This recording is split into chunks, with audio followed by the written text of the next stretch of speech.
Tantor Audio, a division of Recorded Books, presents the John Stone Action Pack, Books 4 through 6, Military Action Thriller Series, by Alan Manning and Brian Manning. Narrated by Roger Wayne. Head of the Serpent, by Alan Manning and Brian Manning. Chapter 1. 8 months had passed since the United States government decommissioned the Hostile Response Division. Under the supervision of the U.S. military and critical personnel in the Department of Homeland Security, the HRD was a joint task force, responsible for combating domestic threats with international ramifications.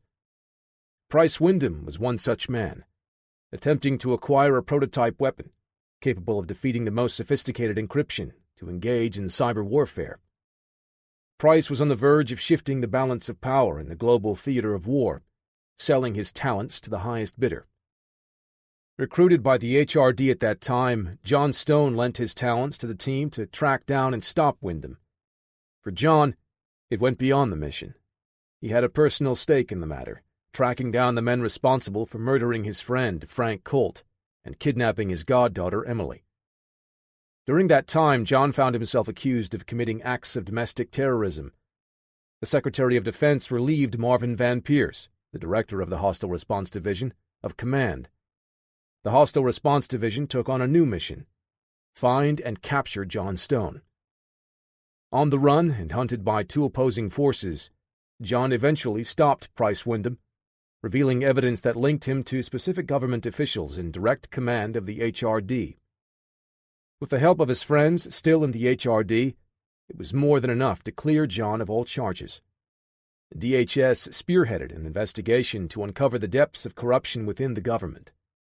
The aim was to identify and remove the people responsible for infiltrating the Hostile Response Division and any other branches and organizations compromised by the treasonous acts. John felt the investigation would be fruitless, with corrupt influence still holding sway over crucial positions of power conducting the investigation. It would be years before the cancer could be rooted out, and he no longer had the desire to work for the Hostile Response Division, or any organization similar. John stepped away and returned home to his previous life of peace. Great Falls, Montana. The sun rose through the clear blue sky, radiating its early afternoon heat. A late spring breeze blew defiantly against the arrival of the coming summer. John Stone wiped an arm across his forehead as he stood to admire the repairs he'd made to his porch railing. He found himself away from his home for much of the past year, but now that he was free, he spent his days fixing the place up. The hammer clanged into his toolbox as John dropped it before flipping the lid closed with his boot. He hoisted the tools up as he looked off in the distance. The sound of a car approaching reached him before he could actually see it. A dark sedan drove past the surrounding trees into the clearing and pulled up the long dirt road to his estate. It was no surprise to John, as he lived in a somewhat secluded area, and any car around here would be heading to his house. The car slowed to a stop on the driveway, tires crunching along the gravel, and the driver's side door swung open. A fit man with a light brown complexion stepped out. He kept his hair cut short, but was currently sporting the stubble of a beard that was only now starting to show a little gray. His easygoing expression was a contradiction to the authority he could exude with little effort. The man smiled, revealing a set of straight white teeth, set into a square jaw. "It's been a while, huh, John?" he said. "Not long enough to have to see your ugly mug again," John said. Marvin Van Pierce gave him a look of mock offense. "Son, if you were half as good-looking as me, you would shave that mustache off so everyone could see your face." After a moment of intense stares, both men erupted into laughter. "Come on in. I've got some beers in the fridge," John said, as he gestured to invite the man into his home. The interior of John's mountain cabin was sparsely decorated, yet comfortable. Though not minimalist, everything inside had its purpose and was sturdy in design. Its utilitarian nature reminded Van Pierce of the precision of a military barracks, but done with warm wood colors and plenty of natural light from the cabin's windows. John led Van Pierce to a small, round oak kitchen table. Marvin took a seat, and John pulled 2 bottles of beer from the fridge. He twisted the tops off and slid one across the table as he sat down. Marvin took a long swallow of the ice-cold drink and let out a sigh. The two men sat at the table like they were about to share stories of the good old days. But both of them knew that's not why the former HRD director would have driven all this way to visit.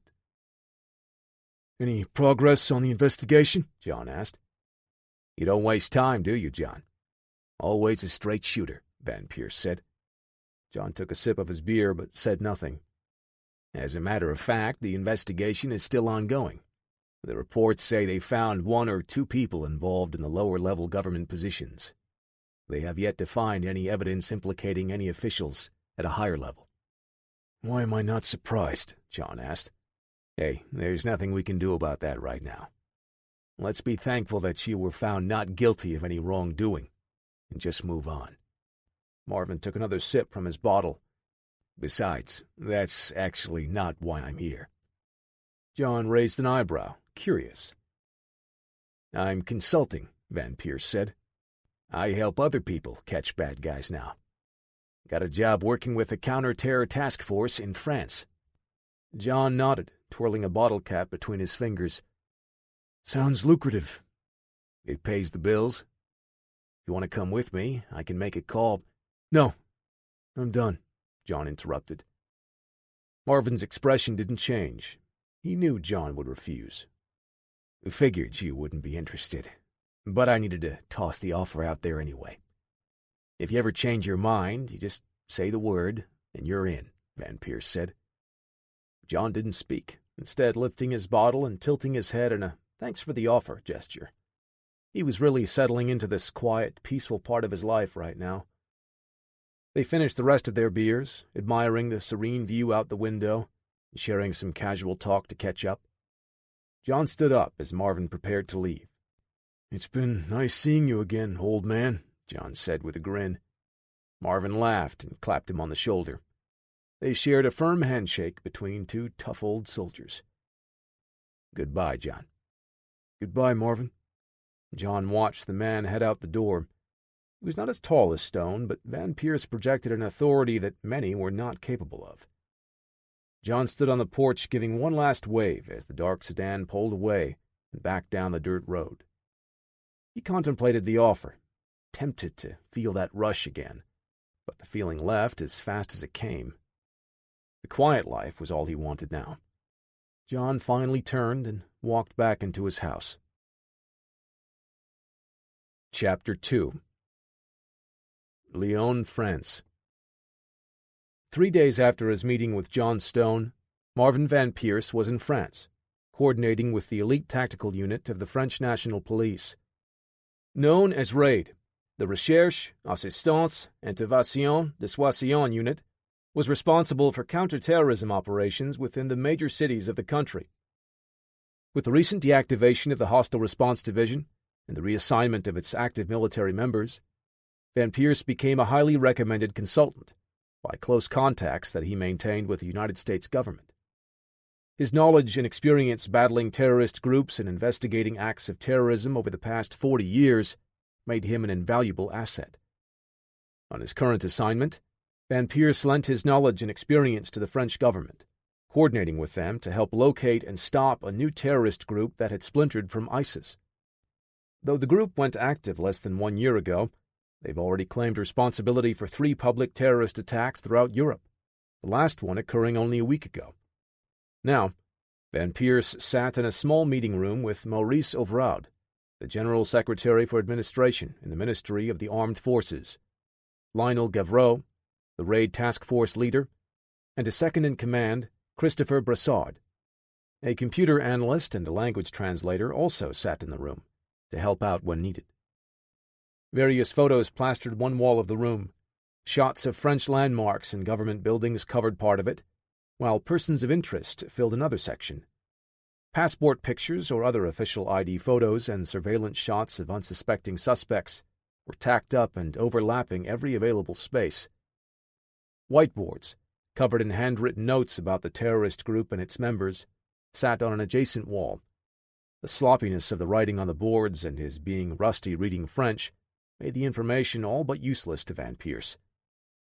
The raid task force leader stood at the front of the room and briefed everyone. He spoke mostly French, while the translator relayed the information to the American consultant. Though his reading was rusty, Marvin still had an ear for the language and was able to follow most of it without the help. The mission of this new group, known as the Four Serpents, is, for all purposes, the same as ISIS. But we believe they are attempting to escalate the levels of conflict, Gavreau said. What does that mean? Overard asked. Tracking all known and suspected members, we are finding evidence through captured emails and phone conversations that show an interest in increasing the size of their targets and the number of casualties. How many members have you found so far? Van Pierce asked, also speaking in French. As far as confirmed members, our analysts have discovered these 3, Gavreau said, pointing to 3 photos lined up at the top of the photo wall. This is Basim el-Nazar. He was a known lower-ranking member of ISIS. His move to join the Serpents may have come with a promotion. The photo was a surveillance shot, slightly blurry from being enlarged and zoomed. Abdul Ghani al-Bashir is an engineer with a master's degree in chemistry. We strongly suspect he has built explosive devices used in past terrorist attacks, also for ISIS, Gavreau continued. The translator continued to speak to Van Pierce as if he didn't understand French, but the American focused on the 3 photos while listening directly to the raid commander. Finally, this is Azar bin Hashim. He has declared himself the leader of the Four Serpents and has made no attempt to hide his intentions. The problem, however, is that we have almost no information about bin Hashim's past. He has no known connection to any past terrorist activity or group. Van Pierce narrowed his eyes at this information, and he studied the passport photo. Are you sure he's the leader and not just a puppet? The American asked. Unlikely he's a puppet, the computer analyst blurted. So far, we haven't traced any outgoing signals of any type from bin Hashim that go to anyone other than the lower-ranking suspected members. Van Pierce eyed the young analyst. Son, there are still effective ways to communicate that are older than cell phones and email. Again, unlikely. The amounts of coordination to pull off the attacks the Serpents have done in the past, and the ones they are possibly planning in the future, require exact precision and constant communication. We're confident that Azar bin Hashim is the head of the Serpent. Van Pierce stared at the arrogant computer analyst until the man glanced down into the reports on the desk in front of him. Then Gavreau continued. Our analysts suspect Basim el-Nazar will meet with someone believed to have financed past terrorist attacks in Europe. We have no identification on this person except for his alias Matthias Kepler, which we have learned with the aid of Mr. Van Pierce's U.S. contacts. Everyone in the room was now studying the notes in front of them to learn what little they could about the mystery financier.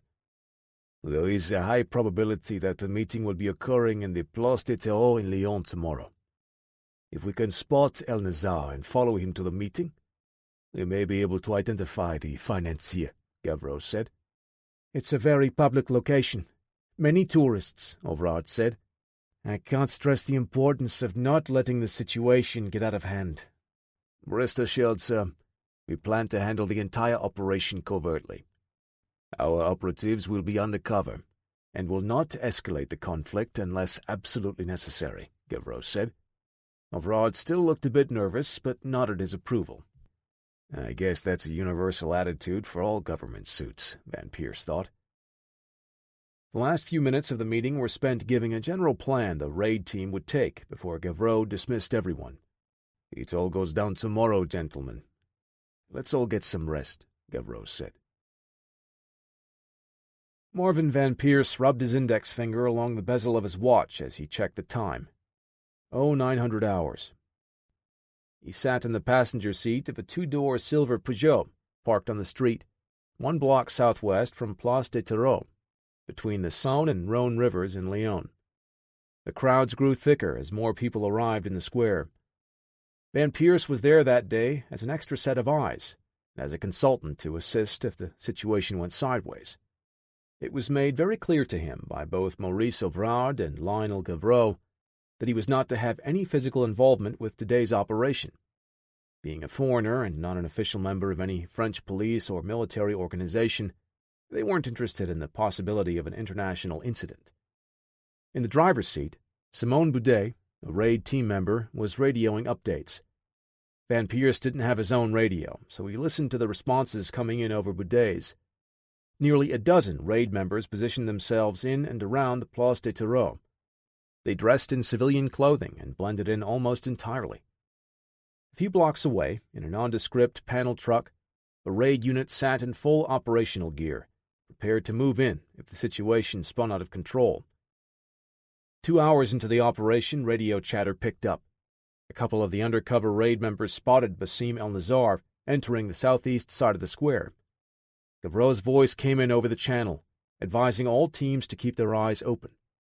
Radio communication from 3 different undercover operatives following covertly described the path El-Nazar took through the square. Responses from the other raid members followed, giving their current position and status. This continued for the next few minutes as Marvin glanced up the street toward the Place des Terreaux, even though he wasn't near the radioed positions.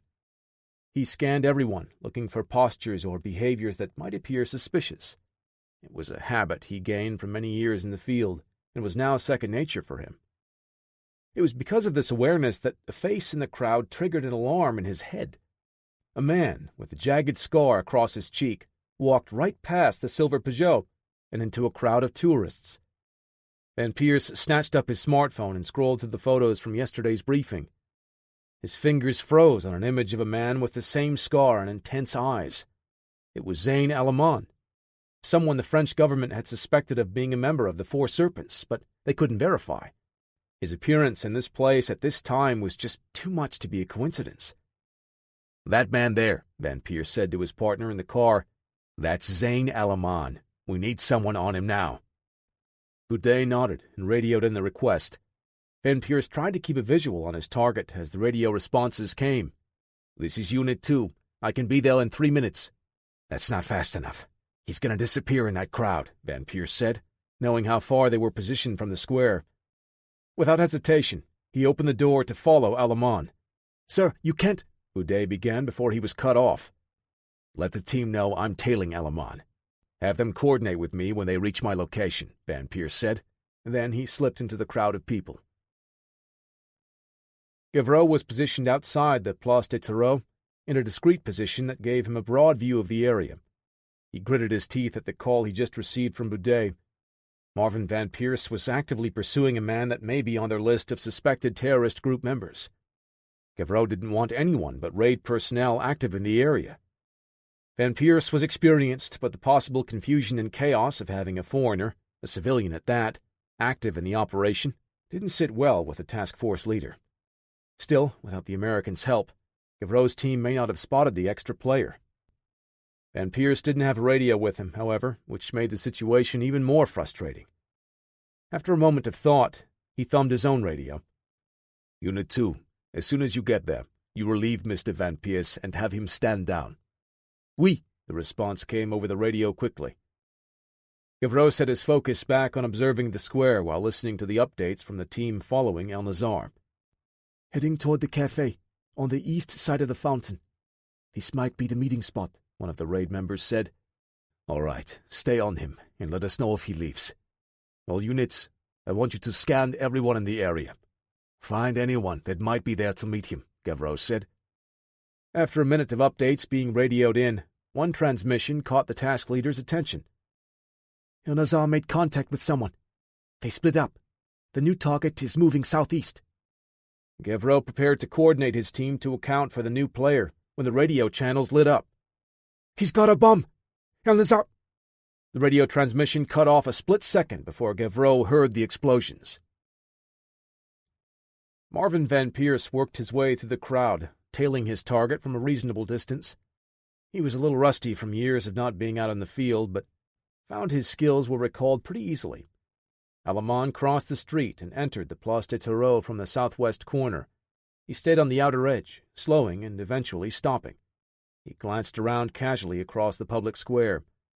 A tremendous sculptured fountain, the Fontaine Bartholdi, dominated the center of the Place des Terreaux. It featured a woman on a chariot, controlling 4 horses, each representing the 4 great rivers of France. Crowds gathered around the sculpture, sitting at the outdoor tables set up under canopies for the nearby restaurants. Alamon turned his gaze toward Marvin, but Van Pierce was sure to not make eye contact with his target, instead pretending to study the large fountain in the square. Next, Van Pierce swept his gaze across the area, looking for the other raid members. There were too many people around for him to make a positive ID on any of them, however. When he looked back, he saw Alamon reaching into the inner pocket of his jacket. Van Pierce moved closer, his focus like a laser on his target. Panicked voices suddenly screamed out from across the square. In the next instant, they were cut off by a deafening explosion. Van Pierce tore his eyes off Alamon and toward the blast. He felt the concussive force press against his chest, even this far away from the explosion, and saw smoke and dust rising in the northeast corner of the square, just past the fountain. Confusion and fear took the crowd. Then it turned to outright chaos and panic when the second blast went off. He saw the second explosion this time. It was a suicide bomber, also on the far side of the square in the southeast corner. While he turned his attention back to Alamon, Van Pierce whipped his hand to the back of his right hip, a pure reflex, and found the spot where he carried his pistol for so many years empty. He saw his target holding a small device now, staring into the crowd of people. The 2 explosions caused a panic as terror washed over everyone, like the fire and heat from the blasts themselves. They ran away from the death and destruction and out of the square. Sudden horror dawned on Van Pierce. The 2 explosions had occurred on the other end of the public square, detonated in a position that would force the panicked bystanders to move in this direction. Lambs led to the slaughter, right into the position of Alamon, the 3rd bomber. Van Pierce cursed himself for being too late to catch the attacks, but he sprang into action, knowing he had to do something right now. He bolted for Alamon, shoving people away and shouting a warning to the bystanders. He shot in low and buried his shoulder into Alamon's midsection. The momentum of his body carried the man off his feet. Van Pierce wouldn't be able to stop this blast, but he would try to minimize the damage it could cause. He plowed the man into the street, between a panel truck and a van that stopped after the first explosion. The 2 men landed partially under the delivery truck when the explosives engulfed Alamon and Van Pierce in fire and fury. Chapter 3.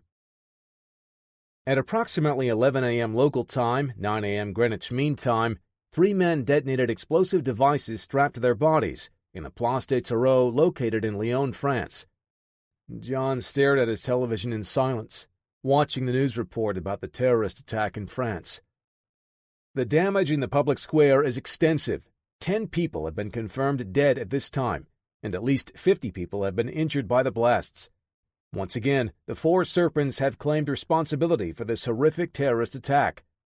In a video statement released, a sense of dread formed in the pit of his stomach. John stood and walked to the phone, each step only serving to intensify his fears. He had to call to make sure Marvin Van Pierce was okay. The phone rang right as he grabbed hold of it. John closed his eyes and brought the receiver up to his ear. "Hello." "John, it's Parker." Hearing Parker Lewis's voice confirmed his worst fears. Before joining the Hostile Response Division, John had saved Parker's life. He was a brilliant, if eccentric, computer specialist for the HRD. "Parker, I need to call Van Pierce. He may be hurt," John said. "John, I'm sorry. Van Pierce is dead," Parker said. John's fist tightened over the phone receiver, nearly crushing it in his grip. Deep down, he knew it was the truth.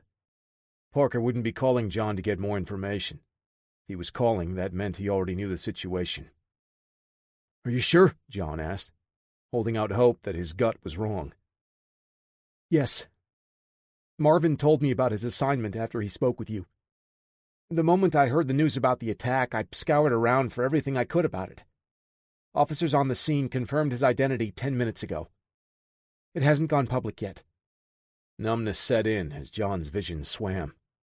He clutched the phone tighter and sat at the chair next to the small table. "Are you all right, John?" Parker asked. John sat in silence for what felt like hours before finally answering. "I should have gone with him. If I was there, maybe—" "There's nothing you could have done.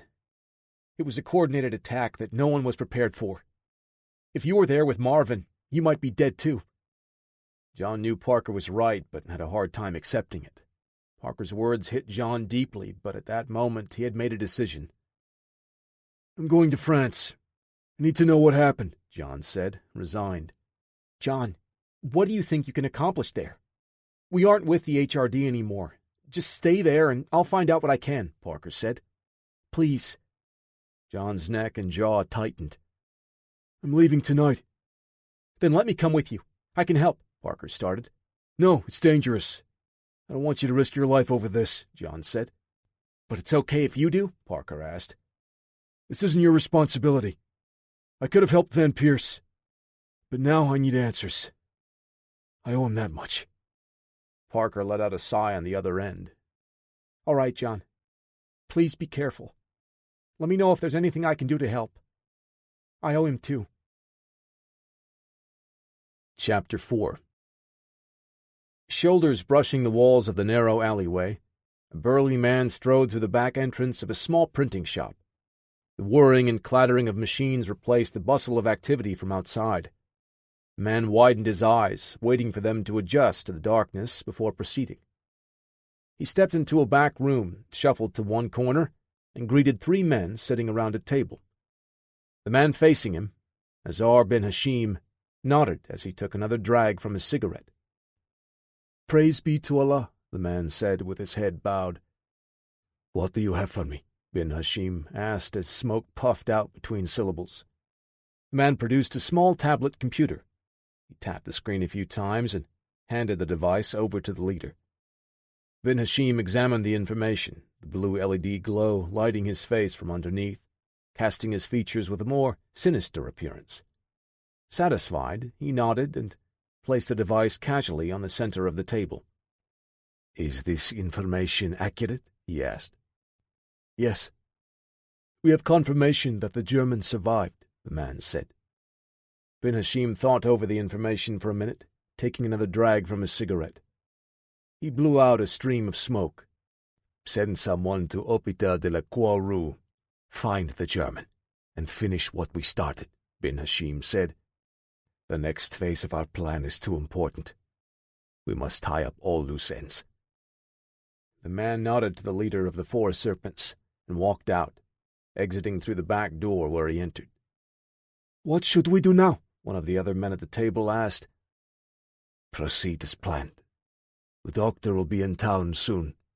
Have the men ready to move when they hear from me," bin Hashim said, stabbing the butt of the cigarette into the ashtray. The men nodded and stood. Bin Hashim could see they all knew what was expected of them, working toward the same goal. He clutched the medallion around his neck, 4 snakes entwined around the world, before tucking it into his shirt. The 4 serpents would strike fear into the hearts of the West. They would crush the spirit of the enemy. The world would not be able to deny them any longer. Chapter 5. Lyon, France. Grabbing his bag and looping the strap over his shoulder, John draped his light jacket over one arm as he stepped out of the cab. He had difficulty sleeping on the long flight, thinking about Van Pierce and the terrorist attack from the previous day. His head hurt, and his joints creaked and protested as he stretched on the sidewalk. Knowing the police would have the area restricted, John had to walk the several remaining blocks to the Place des Terreaux. While the city was far from busy, the amount of activity near the attack surprised John. He got a feel for the block and the people as he approached his destination.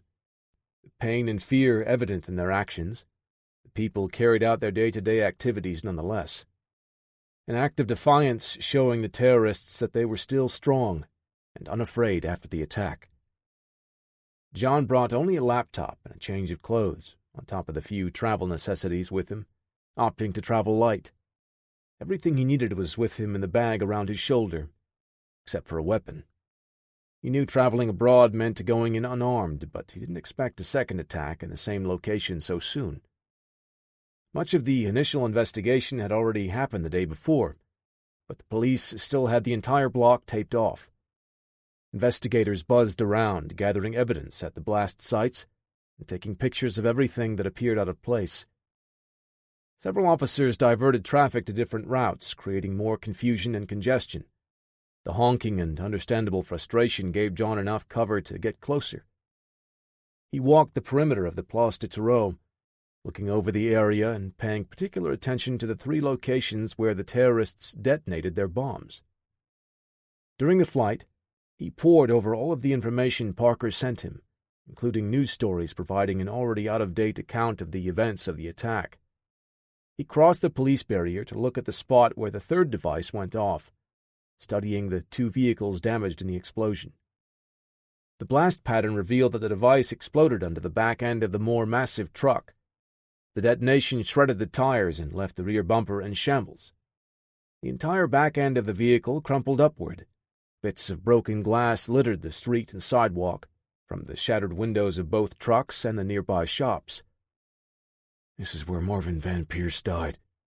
John took a moment to reflect on the man. They had known each other only for a short time, but Van Pierce still risked his life and career to save him and clear his name when John faced treason charges. Tightening his fists, John vowed that he would find the ones responsible for Marvin Van Pierce's death. According to Parker's reports, Van Pierce's final act of sacrifice had saved many more lives. Tackling the suicide bomber under the truck contained a considerable portion of the damage, significantly reducing the number of casualties the 3rd blast caused to the frightened people fleeing the first 2 explosions. A hero to the end, John said quietly, looking to the clear blue sky. Que fais-tu ici? A voice snapped John out of his thoughts. He turned to see a stern man in black fatigues and gloves. He wore a tactical vest with a name tag that read Gavreau. John hadn't spoken French in many years, and he was caught off guard for a moment. I'm sorry, I don't speak. What are you doing here? Gavreau interrupted, speaking heavily accented English now. This is no place for tourists right now. Just looking around. My friend was here yesterday, John said. Gavreau furrowed his brow. This is still an active crime scene. You cannot be here right now. His name was Marvin Van Pierce. He was here working as a consultant with you, John said. The man's face softened, and his tone changed to match. I am sorry, sir, but you cannot be here. This area is not open to the public right now. You must go, Gavreau said. The 2 stood to face each other for a few tense seconds. Gavreau was every inch as tall as John, though his build was leaner than the ranger's muscular bulk. Another man in the same military-style uniform walked at a brisk pace toward Gavreau. His name tag read Brassard. They spoke in French using lowered voices, so John couldn't hear, much less understand what was being said. Let me help, John said. I worked with Van Pierce, and I have experience dealing with terrorists. Gavreau looked up from his conversation. No, we do not need your help. This is official police business. All right. If it's okay with you, I'd like to look around just a little more. I won't step on any toes. We cannot have civilians in our crime scene, Gavreau said. We do not want to deal with the international problems if an American tourist got hurt nosing around. Stay out of this, or I will have you arrested. Brassard spoke to John. I apologize, sir, but the situation is delicate. We must ask you to move beyond the barrier around this square, please. His English had almost no accent, and his tone was calmer. John nodded to Brassard and Gavreau, then turned and left the Place de Terreau. He had no intention of staying out of this, but for now, he would have to operate from the shadows to avoid arrest. He shouldered his bag and pulled out his phone to arrange for a cab to take him to a hotel. From there, he would be able to dig deeper into Parker's research, using what he saw on site to put more of the pieces together, and gain a better understanding of the events that had transpired. Chapter 6. John sat at the small desk in his hotel room. He opted for the most basic of comforts, a single bed, bathroom, and mini office. By all accounts, this room would be considered more cozy than utilitarian, but it served all his needs for now. The laptop beeped and whirred as it came to life, ready to work. John wanted to reread the data Parker sent before he left, but enough time had passed that footage from other people in the area started popping up online. He watched every available video, sometimes bringing 2 different videos side by side in order to build a mental picture of the attack. Parker wasn't able to secure any of the footage from the CCTV cameras mounted around the scene, so he had to watch only what was publicly available, uploaded to various social media and video sharing sites. All of the footage had been taken by mobile phones or handheld cameras. In the chaos and confusion, it was difficult for John to make heads or tails of the necessary details he needed. Without any type of image stabilization, discerning directions or even number of attackers was next to impossible. Rubbing his temples and then his eyes with his fingertips, John felt every second of the 2 hours he had just spent watching and re-watching the videos that he thought held the most promise. Still, it was a futile venture. This is going to be impossible without the footage from the city's cameras. The old wooden chair creaked as John leaned back, folding his arms across his chest. He took in a deep breath to calm his mind. Perhaps a few hours of sleep would do me some good, he thought. Maybe by then Parker will be able to... A new notification popped up in his search. The latest video from the terrorist attack sat at the top of his queue, and the quality of the thumbnail image gave him a small boost of energy. John watched the video, taken near the first explosion, in the northwest corner of the Place des Terreaux. The clarity of the footage gave him hope, but so far it was all just information he had been able to piece together in his initial research. A crowd of people dined near the Fontaine Bertholdi when a man stood up and detonated an explosive device on his person. John sighed, ready to close the video, when he stopped himself, finger hovering over the touchpad. Something caught his attention at a subconscious level, but he didn't know why. He viewed the footage again, scrubbing the timeline back and forth, studying the screen for any details he may have missed. It was the moment before the blast when he noticed the man seated at a table next to the bomber. The terrorist and the mystery man sat back to back at different tables, but the mystery man was already moving away from him before the detonation. The timing of his movement felt out of place to John. His actions didn't fit the sequence of events. The man rose from his table and moved away much earlier than anyone else in the crowd, before the bomber even physically revealed any evidence of his explosive. Something spooked him. When the terrorist stood, he turned and directed his attention to the mystery man. "Who are you?" John said, staring at the paused frame. The footage was too blurry to make a positive identification, so John checked through all of the videos he felt provided the best information during his initial viewing. He singled out all of the footage that pointed in the direction of the Fontaine Bertholdi, before, during, and after the attack. On the third video, he hit pay dirt. A tourist, standing on the opposite side, filmed the statue as the first explosive detonated. John saw the mystery man running from the bomber toward the camera. The footage shook and dropped from the explosion, then panned back to the site of the blast. The mystery man emerged from inside the fountain, soaking wet. He somehow managed to leap into the water to escape the brunt of the explosion. The tourist continued filming as he backed away. The crowd ran past him, parting long enough for John to get a better angle on the man's features. John rewound the video and paused it. His jaw tightened. The mystery man was long suspected of financing terrorist activities. Even during John's years serving as an Army Ranger, they sought this man in the War on Terror. He was known under different aliases, but the one John was most familiar with was Dietrich Werner. If this is the man John suspected he was, why were they trying to kill him in the terrorist attack?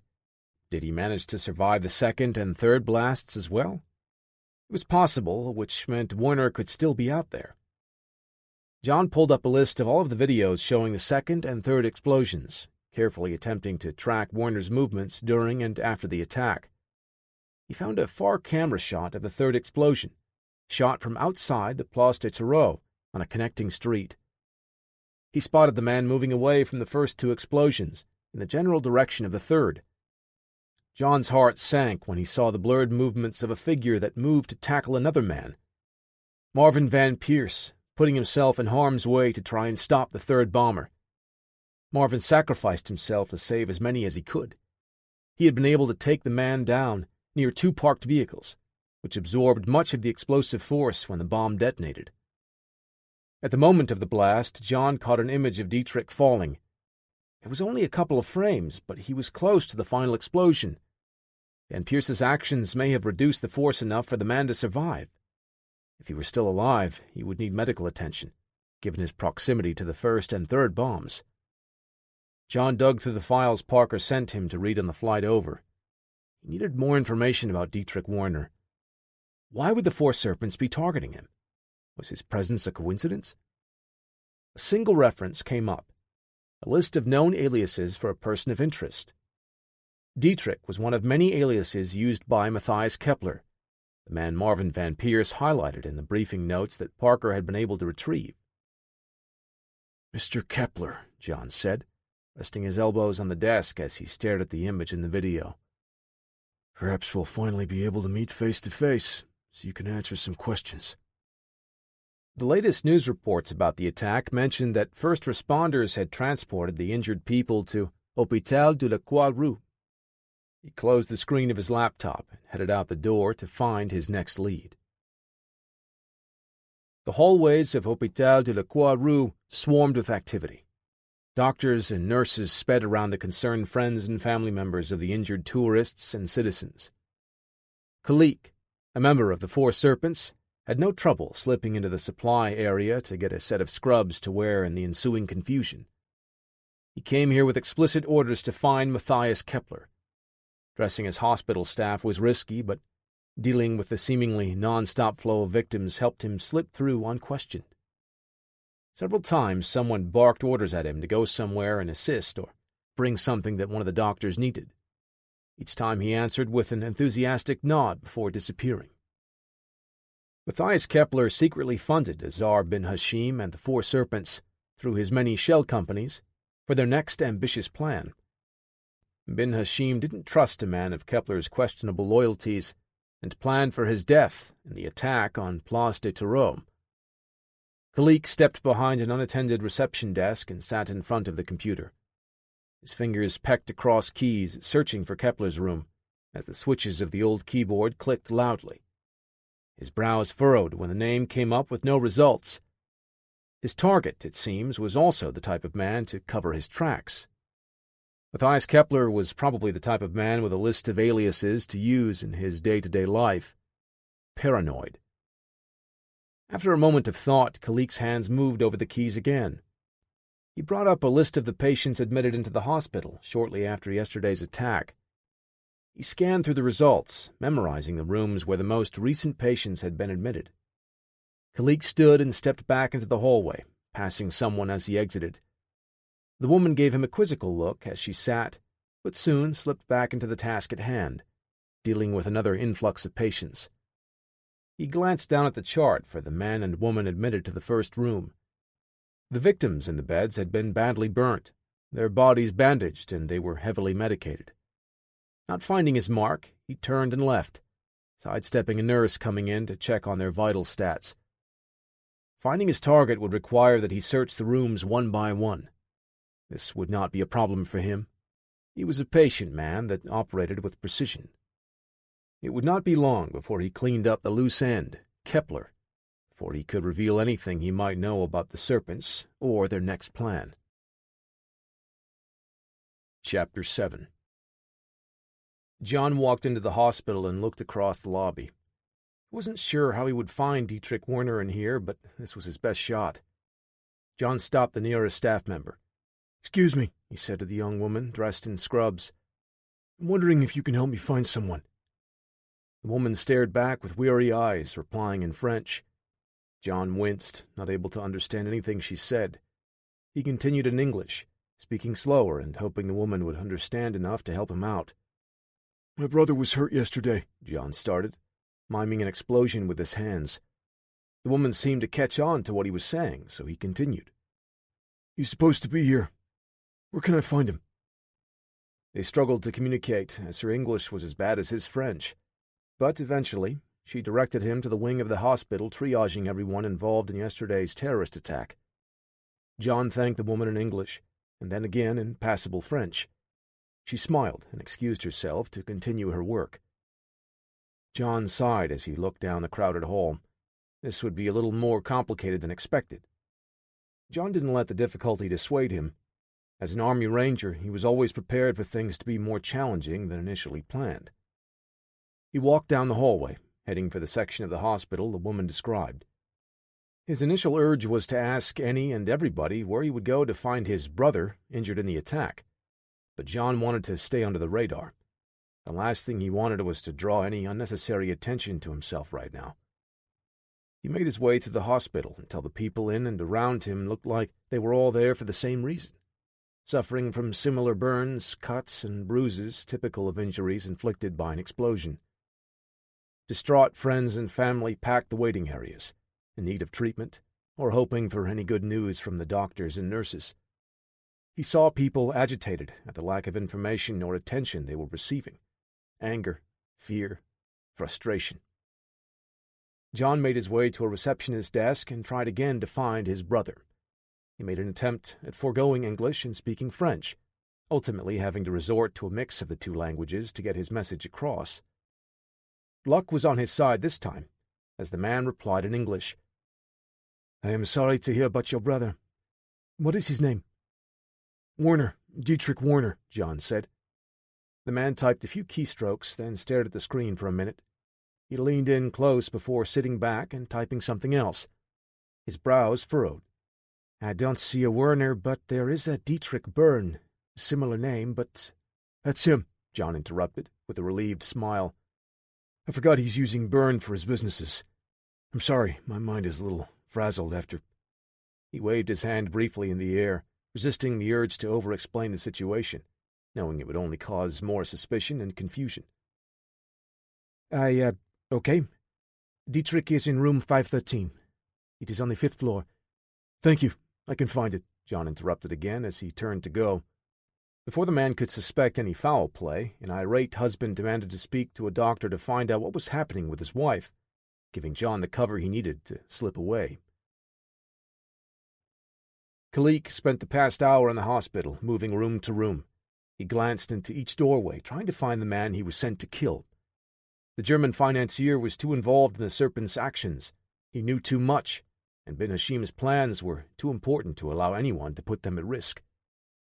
Anyone else in Kalik's shoes would succumb to the frustration and fatigue with such a repetitive task. He was a special breed, however. The thrill of this hunt fueled him. His whole life he was always precise and technical in everything he did. He rarely suffered the type of mental fatigue that others would experience after long hours of repetitious tasks. He continued the door-to-door hunt, searching for his target, and continually moving with the same mannerisms of the hospital staff around him.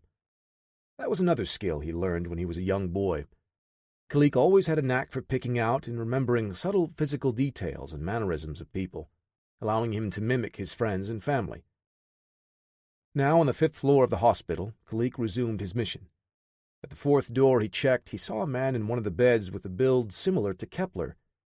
The chart listed the man as Dietrich Byrne. The Serpent slipped into the room, making sure no one else was in there to disturb the two of them. Once he approached, Kalik saw that this was indeed Matthias Kepler, admitted under an alias. He walked to the side of the bed and stared into the face of the man as he slept. Dietrich groaned and opened his eyes slowly, turning his head to look over at Kalik. Kepler mistook him as a nurse at first glance as he struggled to keep his eyes open. The assassin continued to stare down at the person in the bed, patiently waiting for recognition to set in. He wanted Dietrich Kepler to know his end was coming. Realization struck as the man's eyes flew open wide. Because of the internal damage he suffered in the final explosion, the doctors had hooked Kepler up to a respirator. Unable to scream for help, he clawed at the side of his bed, searching for the button to call the nurses for assistance. Kalik looked on in amusement for another few seconds, with a sadistic grin, and held the button up by its cord in his hand. He shook his head and made a tisk-tisk sound. He placed the switch on a side table, out of reach, and descended on Matthias Kepler. Lionel Gavreau strode down the corridor of the 5th floor of the Hôpital de la Croix-Rouge. He stopped and leaned against a wall, swiping up on his phone through the endless barrage of messages and emails. The bureaucrats overseeing the raid and its investigation into the terrorist attack bombarded him with non-stop requests and demands for more information. None of that mattered to him at this moment. He was here for his teammates now. Several members of his raid team suffered injuries in the blasts at the Place des Terreaux yesterday. The two were currently in critical condition. Gavreau had been in the hospital for the past hour, waiting for any updates on his injured teammates. He dropped the phone into a jacket pocket and rocked his head side to side, cracking his neck with each movement. It did little to hold the fatigue at bay. Gavreau stepped into the room of a man with minor injuries from the attack. His man had a concussion, and the doctors wanted him kept under observation. He had his bed upright and was surfing through the television stations, looking for something to watch other than coverage of the terrorist attack. "You don't have to stay here, sir," Alban Lucier said to his commander. "Don't worry. I'm not concerned about you. I'm just in here so no one bothers me, while I wait to hear about the teammates I actually like," Gavreau said. Lucier laughed and thumbed the TV remote, finally settling on a rerun of Friends, dubbed in French. "I'm going to get a coffee. Want anything?" Gavreau asked on his way out. "A cigarette," the man answered. The raid commander shook his head and stepped into the hallway. With the chaos of yesterday's attack settling down, the crowds had thinned, but the hospital was still buzzing with plenty of activity. Gavreau headed down the hall toward a vending machine when a man leaving one of the rooms caught his eye. He was a large, muscular man in jeans and a thin, long-sleeved shirt. There was no mistaking the heavy mustache visible from the man's profile. It was the American wandering the crime scene this morning. The activity around the room the American had just left suddenly picked up. That was when Gavreau noticed the constant beep of flatlining patient whistling to the door. Nurses fluttered into the room, followed by a doctor, treating the patient in his bed. Everyone nearby showed an expected level of curiosity and concern in a situation like this, except for the American. The big man moved away, quickly down the hall, as close to a near run as he could manage without alerting anyone around him. Gavreau had no such concerns as he charged down the hallway after the suspicious tourist. It was no coincidence that he would be crossing paths with the man twice, both times related to the terrorist attack. He pushed people out of his way as he moved down the corridor. The American was not difficult to track, as he was much larger than most of the people around him. But even with fewer people wandering around, Gavreau had difficulty moving through the crowd efficiently. The raid leader increased his pace and began shouting at the people near him to get clear, when he saw his target slip around a corner out of sight. Gavreau was losing patience and shoved people forcefully out of his way as he struggled to catch the suspect. The aggressive actions only served to agitate the already stressed people in the hospital around Gavreau. Just great, Gavreau thought. The additional anger and confusion were only going to make his job that much harder. John exited the elevator on the 5th floor and turned toward Dietrich Byrne's room. He looked around and saw raid members in the hallways. John kept his head down and walked briskly past them. They were most likely here to see to the members of their team injured, so he didn't want to aggravate them any more. The room he was looking for was not far, but there were a lot of police officers around, so it would be difficult to get in and out of unless he was utterly discreet about it. He found door 513 and scouted it patiently. After several minutes, no medical staff had entered or exited. John moved toward the room. He didn't expect to see any doctors or nurses inside, so it caught John off guard when he saw the man in medical scrubs stepping out, just as he was about to step in. He paused for a moment, looking away to avoid attracting the attention of the man. When he was in the clear once more, John stepped into the room. Stepping just inside, he stopped, processing what he saw. Matthias lay still in his bed, eyes open. At first, John thought the man was focused on the TV and not paying attention to him entering the room. Only, the TV wasn't on.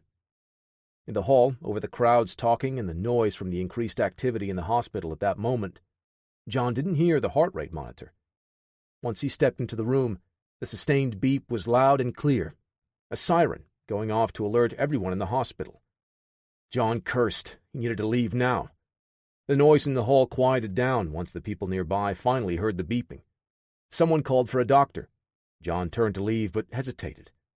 He saw the clothes of the dead man in a chair next to the bed. Hoping for something that could keep his investigation going, he snatched the man's wallet. Perhaps it might lead John to the next clue. Half expecting the man in the scrubs to come back into the room, John started in the opposite direction as he exited. When he stepped out, nurses and doctors filed past to get into the room. He caught a glimpse of the man in scrubs leaving the scene.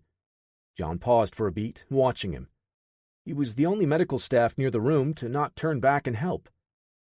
Suspicion overtook John, and he followed the man. He moved quickly, without going into a full run, to avoid suspicion. He tried to gain on the man in the scrubs, catching only brief glimpses of his curly hair cut close along the sides. The man was smaller, able to slip past the crowds in the hall with little difficulty. His uncanny ability to read the movement of the people around him and avoid a collision was a stark contrast to John's broad frame nearly knocking the people in the crowd down as he walked through. John continued to push past as delicately as he could, but he was losing the man in the scrubs. Once he rounded the next corner, John increased his speed.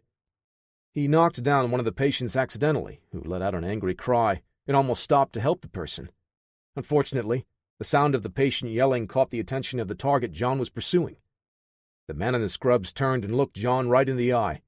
He looked impassive, unsurprised even when he found out he was being followed. The man simply turned and started to run through the hallway, now finding the crowds thinning out. John began to pick up his own pace when he heard someone yelling behind him. "Stop!" the voice said. John didn't slow down, instead turning his head to see who was shouting. The raid agent from earlier today, Gavreau, was moving toward him. He must have seen John leave room 513 and suspected him of killing Matthias. John had to keep going, or he would lose the real person responsible for Dietrich Werner's death.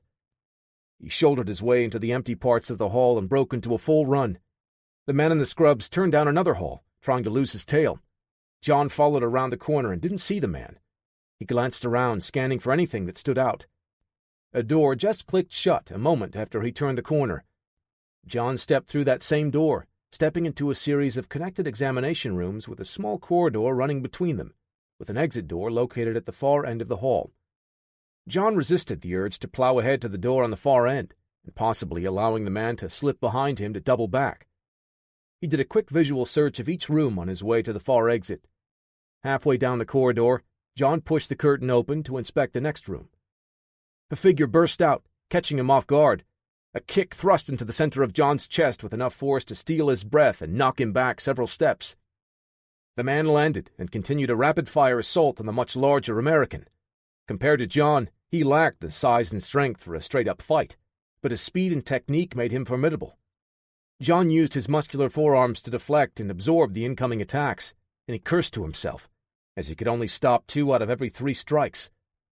John fired back his own punches, his heavy fists finding only air. A front kick shot through John's defenses, driving into his stomach. The speed and power of the attack pushed him back on his heels into a cart filled with supplies. The man in scrubs took the opportunity to make a break for the far corridor exit. John reached behind him and hurled the entire supply cart at the fleeing man. It crashed into his back, sending him sprawling with a yelp.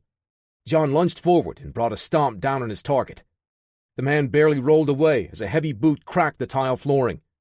In one smooth turn, the man on the floor whipped a roundhouse kick across John's jaw and spun to his feet. John reached for him, dazed, but he rolled up and over across John's back. The man hit the floor and dashed toward the original door they entered through. John shook the cobwebs from his head and spun to pursue. John crashed out through the door, heading back into the hospital to find his target, but caught the attention of Gavreau. The raid commander followed the sound of the commotion and arrived to see the American emerge into the hallway. "Stop right now!" Gavreau yelled in heavily accented English. John was in an awkward spot now. He needed to find the man responsible for killing Kepler, but running away from Gavreau would do nothing to prove his own innocence. Not having time to explain, John turned and bolted down the hall, away from Gavreau. The raid man cursed and gave chase.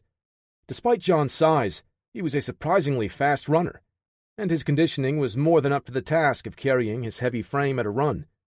Gavreau was leaner and quicker, however, closing the distance. John had to guess where the man in scrubs could have gone while keeping away from Gavreau. He sprinted toward the nearest stairwell, figuring the man was attempting to leave the building. Gavreau was closing fast, and before John could get through the stairwell door, the raid commander was on top of him. Gavreau collided with John, and they both spilled into the stairwell. The momentum of the 2 large men carried them down the steps to the landing halfway down one flight. Gavreau rolled, trying to gain the top position. John shot a muscular arm out and pulled the Frenchman to the ground while he got up to one knee. "I'm sorry about this," John said, before his fist cracked across Gavreau's jaw. The commander went limp, and John tried to lay him down as gently as he could before resuming his chase. He continued down the stairs and into the first-floor lobby. John looked around everywhere, trying to find any clues about where to find the man. Nothing. He went outside and scanned in every direction. His quarry had vanished. He ground his jaw tight, furious at losing both his target and the fight against him. John had to flee the area. He would most likely be a murder suspect, and fighting with Gavreau would definitely not help the situation. Once he was far enough from the hospital, John stepped into an alley and rifled through the wallet, finding an ID for Dietrich Byrne. He had no guarantee that the address listed wasn't fake, but John didn't have any other options at this point. He considered going back to his hotel room to check out in case the police were looking for him. There was little doubt the raid man he knocked out would discover his identity and begin searching for him. If he didn't follow his one lead, however, he might lose his only chance to stop the four serpents before they strike again. Chapter 8. Gavreau rubbed his jaw with one hand. Clenching his teeth harder only served to intensify the pain, but his anger won out as he breathed deeply, in and out through flared nostrils. The American had gotten away, but not before assaulting the raid commander. "For that you will pay dearly." In the security room of the hospital, Gavreau reviewed the video footage covering the 5th floor, specifically the camera that provided a view of 513, the room where the victim, Dietrich Byrne, had been murdered. He watched the American exit into the hall as nurses and doctors flooded in past him. "Run the feed back a few minutes," Gavreau said through still clenched teeth. The security tech nodded and complied. "There, stop." Gavreau pointed at the screen. They watched for a minute until he saw what caught his attention while the tech rewound the footage. A man wearing hospital scrubs entered the room. "Who is that?" Gavreau asked. The hospital administrator leaned closer to examine the feed. "I don't know this man. I'll get the records of everyone on the floor and find out." "You may not find him," Gavreau thought. The man looked like a staff member of the hospital, but something about him triggered an alarm in Gavreau's head. No one else entered or exited the room for a couple of minutes until the American entered the frame for the first time. Gavreau's jaw ached and tightened when he saw him. He watched the man walk past the raid members in the hall, his head low, heading straight for room 513. The man in scrubs exited, walking right past the American. Gavreau focused on the man in the hospital scrubs this time.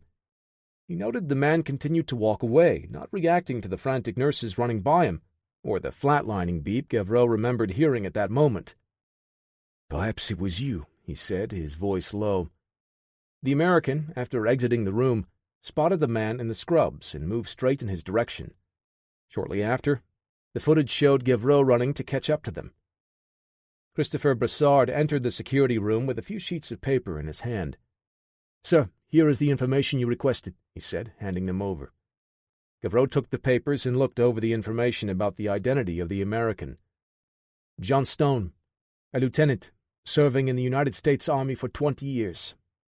Most of that time he served as an Army Ranger, recipient of the Distinguished Service Cross," Brassard said, as Gavreau read the report. He continued to scan the pages. After he retired from the Army, Stone worked at a bar in Great Falls, Montana, of which he was also a part owner. Gavreau saw the news stories Brassard printed about the kidnapping of a girl, Emily Colt. He read about John Stone's involvement, rescuing her from her kidnappers. Shortly after that, Stone officially joined a joint military task force called the Hostile Response Division. Gavreau skimmed a brief history of the HRD and its director, Marvin Van Pierce. "Sir, I don't think he was the one responsible for killing Dietrich Byrne, the man in 513, Brassard said. Gavreau grunted. He figured that was the case, and the video footage, with this report, confirmed it for him. "Don't expect me to cheer for this John Stone, Chris," Gavreau said, absently touching his jaw again. "What next?" Brassard asked. "Find out more about Dietrich in room 513. "Why was he targeted?" Gavreau said. Brassard held out another sheet of paper. "Right here, sir." Gavreau took the page with a surprised look on his face and nodded. Dietrich Byrne, a German businessman, currently living in... Brassard started. Gavreau shot a glare at his second-in-command. "Why do you hand me these papers if you're just going to read them to me?" Gavreau asked. "Sorry," Brassard said with a smile. "My job is to provide you with information." "Well, our next move is to find out everything we can about Dietrich Byrne. Chris, get the authorization we need to search his residence and meet me outside." "Yes, sir." Gavreau headed toward the elevator, rereading the report about John Stone, working his jaw side to side to make sure it wasn't fractured. "That man hits harder than a truck." Somewhere near Lyon, France. At Matthias Kepler's address, John walked the block once more. He scouted for any sign of police or terrorists, satisfied that the streets were clear. He carried a brown paper bag with groceries from a nearby market to help him appear as if he belonged in the neighborhood. The delicious aroma from the still-warm baguette protruding from the bag reminded John that he hadn't eaten anything for quite a while now. Leafy green swayed gently with each step as John walked casually to the front entrance of the apartment building. He pretended to check his phone, waiting for a moment to time his entry. A woman exited, and John started walking, still pretending to stare at the screen on his phone as he approached. The woman offered to hold the door open to let him in. He smiled and nodded as he passed the woman, not wanting to risk anything in French. He made his way to the stairs and started up to Kepler's floor. Taking the steps 2 at a time, John reached his destination quickly. At the door to the apartment, he put down the brown bag, finishing a mouthful of the baguette. He tested the doorknob, not surprised in the least to find it locked. Glancing up and down the hall, John checked to make sure no one else was around. Satisfied to see he was alone, he grasped the handle tightly and drove his shoulder into the door.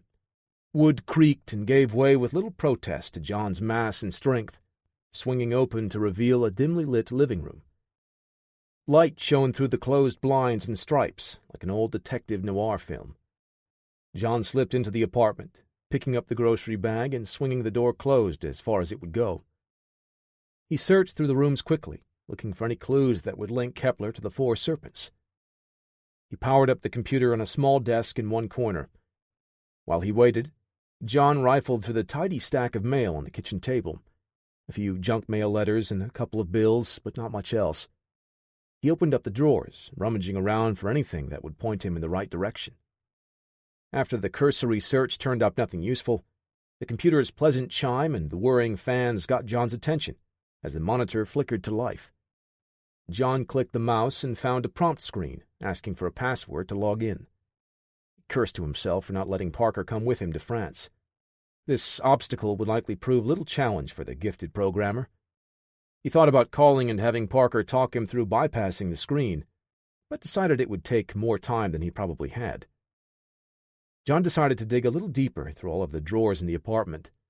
Kepler kept his place neat and tidy.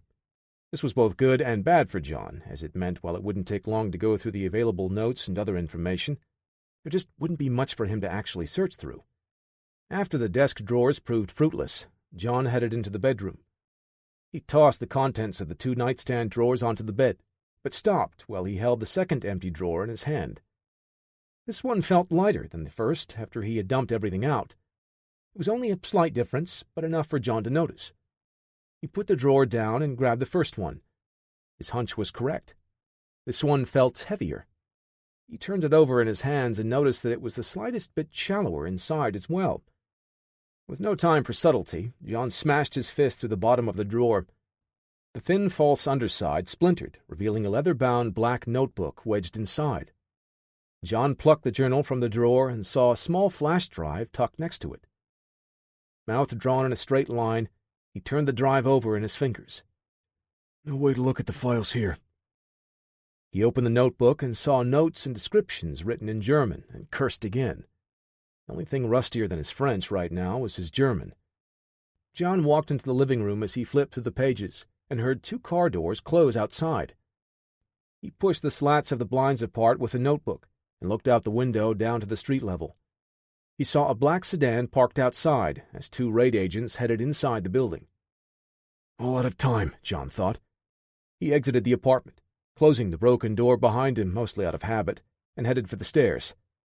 It was clear to him that they were heading for Matthias's apartment. If he headed down the stairs, he would run into them. John went down one floor and stepped out of the stairwell into the hallway. He heard the sounds of footsteps coming up the stairs as he closed the door to the fourth floor landing behind him.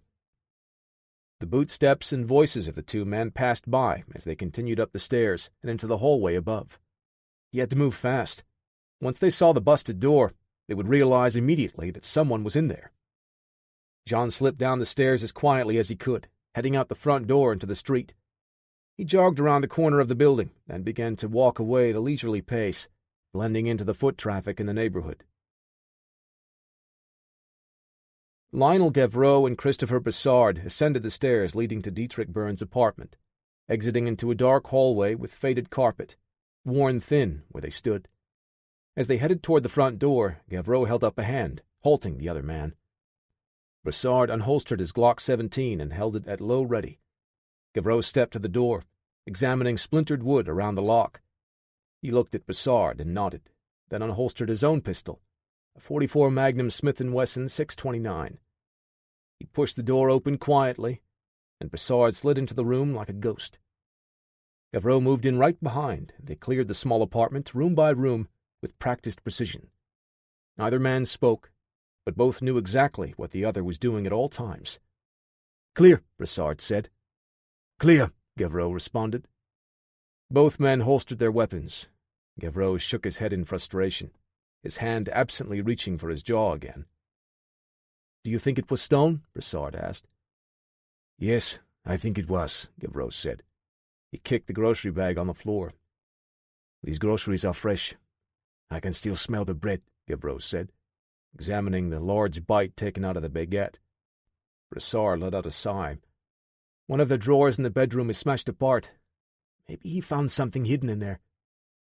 Gavreau walked the apartment, also noting how clean and tidy it was, even after John's hasty search. He stopped in the living room. "Grab that computer. Maybe we can find something that the American missed," Gavreau said. "Yes, sir," Brassard responded, and went to work, pulling the cables from the wall.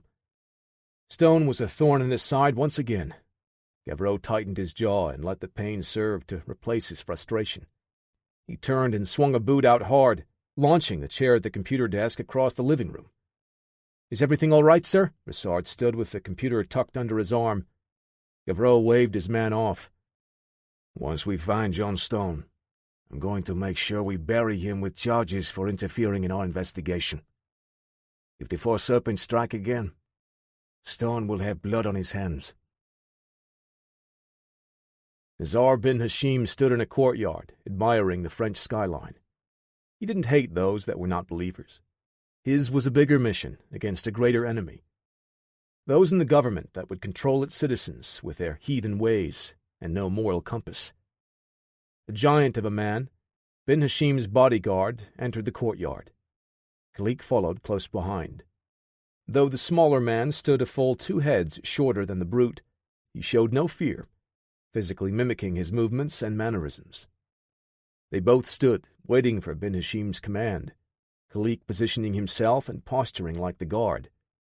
Bin Hashim smiled at the sight of the two, then nodded to the larger man. The bodyguard turned to let Kalik pass and frowned at the sight of the smaller man seeming to mock him.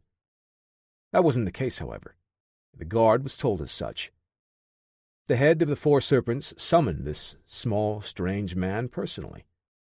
Kalik possessed a high-level skill set that allowed him to infiltrate and complete tasks many others would find too difficult.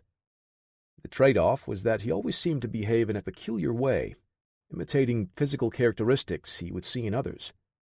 He spoke very little, and when he did, he would rarely stay on topic.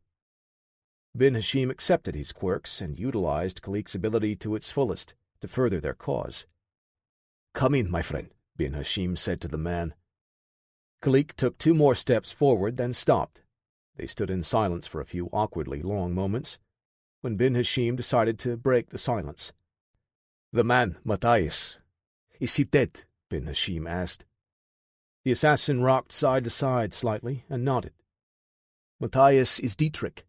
Dietrich is dead," Ben Hashim found the response somewhat confusing, but smiled at the news. Khalik's affirmative nod was all the answer the serpent leader needed.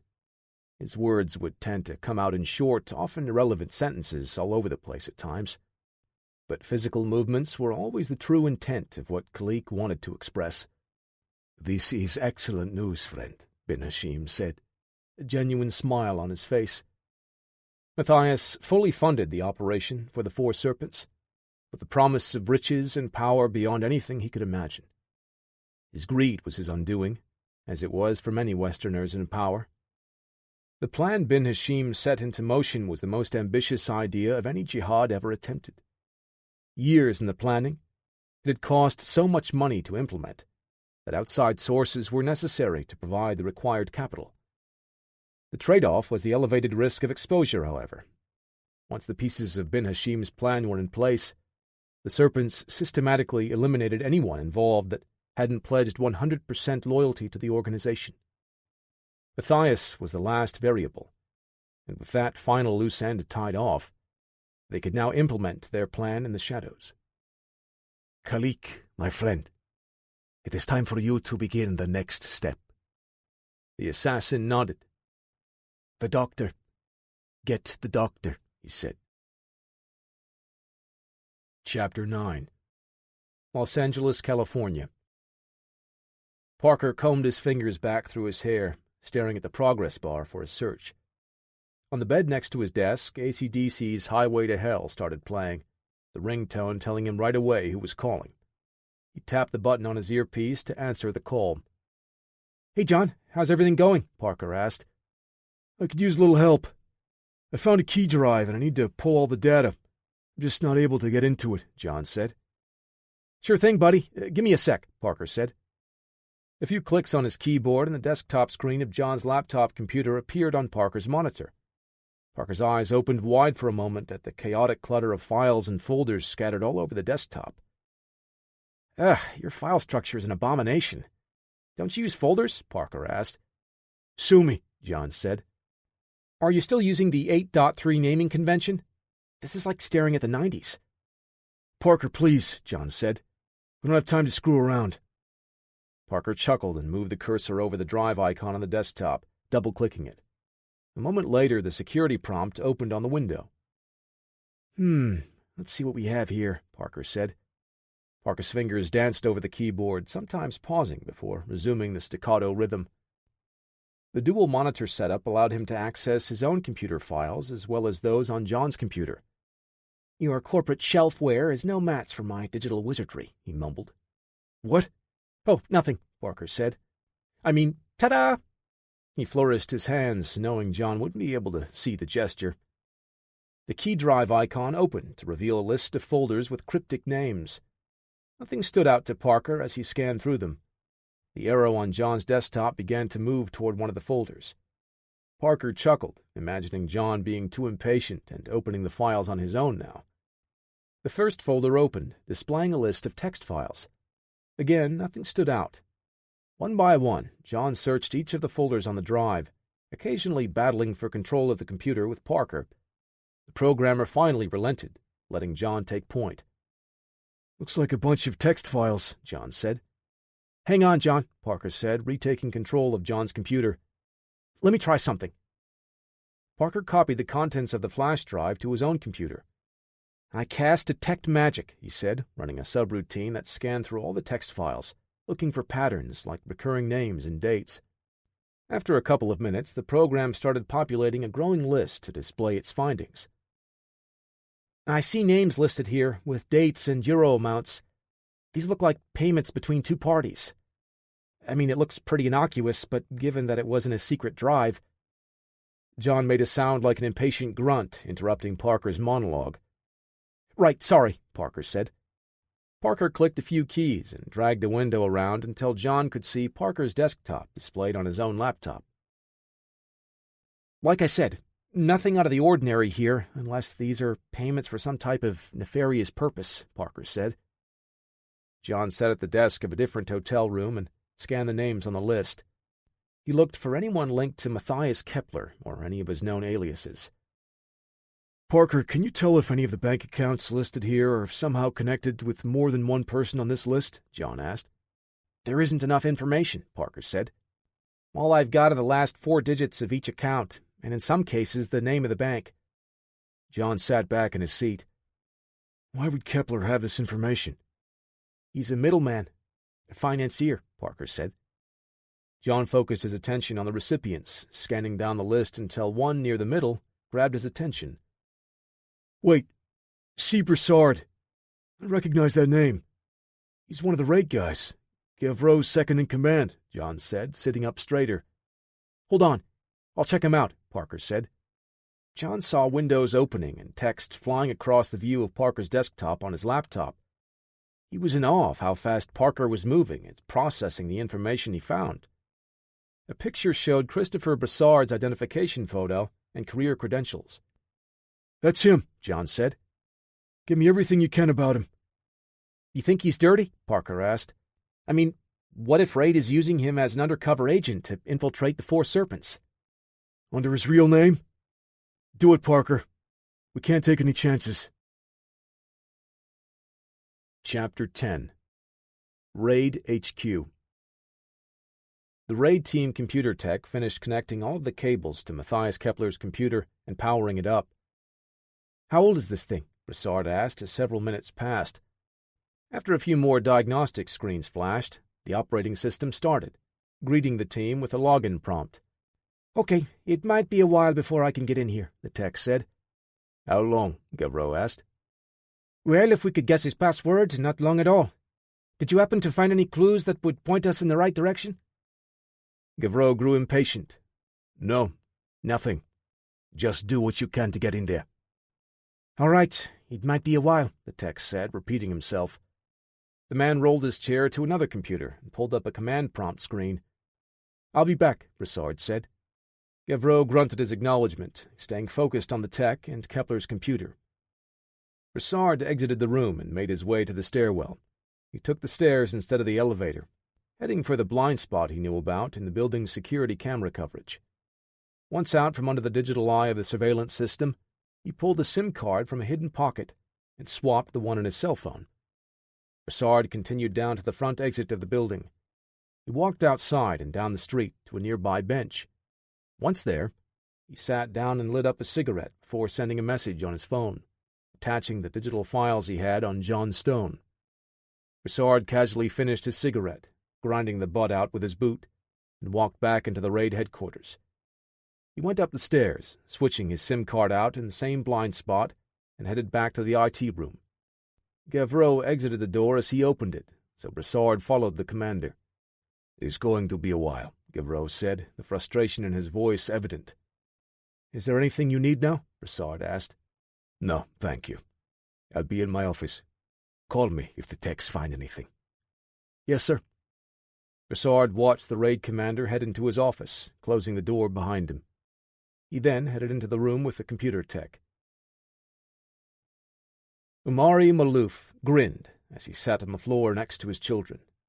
The smile on his face beamed, made brighter by the wonderful scent wafting out from the kitchen where his wife prepared their supper. Omari's son and daughter laughed and rolled around as he joined them. "What are we playing now?" he asked. His 5-year-old son jumped on Omari's back as he leaned over to tickle his daughter. "You're a horsey now," his son squealed. He laughed as he caught his breath for a moment, then began to crawl around the living room, whinnying and neighing. Omari's daughter, only 3.5, started to walk in front of him, holding an imaginary treat to lead him. "Carrot? Want carrot?" she asked. He followed her around for a bit, then, without warning, rose up, waving his hands in the air, like a horse standing on its hind legs. His son screamed and wrapped his arms around his father's neck, squealing with laughter. A cell phone on the end table buzzed. Omari trotted like a horse on his hands and knees, taking his son to the couch. "Okay, son, horsey needs a break," he said, bucking his son onto the couch. "Me too," his daughter said. Chuckling, he swung his daughter onto his back and bucked her off gently onto the couch next to her brother. Omari stood and picked up his phone. His smile faltered slightly as he read the incoming message. He spoke to his son, careful not to let his smile change now. "Take your sister to your room and play until dinner is ready." "Yes, Daddy," his son said.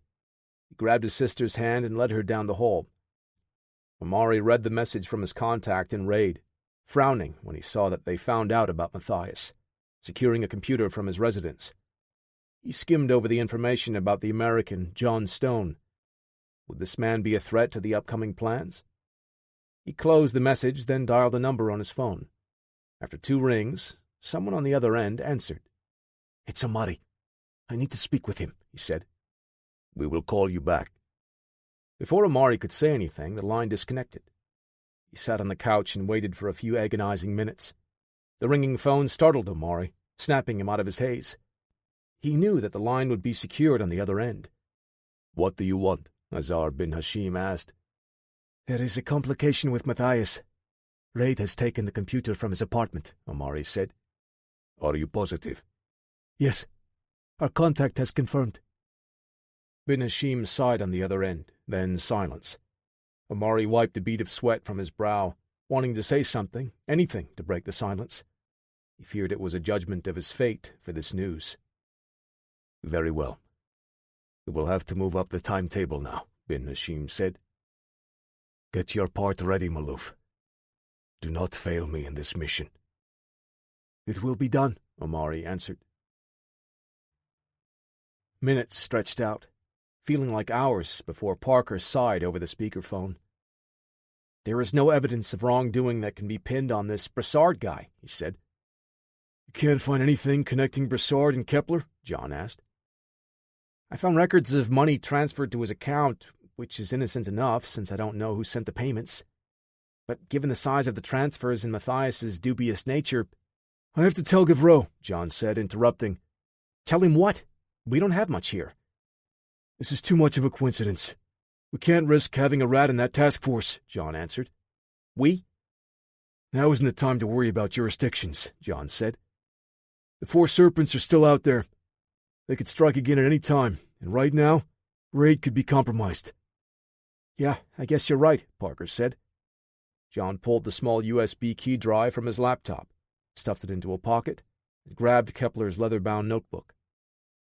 "See if you can find anything that could tell me where to go next," John said. "I'll see what I can do, but Kepler was just a money man. Not sure I'll find any specific evidence," Parker said. "Run the rest of the team, Parker. Make sure there are no other surprises." "The entire team?" Parker asked. "Yes. Especially Gavreau," John said, before ending the call and heading out the door. Chapter 11. Raid HQ, France. It was past 8 p.m., and most of the personnel in the office had already gone home. Gavreau spent the majority of the afternoon and early evening at his desk or in the computer rooms, bothering the techs handling Kepler's computer. He finally stood up from his chair and stretched before turning out the lights and closing his door as he left the office. "Good night, Diana," he said as he passed the reception desk.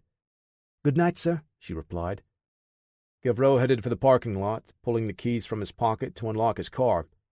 He reached for the handle to the driver's side door when someone spoke behind him. "We need to talk." The deep voice came from the shadows. Gavreau turned to look, pivoting with his feet, to square up with the voice behind him. A head turned alone would leave him vulnerable. The American, John Stone, stepped into the golden glow from an overhead light. In one smooth motion, Gavreau had his Smith & Wesson 629 drawn from the holster, its sights centered on the American's chest. John's hands rose up to shoulder height, palms forward to show he was unarmed. "Easy. I come in peace," he said. "You are under arrest, Stone. Keep your hands up," Gavreau said. The 2 men stared at each other in a tense standoff, John waiting to see what Gavreau would do next, and the raid commander playing out the possibilities of John resisting arrest in his head. It was John that broke the silent tension. "I have information you need that's bigger than this," John said, gesturing to the pistol in Gavreau's hand. "You can tell me everything you need to when we're back inside the headquarters," Gavreau said, reaching for his radio with his free hand. "It's about Brassard," John said, looking him in the eye. Gavreau froze. His grip on the pistol tightened, and he stared daggers at the American. "What did you do to Christopher?" he asked, venom dripping from his words. "He's fine," John said to assure Gavreau. but I think he's been compromised. Do not dare question my men, he said through gritted teeth. I have something to show you, John said. Though he was not as muscular as John, Gavreau was just as tall. The tension permeated the space between the two, a near-tangible presence. You have 10 seconds to convince me, Stone. Gavreau's hand lowered from his radio. Broussard has been receiving payments from someone. Matthias Kepler was handling the transfers, John said.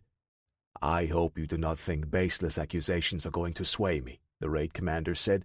His anger made his French accent thicker. John nodded and moved one hand slowly toward his pocket. Gavreau's pistol remained firmly aimed at John. He pulled the key drive from his pocket and tossed it casually toward the raid commander. Gavreau caught it with his free hand, the heavy revolver never wavering. What is on this? He asked, holding up the drive, eyes still fixed on John. I got it from the apartment of Dietrich Byrne. That was just one of Matthias Kepler's many aliases. Those files are Kepler's financial records, John said. Broussard's name is in there, multiple times. I think he's been working for someone else for a while now. I'm sorry, Gavreau. How do I know you are telling the truth? Gavreau asked. I didn't have to come find you, but this was too important to let go. Gavreau paused, then nodded slightly. John pulled the notebook from his back pocket and held it out. I found this with the drive. I don't speak German, so it's no good to me. Maybe it will help your investigation. Okay, I will look at them. Give me your number and the address where you're staying, and I will get in contact with you, Gavreau said. With all due respect, I'd rather not. I'll get in touch with you later, John said. John figured they would know the first hotel he was staying in after the hospital incident. He had to move, didn't want them to know which hotel he had chosen after that. Gavreau raised his .44 Magnum for a second, contemplating just arresting Stone on the spot. John remained calm throughout the entire encounter. He finally relented and lowered the revolver. Gavreau gave him a short nod, and John backed away into the shadows. He holstered his pistol and turned the key drive over in his fingers. Chris, please don't let this be true, Gavreau said to himself. Chapter 12. John occupied a window seat in the train, traveling from Lyon to his hotel. The lights of the city flashed by, lulling him into a trance. He needed rest. This would be an excellent time to catch up. But his meditation was disrupted by his phone ringing. He saw Parker's number, figuring he was calling with updates to his research. Parker, what's up? John asked. John, I checked out Gavreau and his team. They're clean, at least where Kepler's ledger is concerned. It's good enough for now. I gave Kepler's files to Gavreau, John said. There's something else on those files. It might be a clue to what the Four Serpents are planning, Parker said. What is it? I looked up all the names in the ledger, and most of them are people suspected of terrorism or on some type of watch list. One of them stood out. Jean-Paul Roland. This ledger you found will go a long way to help shine a light on some pretty bad guys. This guy stuck out as different, though. He's not the type normally— Parker, please, get to the point, John interrupted. Oh, right, sorry. The programmer was brilliant at his work, but had a tendency to ramble when excited. Yeah, anyway, this man, Roland, set up an annual convention, the Science Summit on global warming. You're not going to believe your luck, John. It's happening in Paris right now, Parker said. What do the Serpents want with Roland? John asked. I looked closely at his background, and nothing jumped out, Parker said. So next I pulled up a list of the people presenting their research there. I cross-referenced the names with their respective fields, and one raised some red flags. I figured you might agree that this has to be more than just coincidence. John sat up straight, shaking the sleep out of his head. Dr. Stephen Takata is a scientist and engineer from San Francisco. He's going to be there giving a talk about weather patterns and climate change caused by catastrophic events. The presentation is about using global weather satellites to increase the accuracy of predicting storms. Parker, you're straying off topic again. How does that raise any red— Parker continued.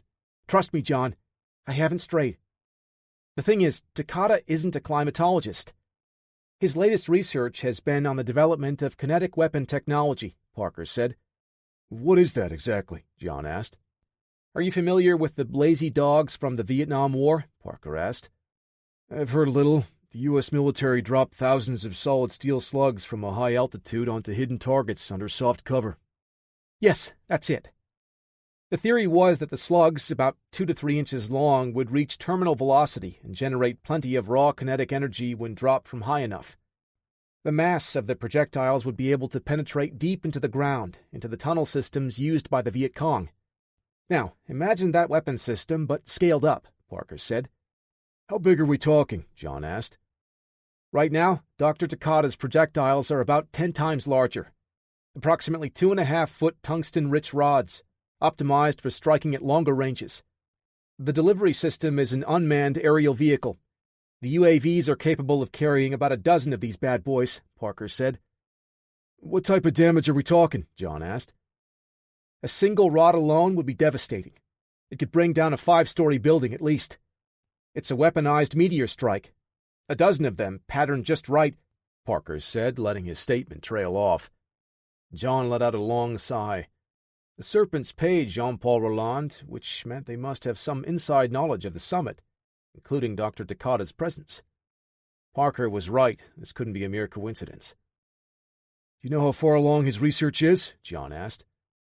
The formulas and calculations are complete, right down to the level of accuracy and destructive force.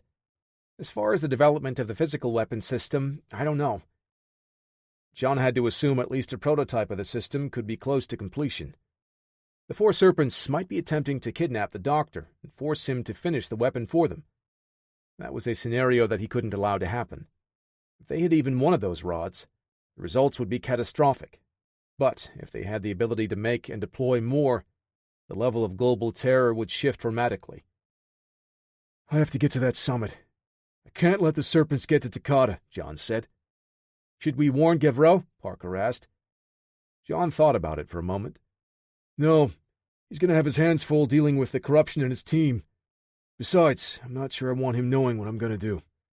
He might try to stop me. This is getting way out of hand, John.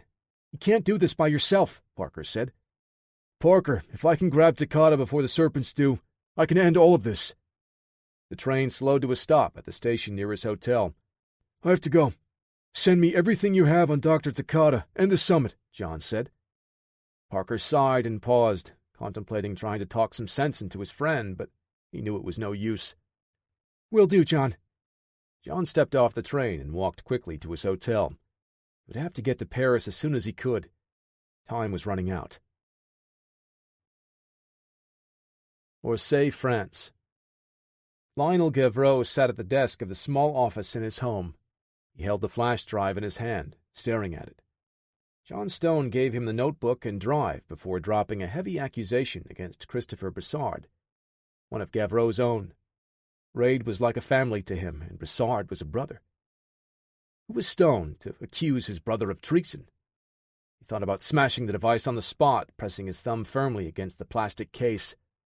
This could be a trick, used to delay him from coming after John to arrest him. Then why would he meet me alone, Gavreau thought.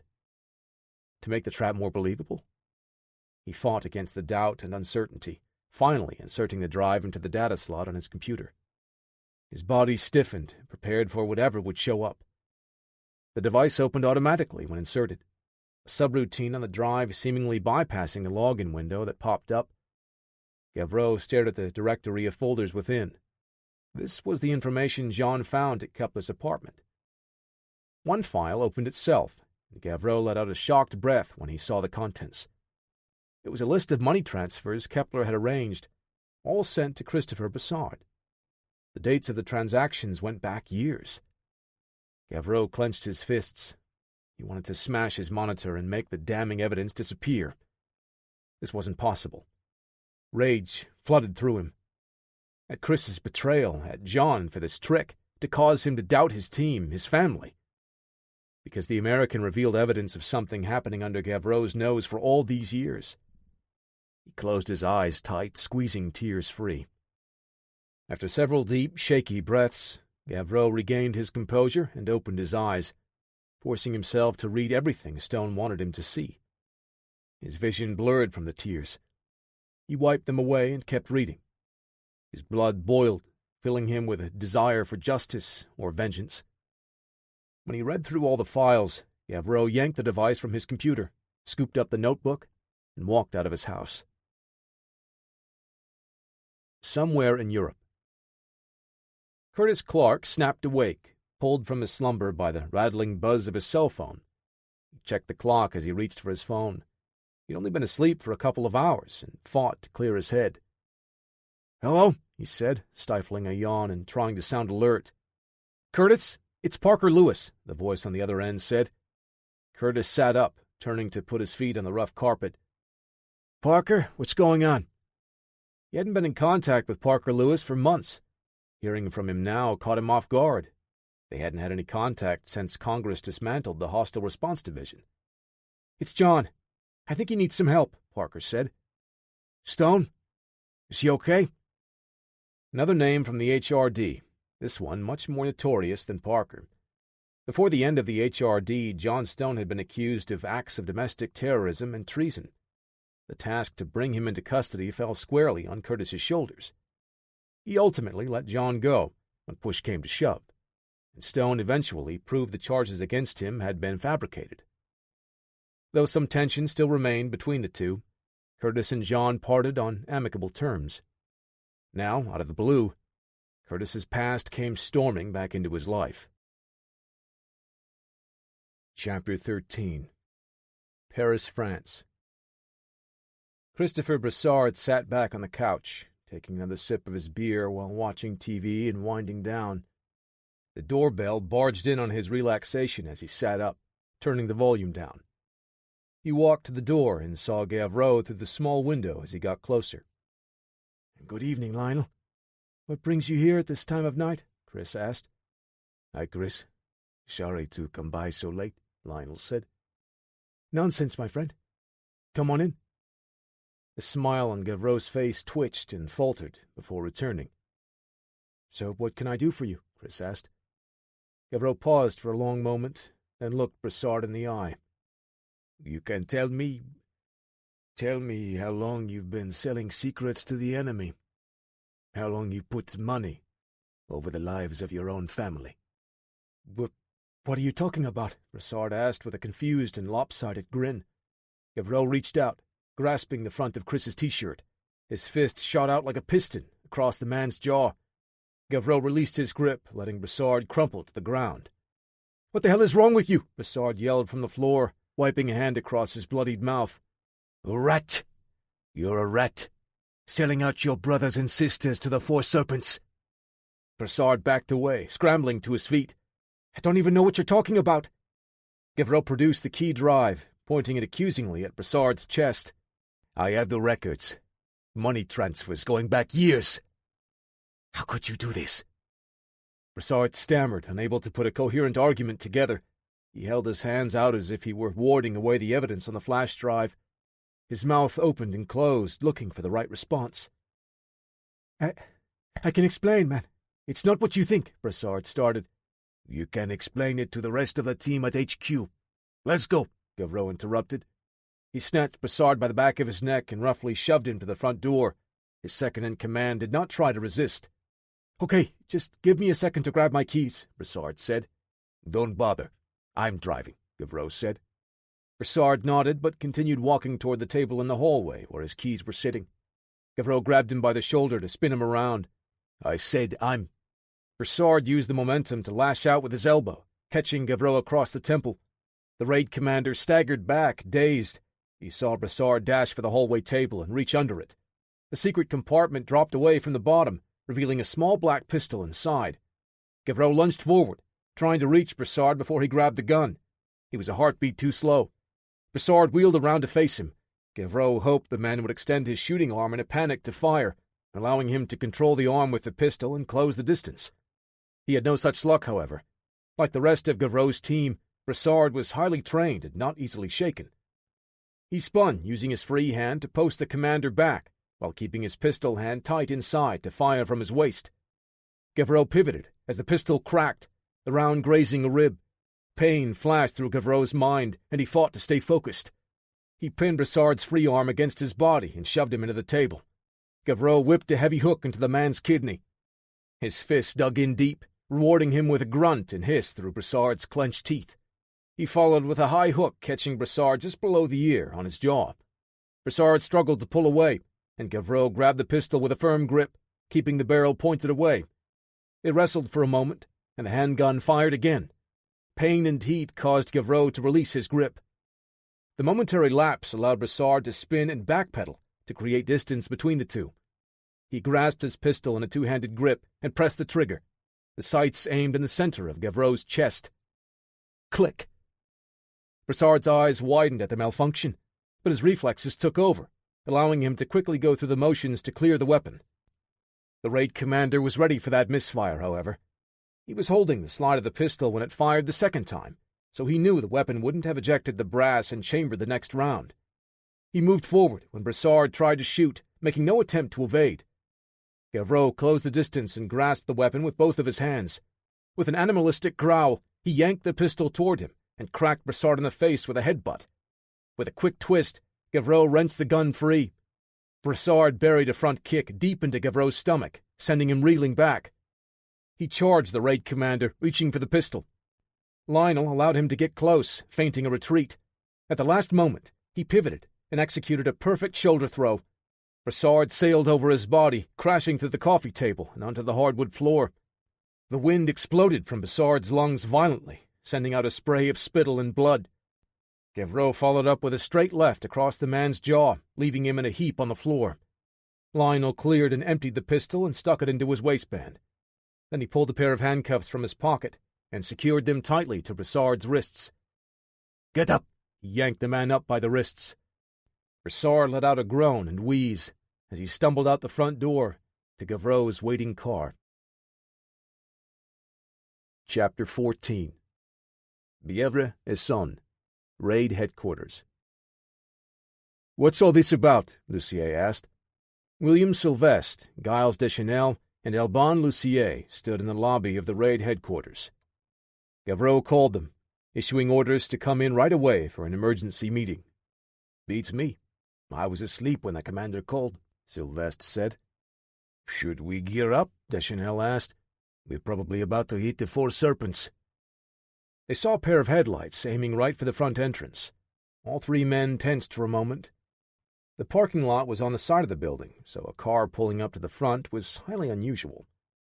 The car stopped and the headlights turned off. The three members headed outside when they heard the car door opening. When they got outside, they saw Gavreau pulling a battered and bleeding Christopher Brassard from the other side. The second in command was in handcuffs and looking down. "What the hell is this?" "Up, sir?" Deschanel asked. Gavreau didn't say a word as he shoved Brassard into the building's front entrance. Christopher fell to his knees, and Gavreau yanked him back to his feet. "This rat sold his soul for his own personal gain.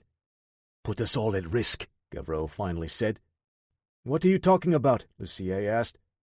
The three men looked at Brassard, who kept his eyes on the floor and said nothing. Gavreau pulled a key drive out of his pocket and tossed it to Sylvestre. "There are files on that drive. They show money transfers to Brassard, arranged by Matthias Kepler, the financier who worked with Bin Hashim and the Four Serpents." All three men looked at Gavreau, then Brassard, with shocked expressions. "That's not true," Brassard began. Gavreau shoved him forward, almost throwing him to the floor. "Shut your mouth," he spat. "You'll have plenty of time to tell us everything in interrogation." Sylvestre stared at the flash drive in his hand. Deschanel got his attention as Gavreau led Brassard away. "Do you think it's true?" Deschanel asked. Sylvestre shrugged. "Open the drive. We have to see for ourselves," Lucier said. Sylvestre hesitated, turning the drive over between his thumb and forefinger. "I can't believe this. How can it be true? It can't be." Lucier reached over and gently grasped the key drive. Sylvestre held on for a second, contemplating whether to even let anyone open it. Brassard was like a brother to him. He had even saved Sylvestre's life 2 years ago, when an operation hit an unexpected level of armed resistance. After a few seconds, Sylvestre looked Lucier in the eye and released his grip, letting him have the drive. Gavreau had already taken Brassard toward the elevator and pressed the button to head to interrogation. Lucier, Deschanel, and Sylvestre followed solemnly behind them. On the third floor, the doors opened, and they all filed out. Gavreau had a hand on Brassard's shoulder, guiding him to a holding cell. Lucier took the drive to his desk and powered up his computer. The three men stood and waited for what seemed like an eternity for the computer to boot up. When the login screen finally showed, Lucier logged in with his credentials and inserted the key drive into the data port. The files opened, showing them precisely what Gavreau had seen. It was true. Everything Gavreau told them. Christopher Brassard betrayed all of them. Gavreau opened the door to the holding cell, leading Brassard inside. Resigned to his fate, he sat quietly on the hard bench against the back wall. Gavreau stood and regarded his colleague. Could he even consider the man a colleague? Was he ever one of them? They remained motionless for a few tense minutes, Brassard choosing silence, and Gavreau left speechless. Sylvestre walked over to the holding cell and looked at Brassard. "How long?" Sylvestre asked. Brassard would not meet his gaze. "Answer me! We all trusted you. We're a family." Sylvestre was screaming now. Deschanel tried to calm his friend down, putting his reassuring hands on his shoulders. Lucier sat at his computer, poring over all the data on the key drive. Gavreau finally turned and headed back out the exit, and closed the holding cell door. He walked to Lucier's desk, and the other two men followed him. There was a long silence. No one knew what to say first. "How did you find this?" Deschanel asked. "The American, John Stone. He was here earlier tonight, and he gave it to me," Gavreau said, gesturing to the flash drive. "The American? Can we trust this? Can we even trust him?" Sylvestre asked, wishing none of this was true. "Can we afford not to act on it?" Gavreau asked. "Yes, we can. What if Stone gave you this to distract you from whatever he's planning?" Sylvestre asked. "You think Stone might be working for the Serpents, creating a rift in this department?" Deschanel asked. "You are grasping at straws now," Gavreau answered. "Can we believe him more than our own brother?" Sylvestre chimed in. "Brassard, Christopher tried to kill me," Gavreau said. This left the three men in stunned silence. "When I saw the files, I went right to his house. I called you all to meet me here, where we could get to the bottom of this," Gavreau started. The others stood and listened intently. "When I saw Chris acting so natural, like he was one of us, I lost my temper. I punched him and told him we were coming here. Then he caught me with an elbow and went for a pistol." Gavreau gestured to his side, wincing slightly. The adrenaline was finally starting to wear off. The three men finally noticed the bloodstain on his dark shirt. "I got the pistol away from him and cuffed him. Then we came straight here." Sylvestre shook his head, not wanting to believe any of it. You hit him first. You said that yourself. Maybe he was defending himself." "Stop! Just stop," Lucier finally said to Sylvestre. "The evidence is all here. Brassard is dirty." Sylvestre grasped his own hair in two handfuls and let out a frustrated scream through clenched teeth. He turned and stormed away. Deschanel turned to follow him. "It's okay. Let him have some time alone," Gavreau said. The other two looked at each other, then at their task force commander. "What do we do now?" Lucier asked. Gavreau was silent for a long beat. He looked at the holding cell door. "Interrogation," he said. "We need to find out what he's told the Serpents, what they know about us." Chapter 15. Gavreau stood in the dark room, looking through the two-way mirror into the interrogation room.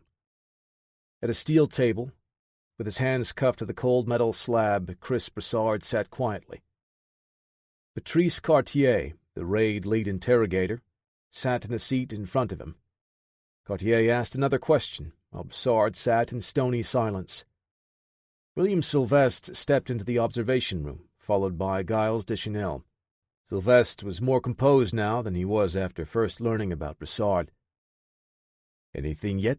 Deschanel asked. "Nothing. Brassard hasn't said more than a handful of words up to this point," Gavreau answered. "Look, I'm sorry I accused you earlier about... Sylvester said. Forget it, Will. I understand how you feel. I didn't want it to be true either, Gavreau said. Chris was family to all of us, Deschanel said. Sylvester just looked through the window at Brassard. Unable to find the words, he could only nod at the two of them. Why don't you see how Lucier is doing with the files that Stone gave us, Will? Gavreau said. Sir, Sylvester said with a nod, turning to leave. The interrogator, Cartier, stood and stepped out of the interrogation room. Brassard gave the slightest turn of his head toward the mirror, then returned his gaze straight ahead. Gavreau tightened his fists and shook his head. A few seconds later, the observation room door opened.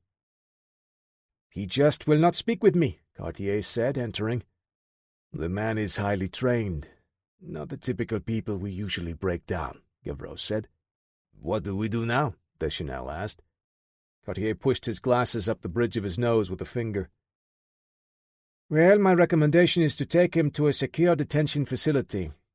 There we have better equipment and personnel to conduct things more efficiently." "Torture? Are you kidding?" Deschanel asked, more to Gavreau than Cartier. The raid commander held out a hand to reassure him. "No one's going to any black site, Deschanel. Besides, we don't have time to waste sending him away from here," Gavreau said. "Well, all right. It was just my recommendation, based on our need to prevent the next terrorist act the Four Serpents may be planning," Cartier said. "I can try to speak to him again, after he's had some time alone." "Perhaps I could speak to him," Gavreau offered. "I don't think that would be the best idea. The isolation will help when I interrogate him again later, and the aggravation may erase any progress we make," Cartier said. Gavreau nodded. Cartier returned the nod before leaving. Gavreau and Deschanel stayed behind, watching Brassard through the glass. "You're going in there, aren't you?" Deschanel asked. "Yes," was all Gavreau said. Then he left the room. The bright overhead LED lights bathed the interrogation room in a cold, clinical glow. Brassard sat unmoving in his seat, waiting for the next round with Cartier. The interrogator was good, but he would get nothing from the former raid operative. The handle on the door rattled and turned, swinging open. Lionel Gavreau stepped through, locking his gaze right away. Brassard's eyes widened slightly, but otherwise his expression betrayed nothing. Gavreau's were fixed intently on Brassard as he pulled the chair out and sat down on the seat Cartier occupied earlier. "I don't know what to say, friend," Gavreau said, biting the last word bitterly. "Were we even friends?" Chris Brassard continued to stare blankly, saying nothing as he took in a deep breath, in and out through his nose. Gavreau wanted to reach across the table and throttle him, make him feel the anger, sadness, and frustration he and the rest of his team felt right now. "Why?" "That's all I want to know. After all we've been through, you owe me at least that. You owe your brothers and sisters out there that much," Gavreau said. Silence. The lack of response left Gavreau exasperated. He looked at the table's scratched and marred metal surface, waiting, hoping Brassard would say anything. "It's no use. I guess you were never loyal to the team. Well, you had us all fooled. Well, you just sold your family to collect a few pieces of silver. Maybe your loyalty only lies with money." Gavreau stood to leave when Brassard spoke. "Loyalty?" His tone equal parts pain and mockery. Gavreau turned to face him. "You question my loyalty, when you should really question your morality," Brassard said. "What is that supposed to mean?" Gavreau asked. "We save lives every day." "Save lives?" Brassard furrowed his brow. "You paint a picture of us as a big, happy family, as if that's something to be proud of. We call each other brother. Then we smile like the good guys while we put our boots on the necks of the ones the government says are the bad guys." He looked up at Gavreau now, a fire in his eyes. "Things are about to change. The corruption of the powers that be is going to end, when true justice rains down on them from on high. Spears from the heavens." Gavreau felt a chill shoot through his body. The conviction in Bressard's words shook him. Had he ever really known this man in front of him? Christopher, please. Tell me what the Four Serpents are planning. Don't let the terrorists spill any more innocent blood. Those who sit idly by, while the corrupt rule over them, aren't truly innocent, brother. Bressard spit the last word like it was a dagger into the heart of his former commander. They deserve the same judgment as those that rule over them. Chapter 16. Paris, France. Kalik stepped out of the black SUV, tugging at his collar as he twisted and kinked his head side to side. One of Ben Hashim's lieutenants put a hand on the assassin's shoulder. "Easy, friend," he said, undoing the top button and loosening the tie. "You won't have to wear this much longer, but if you keep fidgeting around, they will suspect that we don't belong." With his discomfort abated, Kalik smiled and grunted a quick thanks. 4 more serpents followed the pair inside, walking to the metal detector set up at the main entrance. The security guard waved them through, staring at the indicator lights. Each man, in turn, entered the building, with no warning sirens from the checkpoint. As they strode further into the building, shoes echoing in the spacious hall, a man in a suit joined them. "I'm Omari Malouf." He placed his right hand over his heart and gave the men a slight bow. "Here in service to Azar bin Hashim and the Four Serpents. Right this way." He led them down the main hall to a side office, away from the crowds, finding their seats in the main presentation theater. Omari opened the door and gestured for the men to enter, following after the last man. Kalik's eyes continued roving around the room, bouncing from wall to wall, corner to corner, taking everything in. He fixed his attention on a pair of black hard-shell cases, typically used to transport equipment for rock concerts. They were approximately 3.5 feet long and lay sideways on the floor. Omari unlocked one of the cases and opened it, stepping to the side. One of the serpents approached and crouched down to examine the contents. There were large boxes and items filled with lighting and sound equipment for the presentations at the summit. The crouched man nodded to another serpent and reached down to one end of the box. The other serpent did the same, grasping a small handle inside the case on the other side. They both lifted out the stage equipment out on a long shelf.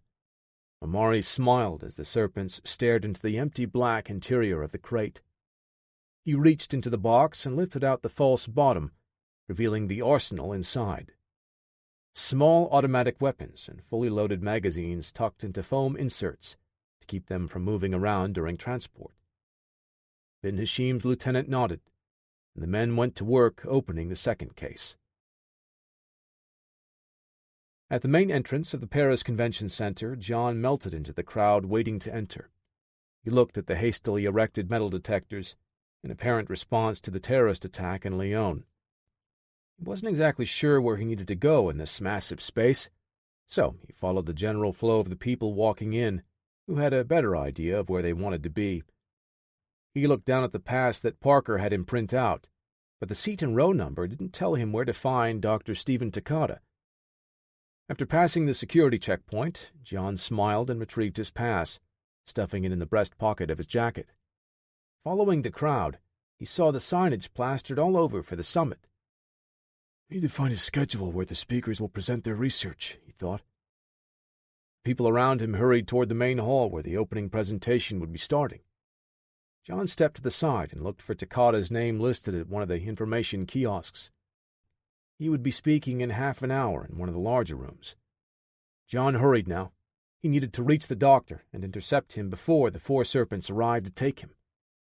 The serpents each slung their loaded Scorpion submachine guns under their arms, hidden by their jackets. The lieutenant ordered his 4 men to join the rest of the attendees in one of the secondary halls for Dr. Takata's presentation.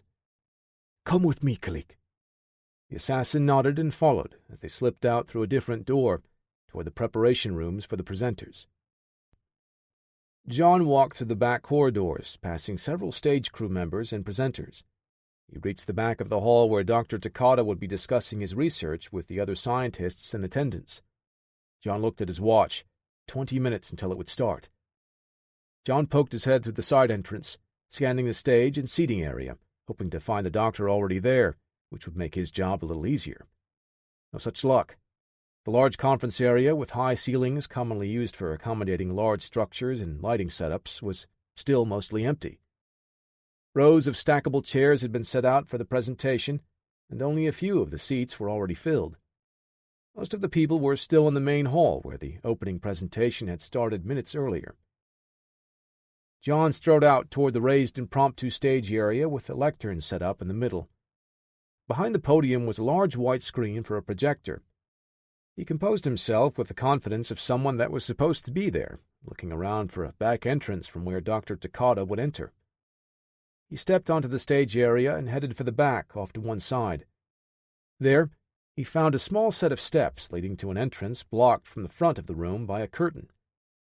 John opened the door and stepped into an adjoining smaller conference room area.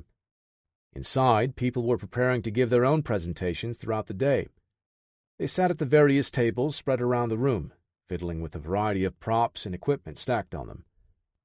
In one corner, John spotted Dr. Takata holding a stack of index cards. He was reading through them, going over his presentation, unaware that his life was in jeopardy. John made his way to the doctor as casually as he could, but without hesitation. He stopped 2 tables away from Takata and examined the unattended items on display, pretending to be there for that reason. He angled himself in a way that allowed him to see much of the room while still keeping an eye on the doctor. Another man joined Takata, speaking to him after he finished going over his notes. John overheard them discussing the plan and timing of the presentation. Once their conversation ended, the other man left Dr. Takata alone. John approached him, speaking in a calm but authoritative tone. "Dr. Takata?" he asked. "Yes? What is it?" The doctor answered without looking up from a piece of equipment he was examining. "Doctor, I need you to come with me, please." John spoke as if he were coordinating the events, trying to get Takata to blindly obey. "What for?" Takata asked. He finally looked up and paused for a moment at the size of John. "I just need to go over the slide deck for your presentation today. If you please," John said, beginning to walk toward the entrance to the stage. It worked. Takata smiled, adjusted something on his equipment, and followed him. Now that the doctor was compliant, John needed to get him out through another exit before anyone spotted them. He angled slightly, moving toward the backstage area. "Actually, it's this way, sorry," John said as he redirected the doctor. Takata followed the course change, but seemed confused. "What's out there? I thought my equipment was already set up," he said. Without breaking his stride, John looked back and gave the doctor a nod and a smile. He led the unsuspecting man out the door, into another hall, this one narrow and empty. John dropped the ruse once they were alone.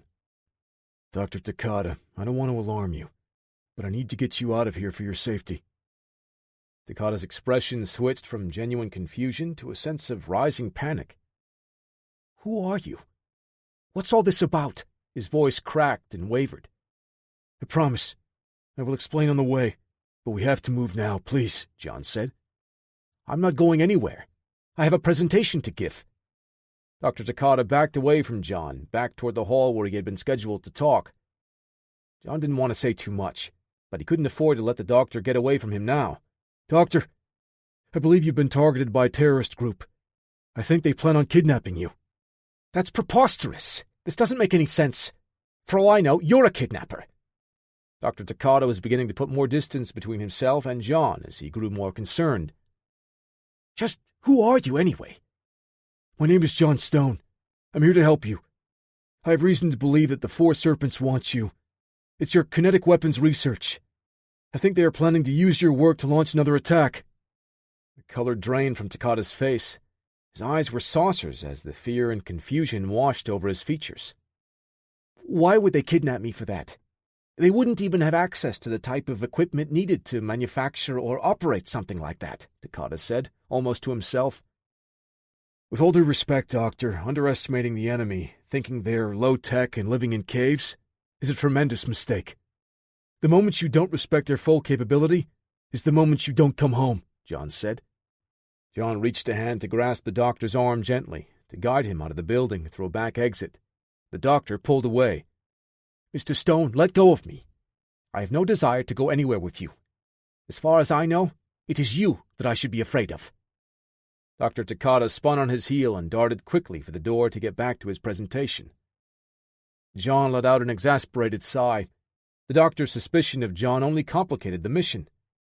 He followed Takata back through the door, trying to reason with him, but he was fully prepared to escalate the plan and hoist the doctor up onto his shoulder if needed.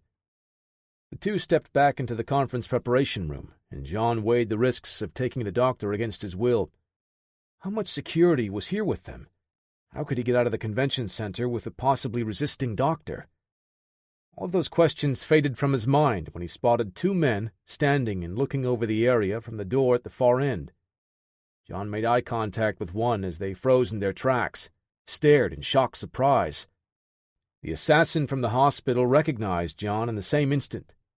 With no hesitation, the man reached into his jacket and pulled out a machine pistol, pointing it toward John and Dr. Takata. Chapter 17. Kalik squeezed the trigger of his weapon, spitting a steady stream of 9mm Makarov slugs at John, and chaos erupted. John wrapped an arm around the doctor and drove himself toward the side door, leading back to the main stage. The assassin stopped firing when John got close to the doctor, and he and the other man charged toward the American. John barreled through the door, which gave way under his considerable size. He pulled Dr. Takata out onto the stage, planning to run across to find another door. Once he stepped past the curtains, John saw the people in the room panicked and ducking down or running for the nearest exits. All except 4 men, also armed with the Scorpion machine pistols.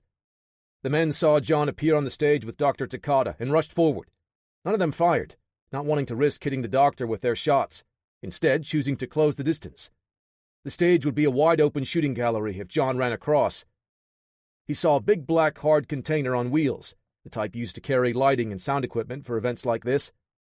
John knocked a large case over onto its wheels, ready to roll it out into the open across the stage. "Stay close, Doc," John said. He pulled Takata near and darted behind the case. It wasn't big enough to cover John entirely, but any cover the case could provide would be better than nothing at this point. The doctor let out a shrill shout in protest, not wanting to follow. John grabbed him around the waist with one arm and shoved the case out across the stage. The 4 men made their way closer, still not wanting to fire at John and Takata. John had the case halfway across the stage, holding the still struggling doctor, when the assassin made his way through the rear entrance with his partner. John angled the case to block an assault from both directions and pulled it while he backed his way across the stage. 2 of the 4 men split away to flank John. "We're going to have to make a break for that door, Doc," John said, nodding his head toward the exit behind them. Takata squirmed to get out of John's grip, his eyes wide in fear. It was time to move. "Now," John said. He spun for the door, abandoning the cover. He guided the doctor firmly in front of him with his hand. Takata tripped and sprawled onto the stage. "Damn it," John thought. He reached down to scoop the man up on the run, but Takata rolled to his back and scrambled away from John. He got to his feet and ran, with his hands up, toward the assassin who had just stepped out onto the stage in pursuit. Time slowed as John watched the doctor run willingly to the terrorists. His stomach dropped when he saw the assassin wave the doctor behind him toward the other man. Dr. Takata looked back at John with a look of relief on his face. The realization hit John far too late. Takata was working with the 4 serpents. The assassin's partner escorted Takata off the stage, leaving 5 armed men against John. With the doctor out of their line of fire, all of their guns opened up. John rushed and dove off the stage, dropping out of sight. He hit the floor hard on his side, fighting to keep the breath in his lungs. John only had one option for escape, and his enemy also knew he was going for it. He had to escape fast before the 5 gunmen overran him. Their bullets continued in controlled bursts, chewing up the edge of the short stage and punching holes into the door through which he needed to escape. On this side of the stage, all he had within reach were a few of the stackable chairs left behind the curtain. Maybe the curtain could be useful for concealment, if he could detach it from the high steel rigging posts around the stage. Could he bring down the steel rigging to cover his escape? John crawled along the ground on his elbows, staying low until he reached one of the steel posts. He gave it a full-force stomp with one boot. Steel supports shook and rang out from the impact, sending a violent tremor across the stage. The firing stopped for a moment when the assailants felt the floor move. Despite his size and the force of his kick, the post did little more than vibrate and ring. He wouldn't be able to bring it down, much less damage it. The covering fire resumed, inching closer. John's only exit was directly in the line of fire. "It's gut check time," John said to himself through clenched teeth. Springing into action, he charged away from the stage, heading for the back of the room instead of the door closest to him. The serpents adjusted their aim, moving to track him. Perfect! They had done exactly what he hoped for. Before John cleared the curtain, he grabbed a handful of the thick black fabric and whipped it forward to conceal his next move. Bullets tore through the heavy curtains. A hot flash of pain ripped across John's shoulder as one of the rounds bit into his flesh. John used the distraction to double back. He grabbed the metal stacking chair and hurled it at the assassin on the stage, aiming for his chest. The gunman whirled deftly out of the way, and John barreled out the exit door. Bullets ripped through the walls around him, and he dove to the ground once he was in the hallway. John rolled until he was clear and stood up to escape. "The doctor. If I can cut off his escape, I might be able to grab him and get out," John thought. With what, though? He was outmanned, unarmed, and wounded. There may be more serpents waiting to help Takata get out. If that were the case, John would be running right into a firing squad. He shouldered his way through another set of doors. Automatic weapons exploded to life behind him, and a few rounds whizzed past his head. 2 armed security personnel stepped into John's path, about 10 meters ahead of him. "5 men with automatic weapons," John yelled at the guards. "Get down!" The guards would not be prepared to take on the terrorists, and he wanted to warn them before they stepped right into a meat grinder. One of the men took a knee, with his pistol aimed at the door, towards the sound of gunfire, and the other used the corner for cover. Perhaps they didn't understand what John was saying in English. These two were either very brave or very foolish. 2 serpents came through the door first, weapons up. The guards fired, wounding one. He fell back through the door, as the other returned fire in the guard's direction. The 2 men did their best to hold their ground, but when the other men came through, they were overwhelmed by the sheer volume of fire. A burst of automatic fire stitched through the kneeling guard's chest, and he sagged to the floor. Before he completely collapsed, John ran over and scooped him into one arm, pulling him back around the corner, behind the second guard. John grabbed the Beretta 92S from the wounded man's hand and a spare magazine from his belt. John stood and leaned around the corner, over the other guard, and fired at the terrorists. They were spread out now, and unable to pursue John. Voices approached from behind, and John turned to see more security guards coming, responding to the firefight. 3 men arrived and looked at their man that had engaged the enemy, then at the one that had been severely injured. "I'll get him clear. You help your friend hold him back," John yelled over the gunfire. He grasped the man by his collar and dragged him away from the fight. After pulling the injured guard down the hall, he reached a man directing the people out to safety. John knelt and applied pressure to the wounds on the man's chest as he called for a medic. The man directing people ran over and crouched down to help however he could. The man looked around and said something quickly in French before bolting through a door not too far away. John kept his head on a swivel, looking for any other terrorists that might be around while keeping constant pressure on the man's wounds. The security guard's breathing was fast and shallow.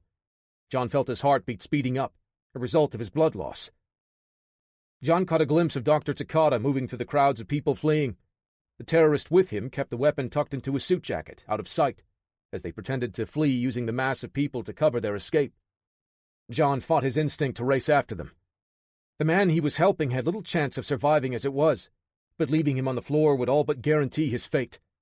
He bit down, tightening his jaw, and focused on every detail he could about the 2 fleeing men. The firefight died down, leaving John to wonder if the security guards had stopped any of the terrorists, or if the serpents had overpowered them. He bristled as he prepared to face those men again. At that moment, the door near him opened, and the man that left him seconds ago emerged with a large medical kit, yelling something into his radio. The man slid to a stop near John and threw the case open. He put the radio down and ripped out some gauze pads from the trauma kit. Another man came running in from another direction, and John nearly stood to face a new threat. He stopped once he realized it was a paramedic, coming to help the wounded man. John was little help for the man, now that trained medics had arrived. "I have to go," he said, knowing they didn't understand.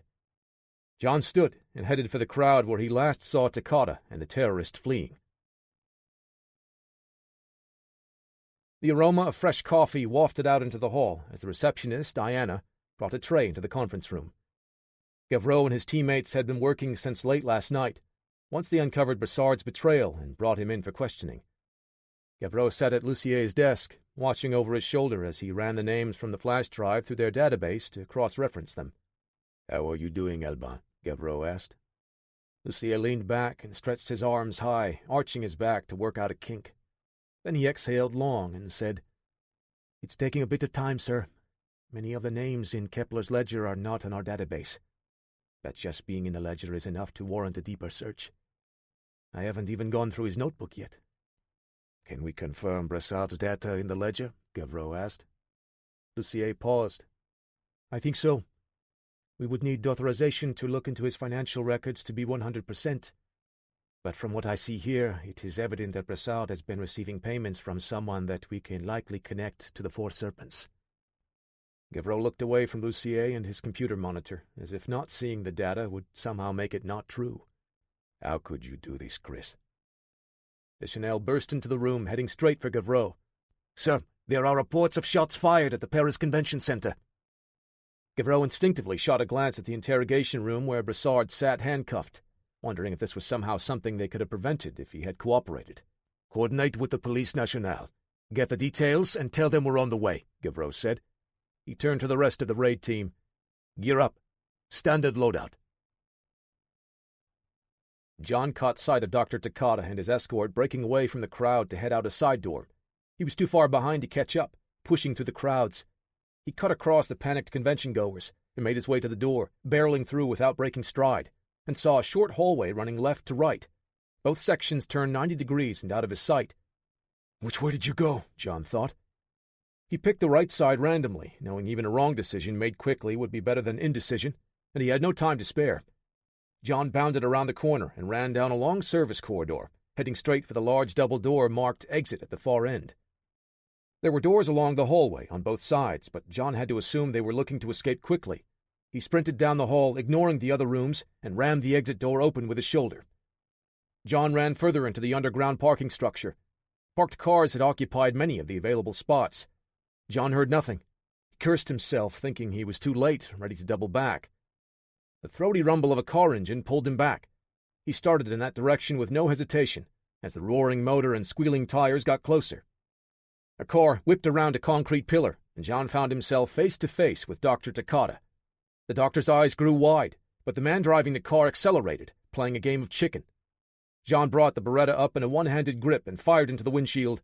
The driver swerved at the sight of the pistol, and John's shots missed his head by inches. The car angled back toward him, but John stood his ground and fired twice more before his slide locked open on an empty chamber. The driver lost control for a moment. The car shuddered and swerved.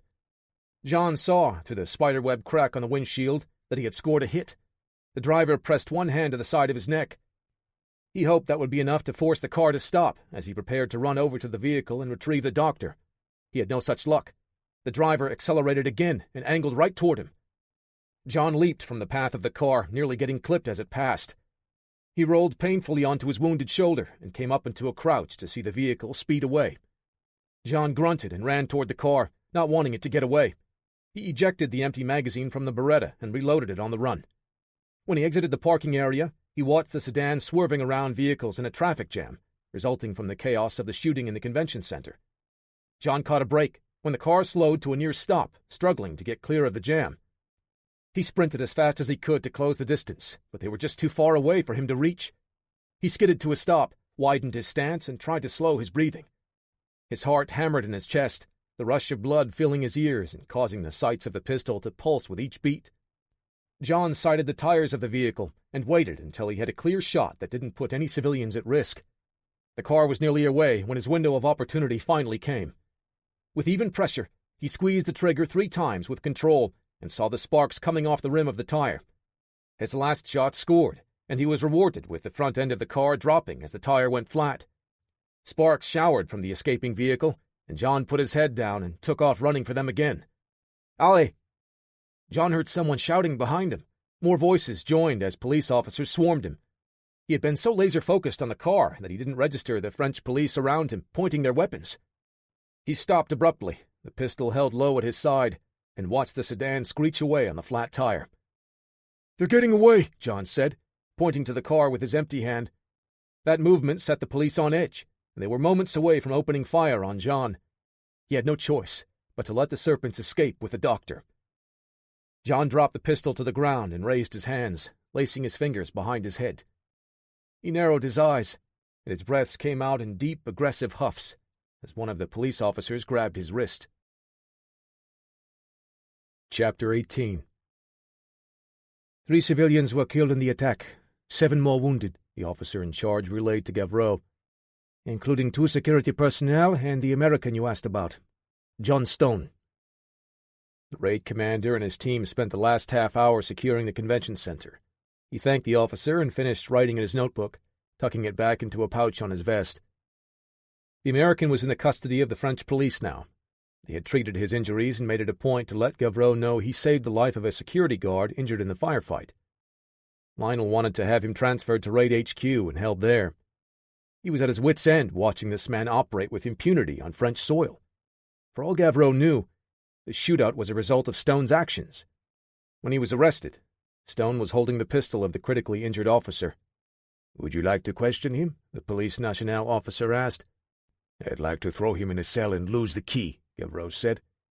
He finally let out a sigh, ran a hand through his hair, and said, "Take me to him." The officer led Gavreau to a police car parked at the perimeter of the scene. The American sat in the back, looking calmly straight ahead with his hands still cuffed behind his back. Gavreau wondered how they even got him into the back seat, as he seemed almost too large to squeeze through the door. The officer opened the back door and stepped away to handle other business. Gavreau leaned on the door and stared at Stone for a long time before he finally spoke. "I do not know what to do with you, Stone," was all he could think to say. "Dr. Stephen Takada is working with the 4 Serpents," John said, as if he were in a briefing room, exchanging intelligence, and not locked up in a squad car. "Enough! I told you we do not want your involvement. Look at what happened now. You are on the news, you know," Gavreau said in his passable English. John saw the news trucks filming him in the car, and he heard someone had captured his exploits firing at the fleeing car on a cell phone camera. He nodded to Gavreau and tried to continue. "We have to find them. I know someone that can help." "We do not need your help," Gavreau cut him off.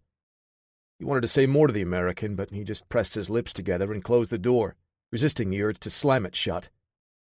John looked through the window at Gavreau with an intensity that some might have mistaken for anger. He saw determination, however, and he knew this would not be the last he saw of the American. Gavreau was at the end of his rope and walked away to cool off. "I heard he saved that security officer," Deschanel said, walking beside Gavreau now. Gavreau shook his head, no longer wanting to hear about the heroic actions of the meddling visitor. "I don't know what to do with him," the raid commander said. "Look how far he got on his own. Maybe we could help him a bit, or just aim him at the bad guys and let him loose," Deschanel said. Gavreau shot him a glare. Deschanel faltered for a step and put up his hands in surrender. "Just a suggestion, sir," he said. "When you are done giving me unhelpful advice, I want you to get in touch with Central Command. Have them grant us access to the CCTV footage for a 10-block radius. We also need satellite surveillance to find where the 4 Serpents are taking Dr. Takada," Gavreau said. "You think he's involved? Like working with the enemy?" Deschanel asked. "I don't know, but no matter whose side he's on, Takada is in the custody of the enemy now." "Have you made a decision about him yet?" Deschanel asked, tilting his head over to John in the back of the police car. Gavreau stopped and looked back at John. Then he shook his head and said, "Have him remanded into our custody. John Stone has the information we need to continue this investigation. I want to know everything he knows." Deschanel nodded an affirmative and turned back. Chapter 19. Bièvre, Essonne. Gavreau parked his car in his assigned spot at the raid headquarters. Another vehicle parked nearby. Deschanel stepped out and opened the back door. John Stone's immense form emerged. He was still in handcuffs, but Gavreau thought remaining in the restraints was optional for a man like Stone. The 2 men escorted John into the front entrance of the building. "We are going to take you to interrogation, and you will assist us in our hunt for the 4 Serpents," Gavreau said, his statement more of an order given to the American. The ride in the elevator was tense, as the 2 raid men were prepared for Stone to suddenly decide he no longer wanted to be in their custody. The beep of the lift was a relief. Deschanel did not entirely hide that in his face. The trio stepped out of the elevator into a minor commotion in the common area. Gavreau saw a man he didn't recognize talking to the other raid members around the desk. The man turned to face them when he heard their footsteps approaching. John straightened up a little, and Gavreau saw a small, amused smile hiding under his mustache. "Good afternoon, gentlemen. Lieutenant Curtis Clark," the man said, extending a hand to shake with Gavreau and Deschanel. "What can we do for you, Lieutenant Clark?" Gavreau asked, apprehensive about the answer. "Sir, this man came here to—" one of the others in the room started before Gavreau waved him off with a hand. Clark looked at the man that spoke, then back to Gavreau. The friendly but professional look never left his face. "I'm here on behalf of the United States government. I have official orders to have John Stone remanded into my custody. I will escort him out of France and back home," Clark said. "Out of your hair, if you will." "What is this about?" Deschanel asked. "Let's call it diplomacy. These two terrorist attacks occurring in the same week are a critical use of your resources. Lieutenant Stone," Clark said, sure to use John's previous military rank, "has been a thorn in your side during that time. All you wanted to do was to find the ones responsible for the death of a friend." Clark paused, a somber look on his face. Gavreau suspected Marvin Van Pierce was also a friend of Lieutenant Clark. "In the interest of preventing an international incident, and in light of his distinguished service record, I'm here to escort John Stone back to the States," Clark said. "On whose authority?" Gavreau asked. "The U.S. State Department," Sylvestre said, holding some freshly printed pages in his hand. "I was letting the rest of your team know as you arrived. I assure you the request is official, and it has the approval of your government," Clark said. Gavreau snatched the papers from Sylvestre and looked them over. He frowned and shook his head slightly. "This man is directly involved in our search for the terrorists. His actions may have aided in their evading capture," Gavreau said. John bristled, but stayed quiet. "How are we supposed to just let him go? What if he might have information critical to our investigation?" Gavreau asked. Curtis put on his best reassuring smile. "He doesn't have to go right away. You can ask him whatever questions you need to ask. I'm sure he will cooperate fully. After that, all I ask is that you allow us to leave here and head straight for the airport," Clark said. "We really have no choice, sir. The documents are official, signed by members of both nations," Sylvestre said. "Fine. Take him to interrogation and debrief him. I want to know everything he knows about the Four Serpents. Everything," Gavreau said. Curtis nodded and followed one of the raid men with a hand on John's back, guiding him along. Gavreau waited until they were out of earshot before talking any further. "Did you get anything more from Bessart?" he asked. "I'm afraid not," Sylvestre said, shaking his head. "He clammed right up. He won't be a reliable source of information anymore. We moved him to a holding cell now." Gavreau nodded and looked off into space, thinking. "What are we going to do with him?" Sylvestre asked. "I don't know," Gavreau answered honestly. This man was part of their family, but his betrayal cut to the bone. Could they live with the decision to lock him up and throw away the key? In the harsh lights of the interrogation room, John sat at a table, no longer wearing the handcuffs. "Thank you very much for answering our questions, Lieutenant Stone. Your information will be of great help to our investigation," Cartier said. They all stood to leave, and John allowed the interrogator to exit first, before whispering to Clark. "I have no intention of leaving, Curtis," he whispered. "Believe me, Stone, I know," Curtis replied under his breath.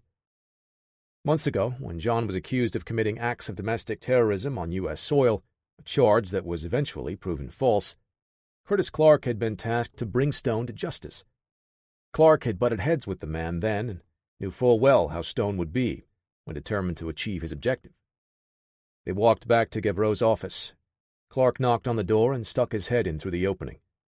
"Everything is all wrapped up here. Thank you for your cooperation in this sensitive matter," Clark said. "One of my men will accompany you to the airport," Gavreau said abruptly. "No need, sir. We can find our own way. You got your hands full," Clark said. Gavreau gave him a suspicious look. "You need a ride there? One of my men will take you," he repeated. Clark shook his head slightly, then shrugged. "Okay, thanks for the offer," he said. Gavreau picked up the phone and made a call to one of his men to escort John and Curtis out of the headquarters. He was very clear about driving them directly to the airport, looking at Curtis and John as he spoke. Chapter 20 Dr. Stephen Takata fixed his gaze on the concrete bunker as they approached in a nondescript sedan. Takata and the driver switched vehicles twice and took detours that led them through tunnels and other areas that restricted the view of any surveillance. They were here to meet with Azar bin Hashim, the leader of the Four Serpents, and had to minimize the chances of someone finding the base. The Serpent's Lair was an impressively large warehouse area located on the outskirts of town. The Serpents conducted all of their sensitive research and experiments indoors in the reinforced high-ceiling hangar bays. Armed guards patrolled the area, waving the car through as they passed. "What's in there?" Takata asked. "You'll see that soon enough, Doctor," the driver said. Kalik approached the car as they pulled up to the main building, parking near a collection of random cars and trucks. He opened the door and helped Dr. Takata out, taking him to bin Hashim. Takata retreated a step when the assassin greeted them, uncomfortable around the unpredictable man. Kalik rarely spoke and showed little emotion when he did. He led Takata up a set of metal stairs against one of the inside walls of the hangar. It led them to a set of offices high up, with large windows affording a view to anyone in the office to see what was happening in the hangar bay. They entered through the heavy door, which opened up into a large reception area. A hallway led to the entrance to the two adjoining offices. Inside the reception room, a bearded man was speaking to another man in a language Takata didn't understand. "Yes, sir. It will be done," the man responded in English. Then he left the room. The other man turned to face the doctor. Dr. Stephen Takada. It is a pleasure to finally meet you. I am Azar bin Hashim, and you are going to help us wake the world. Bin Hashim spoke English with only the slightest Arabic accent. He extended a hand to the doctor, who shook it with some trepidation. "What happened at the convention center? Who was that man?" Takata asked. He was visibly shaken. Don't worry about him, dear doctor. He is simply a pebble in my shoe. That man is in the custody of the police, so we won't have to worry. For now, bin Hashim said.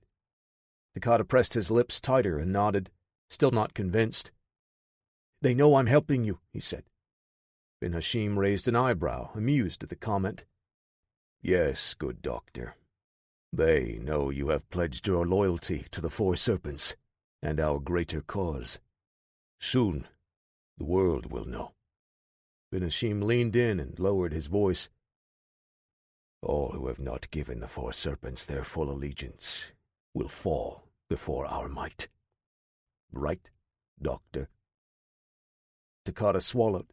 "Yes, of course." He gave a quick nod. Excellent. I assure you that there is nothing that stands in the way of our success in this great mission, bin Hashim said.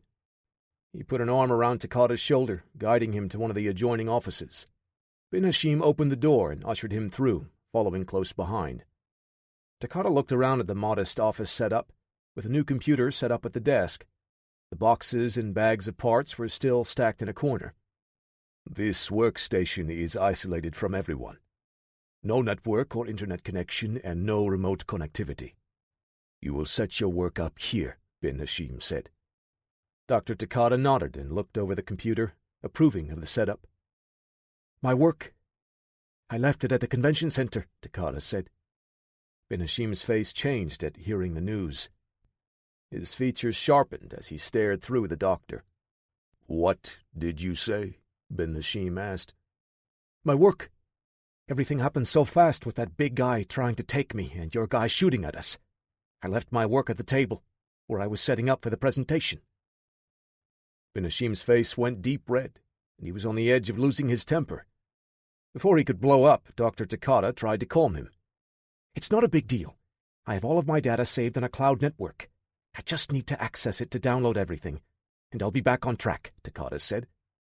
"But you see, it is a big deal," bin Hashim said through clenched teeth. "All of your research, the research that you are here to complete, is now in the hands of the Police Nationale and RAID." "Yes, but I won't need that once I have my backups downloaded," Dr. Takata said, oblivious to the fact that his research in French government hands would mean they now know what the Four Serpents could be working on. He also didn't fully grasp that Ben Hashim wanted all of the computers in this area to stay offline for security purposes. Downloading Takata's data online would expose this base to unnecessary risk. The doctor was ever so naive, which could prove to be a significant detriment to the mission. Ben Hashim considered for just a second if he could just kill Takata and try to continue on without him. In the end, he decided he still needed the doctor. Tying off this loose end later, however, was now a real option. Khalik, please have one of our computers set up with an online connection, and bring Dr. Takata with you, so he can download everything he needs, Ben Hashim said. The assassin nodded and escorted Dr. Takata away. Azar bin Hashim took a moment to calm himself, then walked to the office window. He looked down at the panel trucks parked inside, with the rear doors open. A forklift rumbled as it backed away, pulling out pallets loaded with what looked like parts to assemble a small plane. The leader of the Four Serpents assured himself that they were far enough along now, that their enemy's knowledge of their plan would not stop the mission from succeeding. At the Orly International Airport, the silver Peugeot pulled into the passenger drop-off. John remained quiet, but Curtis Clark chatted with the driver the entire way. By the time they arrived, the driver's relief was visible in his face. The man put the car in park, and Curtis said, "Oh, are you coming with us to make sure we find our flight okay?" The man closed his eyes, and his head dropped for a moment. He just wanted the incessant talking to end. "No, you go ahead. I am sure you will manage," the man said. "Oh, okay. Well, thank you all so much for your cooperation in this sensitive matter," Curtis said to the man, who just nodded in return. The two Americans stepped out of the car and walked to the entrance. John heard the sound of the car speeding away. "Thank God for that. Thought I would have to hear that chatty Cathy act all the way to the gate," John said. "What act?" Curtis asked, amused. "I will punch you through a plane if you keep talking," John said. Curtis chuckled and pulled out his phone. He typed a text message and walked deeper into the airport. "I appreciate the help getting me out of that spot, but I have no intention of leaving here right now," John said. He expected resistance and was surprised to hear the opposite. "I knew you would say that. Where to?" "We need to find where they took Takata," John said, looking at the signs around them. "Get Parker on the line. Find out if there's anything he can do." Curtis chuckled, dialing Parker's number. "What's so funny?" "Seems that our little hacker friend knew you would be asking for some assistance, so he—" Curtis held up a finger. "Hey, Parker, I got John with me. I'm putting you on speaker." "Hey, John, I've been digging around, and I think I may have found something," Parker said. John raised an eyebrow. "What do you mean you've been digging around?" "Didn't Curtis tell you?" A faint clicking filled in the gaps between Parker's words. "I had him run some software on the raid systems." "You did what? When were you going to fill me in, Curtis?" "Now," Curtis said. "Before I flew out here, Parker sent me some files to copy onto this." He held up a small flash drive. John turned to face Curtis. "Are you telling me you just opened up the French National Police computers to an American citizen? A civilian, at that? Do you realize how hard this could land on us?" "On me," Curtis said. "I'm the one that uploaded it." "They won't be able to trace it back to either one of you," Parker said. "It's pretty ingenious, actually. The way it works is—" "I don't need to know the details, Parker," John said. "Look, what's done is done. I'll clean up this mess once we find Dr. Takata. Did your little program conjure up an answer?" "I mean, it's not that simple."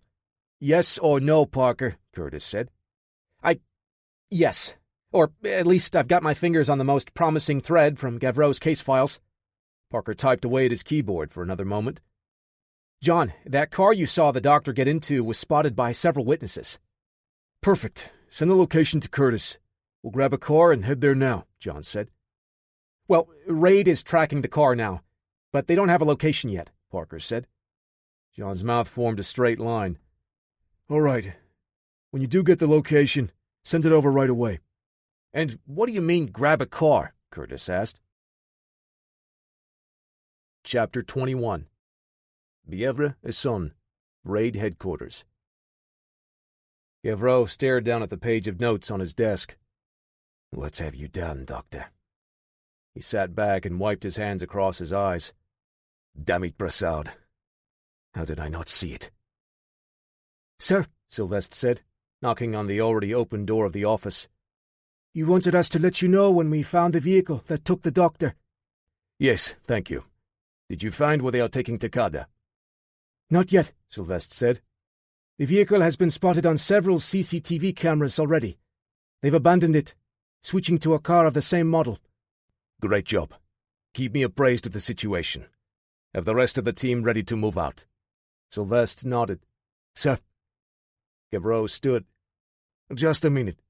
He walked over to the door, placing a hand on the agent's shoulder. Broussard was one of us. I understand how that may affect the morale of the team, but we must stop bin Hashim before the serpents strike again. "Understood, sir." Sylvester nodded again, his face showing a level of resolve that let Gavreau know his words got through. He watched the younger man join the others, diving back into the mission. Gavreau laced his fingers behind his neck and stretched. He tightened his jaw and relaxed, feeling the tension slowly abate. The blood of the innocents is on your hands, Christopher. The tension grew in his neck and shoulders again. John looked over the Mercedes G-Class Jeep that Curtis parked at the curb. "Where did you get this thing?" "Some pimp just gave it to me. Says he didn't need it anymore," Curtis said, massaging the knuckles on his hand. "Are you serious?" "Does it matter?" "I suppose not," John said, sitting in the passenger seat. "We've got a lot more to deal with right now. Besides, this thing should still be in pretty good shape by the time we're done with it." "Less the gas we're using," Curtis said, starting the engine. "You get the location from Parker?" John buckled the seatbelt, staring off into the nighttime traffic. "Yeah, we're about half an hour away." Curtis pulled into the traffic, merging with the cars flowing down the street. "You have any idea of what to expect when we get there?" John shook his head. "Nothing good. At least half a dozen men armed with Scorpion SMGs. If bin Hashim is there, we can expect a lot more." "Wonderful. Wouldn't have it any other way." Curtis smirked at John. "I already know the answer, but I need to ask. Did you bring any weapons with you?" "Like you said, you already know the answer. Sorry, Lieutenant, but we're going to have to procure weapons on site." "I hate last-minute shopping," John said. "Seriously, John, the location that Parker passed on is directly from Raid's system. Gavreau and the others know what we know." Curtis shot him a quick glance. "They'll be knocking the door down, too." "For once, we've got the advantage, operating with a small team," John said. "They'll have to plan out their approach, discuss tactics and contingencies for what they may run into on site." "Part of that is gearing up," Curtis said. "That's the step I would rather not skip." "Can't be helped," John said. Curtis smiled, keeping his eyes fixed on the road. "Looks like we'll be renewing our subscriptions to guns and ammo when we get there." John groaned. "You've been hanging around Parker too long." Chapter 22.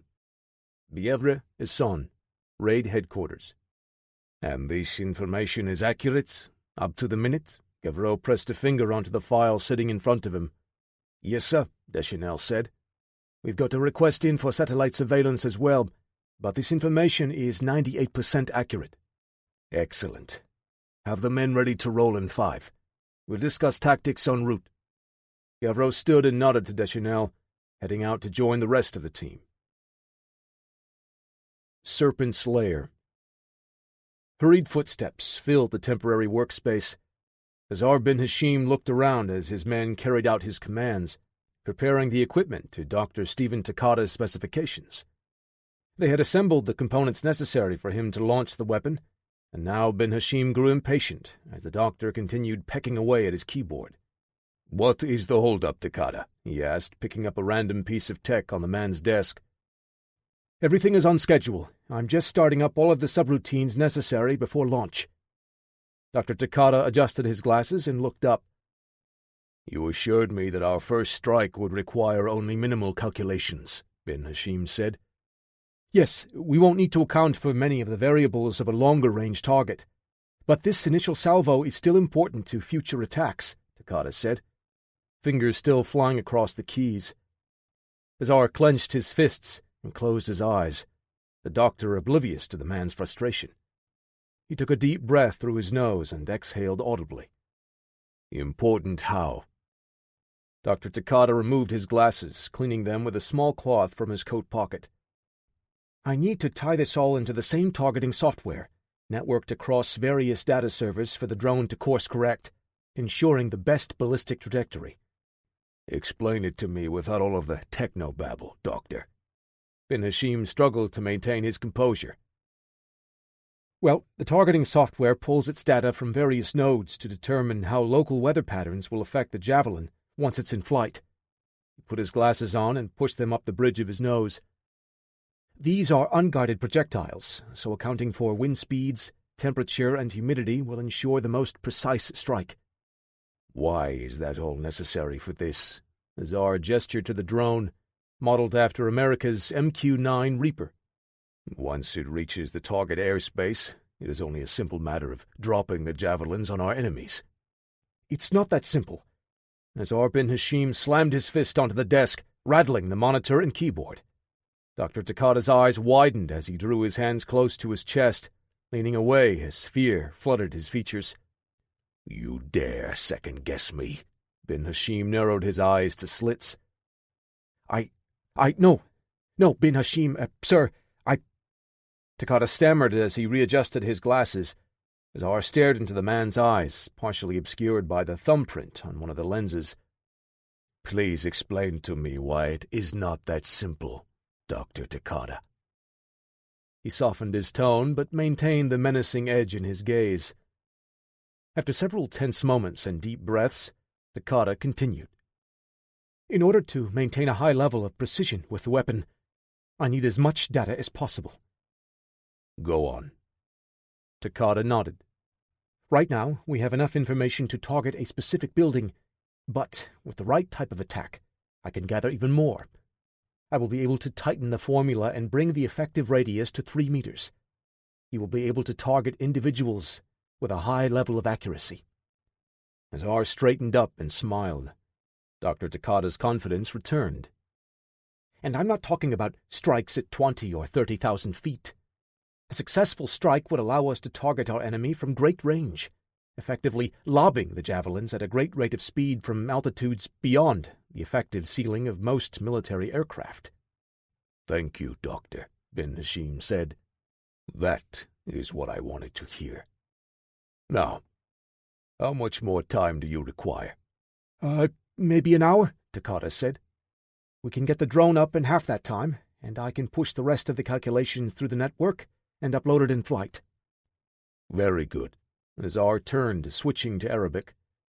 Khalik, keep the doctor safe. Get him whatever he needs to complete his task. The assassin nodded, holding one of the tungsten-rich kinetic penetrator javelins, rocking side to side as he adjusted the angle of the projectile, letting its weight carry his body back and forth.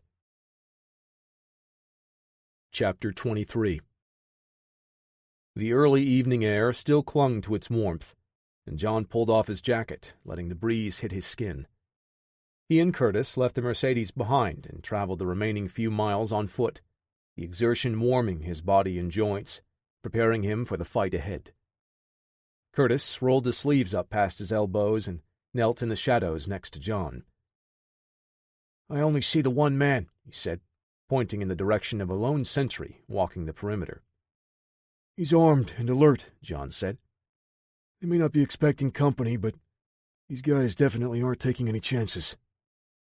It's open ground, too, Curtis said, shaking his head. It would have to cover a good 20 yards to reach him. That's plenty of time to dump a mag into our bodies.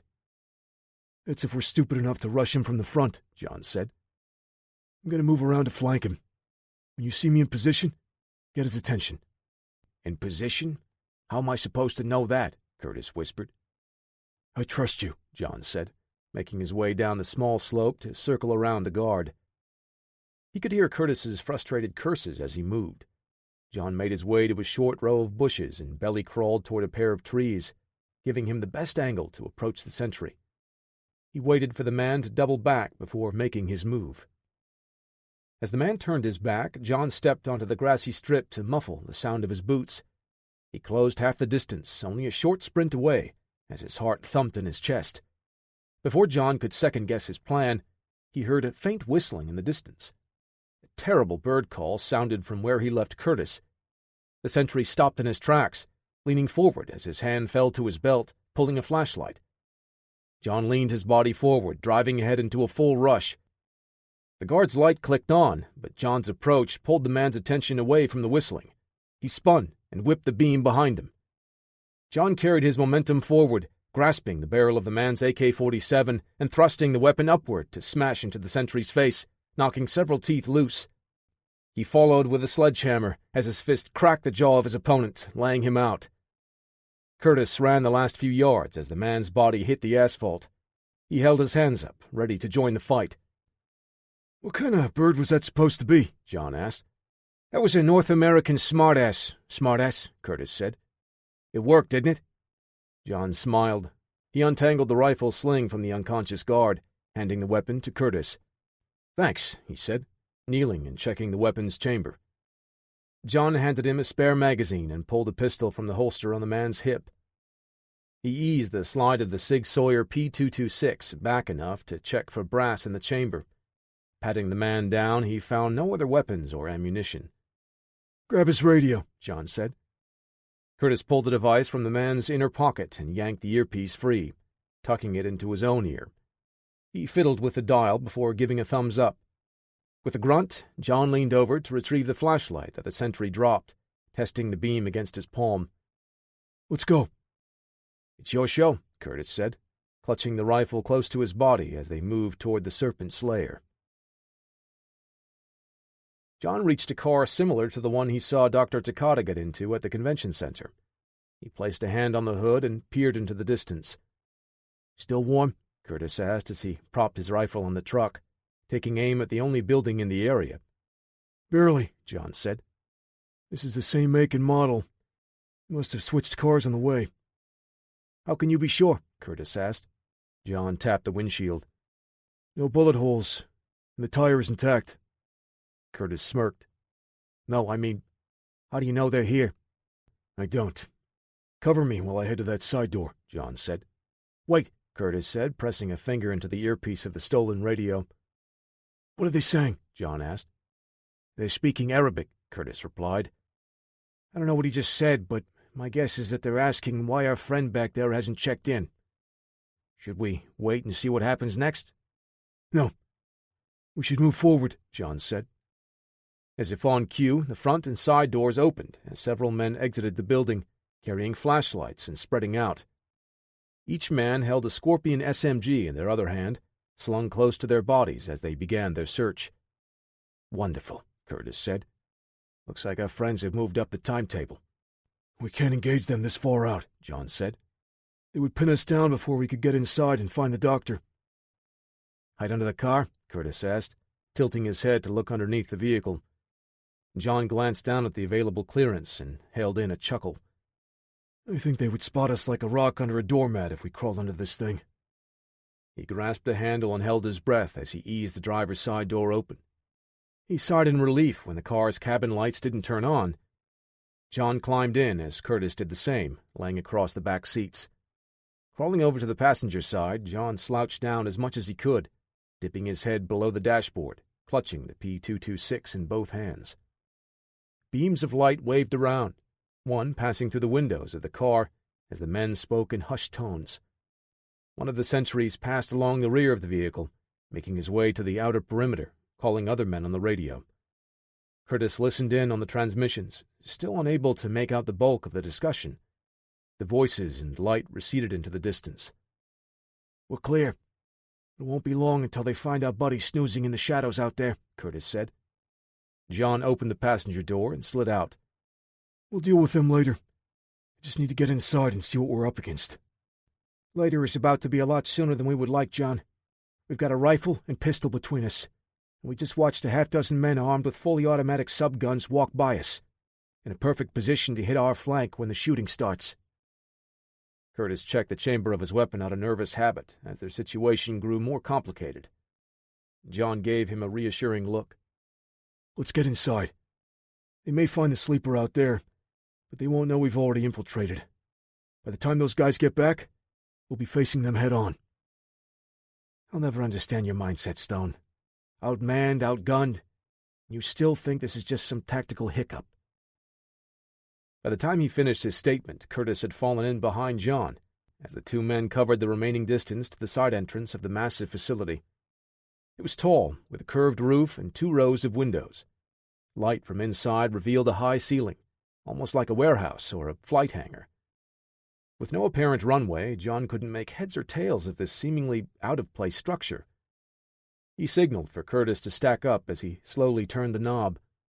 Opening the door just a slit, John peered inside, taking in the scene one slice at a time. He wedged a toe into the gap and pressed his hands together on the pistol. Looks like 8, maybe 10 men inside, John said over his shoulder. Great. Just make sure you let me know before you go all Rambo in there. Curtis flicked the AK safety off and pulled it close to his body, settling the stock in front of his shoulder. John nodded and slid his foot outward, opening the door wide enough to slip inside. Curtis followed, using his lead arm as a wedge, entering right behind. The latch caught softly, cushioned by the pressure from the colder air inside. They made their way along the wall, using the small shadow until one of the overhead lights bit a large circle out of their only concealment. John looked around for a suitable replacement. Curtis followed his gaze, taking in the 10 men John mentioned earlier. 2 more strode along the walkway along the second floor, circling all the way around the structure. Curtis nodded his head up to the men on the level above. Those 2 are going to be a problem. John didn't reply, fixing his gaze further into the building. There, he said. That's the guy that helped Takata escape the convention center. The assassin from the hospital. In the distance, Curtis spotted a man in dark pants and a dark windbreaker. The man moved with short, shuffling steps, staring down at something in his hands occasionally. Are you sure? He asked. I can see it in his eyes, John said, breaking away and moving to a set of crates further along the wall. Wait, Curtis hissed, balking before he followed. John advanced again, getting closer to his target. The man grabbed a few more things off of a nearby table and walked up the stairs, heading into one of the offices on the next floor. Inside, John could see Dr. Takata seated at a computer terminal. There you are, Doc. John's grip tightened on the pistol. He clenched his teeth and sucked in a deep breath through his nose, ready to make his move. Hey! Shouting from behind him snapped John's attention back where he and Curtis were moments earlier. Intruder! One of the men on the upper level shouted.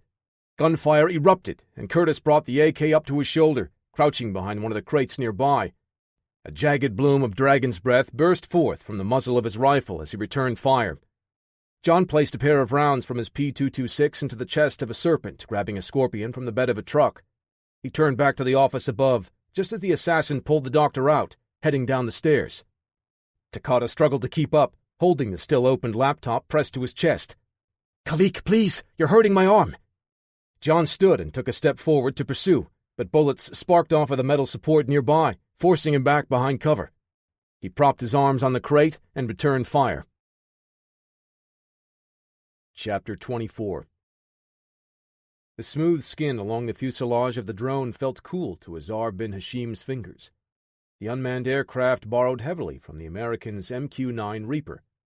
This would be the platform the Four Serpents would use to deliver a message to the free world. He would remind the so-called superpower nations that even they can bleed.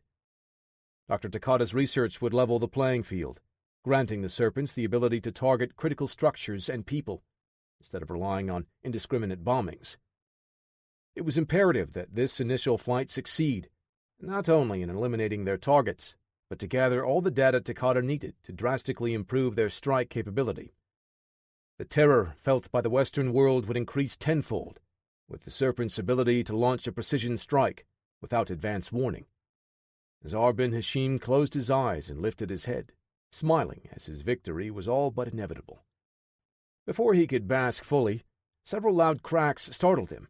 A string of automatic gunfire answered back. A firefight erupted in the front half of the facility. "What's happening?" he shouted to one of his men. He grabbed the AK-47 leaning against a cart loaded with spare drone parts. His bodyguard held a finger to his ear while shouting into his radio. After a moment, he looked up. "We're under attack." "That much I know, idiot." Go! We must keep the French police from getting their hands on the doctor." The two men with him nodded and worked the charging handles of their rifles before rushing toward the sounds of battle. Following close behind, Ben Hashim looped the rifle sling over his head and shoulder. The large hangar portion of the back had 2 doors, each leading down a hall toward the office area in front. Ben Hashim stayed close to his men as 2 men rushed toward him. "Hold your fire," Ben Hashim said. "That's Dr. Takata." "Thank you," Takata said, rushing to make his way past the armed men. "Khalik, what's going on?" Ben Hashim asked. His enforcer looked back and clutched his weapon closer to his body. Azar looked down the hall and caught a glimpse of a large, muscular man wearing dark pants and a black T-shirt. "Is that the American? The one from the Paris Convention Center?" Khalik snapped out of his stupor and looked Ben Hashim in the eye. "Yes, American." The sudden intensity of the man unnerved Ben Hashim. He could see an odd fire in Khalik's eyes. He couldn't figure out if he saw anger or determination. Either way, it could be harnessed. He put a hand on Khalik's shoulder. "You must stop the American. Do you understand? Do not let him pass." Khalik nodded and turned to face the enemy. "What are we going to do?" Dr. Takata asked, his voice shaky. "I need to get out of here." The Serpent's leader struck the frightened man with the back of his hand. "You will accomplish your objective, Doctor. Upload the target parameters, and get that drone in the air." John pressed the trigger 5 times in rapid succession, drilling a machete-wielding attacker. The slide of his P-226 locked back, showing the empty chamber. John dropped the pistol and grabbed the machete, rushing ahead as a blur of movement whipped into his view. John swiped his knife upward, knocking the terrorist's rifle off target. The machete's steel spine was still ringing from the impact when John plunged the wicked blade into the man's gut. The force of the blow carried the terrorist off his feet. John ripped the AK-47 away with his free hand and fired a burst at another threat. In the distance, he spotted Takata turning to follow the other man down a hall. Bullets chipped away at the walls and floor around both Americans. "Curtis, watch my back! I'm going after the doctor!"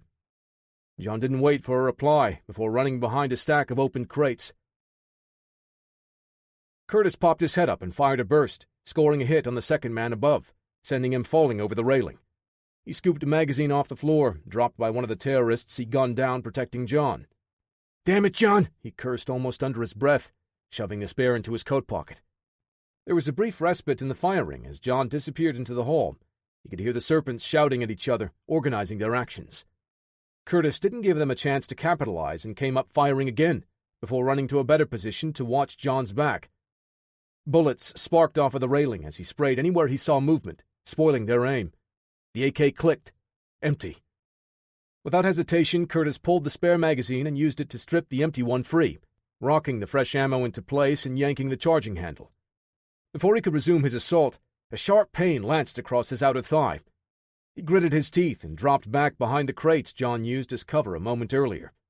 Curtis looked down and saw the small tear in his pant leg.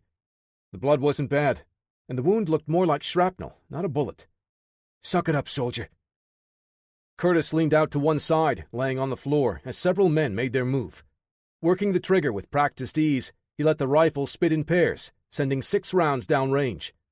Each time one of the Serpents would fall, although the last man did so more out of fear, retreating toward his friends. A voice in his ear distracted him, shouting in Arabic. The man that left earlier to look for the missing sentry had just arrived. "Fantastic!" Curtis came up to a crouch and dropped the retreating man with a single shot between his shoulder blades. Chapter 25. 2 men stepped out of the hall to meet John. He fired the AK from his hip and gave the lead man an extended burst. Several of the heavy 7.62mm rounds passed through and struck the second man, but it wasn't enough to drop him. The Serpent returned fire as he fell. John dove to one side, rolling on the hard concrete. He came up to a kneeling position and fired a short burst into the man's torso, before elevating his aim enough to place a single shot in his forehead. John grunted and ran toward the hall. As he rounded the corner, Ben Hashim's formidable assassin blocked his path. With the speed of a serpent strike, Khalik snapped a hand out and lifted the muzzle of John's rifle. A Glock 19 flashed up toward John's chest. John released his grip on the AK-47 with one hand and reached out. His fingers clamped over the thumb and wrist holding the pistol. The Glock barked, and the slide bit into John's hand. Kalik torqued his wrist to wrench the handgun free. The assassin circled it back and tucked it near his body in one smooth motion. John leaned into the rifle and swung the barrel in a full circle, looping toward his opponent's legs. The Serpent's enforcer executed an unorthodox spinning flip to dodge the sweeping barrel. John had a difficult time tracking, much less anticipating the smaller man's movements. His AK chattered loud in the close quarters, bullets cracking the floor. Kalik twirled back with a dancer's grace, firing his pistol as he evaded the incoming assault. The powerful concussive blasts thumped in John's ears. Immense muzzle flashes obscured his vision in the dimly lit hallway. He couldn't see his target clearly at that moment, but that meant his foe's visibility was also compromised. Through the bright flares in the middle of his vision, he spotted Kalik moving in. His AK met resistance as the assassin pinned it against the wall with his foot. John snapped his hand out again, catching Kalik's wrist before he could fire the Glock. Both men locked eyes, and the moment in time stretched. John stared into an abyss, unable to read anything from the man's gaze. Kalik was looking through John. 1,000-yard stare. With his opponent standing on only one leg, John thrust his head forward to drive him off balance. Kalik leaned back and flipped away. He kicked John's wrist as he arced backward, knocking the rifle free. John felt the pistol fall from Kalik's grip as well. Seizing the moment, John stepped in and fired a jab. Kalik tried to slip the blow, but John scored a glancing hit. He followed with a straight right, but the assassin deflected the punch and slammed a hard hook into John's ribs. A foot snapped up, and John brought his arm up in time to absorb the roundhouse kick. He thrust out with a front kick to push the enforcer back. Kalik twisted out of the way, continuing his rotation to send an elbow crashing across John's jaw. The strike jarred his vision, filling it with stars. A kick pounded his thigh, and a second buried itself into John's gut. Before his opponent could pull his foot back, John wrapped an arm around the ankle and brought his forearm down on the meaty upper leg. Kalik let out a grunt and jerked his limb free, limping back before settling into a strange, rhythmic movement pattern. Kalik shuttled to his left, switching angles before re-engaging. John pushed off his rear leg and twisted his body, launching his fist straight through his oncoming opponent. Kalik's knee buried itself into John's solar plexus, driving the air from his lungs. John dropped to his knees, a line of drool splashing on the ground. Even through the pain, John had felt his fist connect. He couldn't match the smaller man's speed, so he took the full force of the incoming attack to land a punishing assault of his own. He clenched his teeth and pulled a breath of air in, ignoring the immense pain. Kalik leaned against the wall, clutching his chest. The assassin spat on the floor and bridged the gap again. A palm strike collided with John's jaw, but he shrugged it off and buried a wrecking ball into Kalik's gut. The ranger followed with a left hook, violently twisting the assassin's body away. Kalik stunned John when he used the momentum to whip a spinning roundhouse kick at his head. John managed to catch the man's ankle, his hand swallowing much of the joint. He grabbed a handful of Kalik's jacket and swung him bodily into the wall, the impact shaking the doors. An animalistic growl pushed past John's gritted teeth. He jackhammered a right cross into the assassin's face. The powerful punch snapped Kalik's head back through the wall with a sickening crunch. The force of the blow fractured his skull and snapped the assassin's neck, leaving him embedded in the wall. John scooped up Kalik's Glock 19 and ran toward the far end, in pursuit of Dr. Takata. Dropping his AK-47, Curtis dove and slid across the polished concrete, snagging a scorpion. He rolled behind a truck as the enemy's bullets cracked the ground nearby, peppering him with bits of debris. Flat on his stomach, he aimed the machine pistol at the feet of a serpent rushing his position. His rounds slammed into the man's shins and knees. The terrorist fell forward, cracking his face on the ground, sending a tooth skittering toward Curtis. He frantically ejected the spent magazine and looked around for another. Maybe his luck would hold out, and the enemy wouldn't realize his weapon had run dry. He whipped his head to the side as a dull, metallic clanging rang out, the round object bouncing and rolling to a stop nearby. "Grenade!" His heart raced. Curtis scrambled to his hands and knees, grabbing the explosive and tossing it over the truck. Exploding in midair, the grenade shattered all of the nearby windows. A shower of broken glass cascaded over his back as he held his hands over his head, bracing for the impact. His ears rang, and he could feel his pulse in his eyeballs. That was not fun, he thought. By the time the buzzing whine in his head receded, he could hear the serpents shouting at each other. Apparently, one of them got a little too plucky and tossed a grenade, and the others didn't seem to approve. Footsteps crunched on the bits of glass as an assailant moved around the truck. Curtis leapt up to his feet and shoved the serpent's rifle into the man's chest, forcing him on his heels. When the man pushed back, Curtis let him come forward and used his momentum to get behind his opponent. He pulled the rifle up against his foe's neck, using him as a barrier, as they sidestepped to another stack of equipment. Before he could reach cover, the terrorists opened fire, punching holes in his human shield. Curtis felt the body fall from his grasp. He dove to the side, still clutching the dead man's AK. Fire lanced up from his calf as he rolled the final few feet behind the crates. Pressing a hand to the wound, his fingers came away bloodied. Why do I let John pull me into these messes? More men shouted. Curtis rose from behind cover and triggered a burst to push them back. He shifted the sights to the side, scanning for an active threat. Stacked next to a forklift, Curtis spotted the tungsten rods. His finger tightened, and in that moment of hesitation, enemy fire drove him down. Of course, it's not something explosive that I could have used as a distraction. He crawled back behind another stack of equipment. A volley of fire missed him by inches. More serpents had opened up from the front of the building. He rolled to his back, firing behind him where the guards from outside had returned, flanking his position. Curtis sprayed a long burst in their direction and scrambled to his feet, making a break for the forklift. Bullets chewed the crates and equipment as he passed by. He gritted his teeth to drive through the pain in his leg. Curtis dropped to a slide the last few feet. Sparks bloomed off of the forklift just over his head. Two of the guards broke away and ran toward him, their scorpions blazing. Curtis grabbed one of the kinetic javelins and jammed it into the forward control of the forklift. The massive machine lurched and plowed ahead. Curtis took aim and shot down one of the guards that tried to avoid the forklift barreling toward him. More serpents joined the fight now. Curtis leveled his sights on a crowd and pressed the trigger. The rifle bucked several times before the bolt locked back.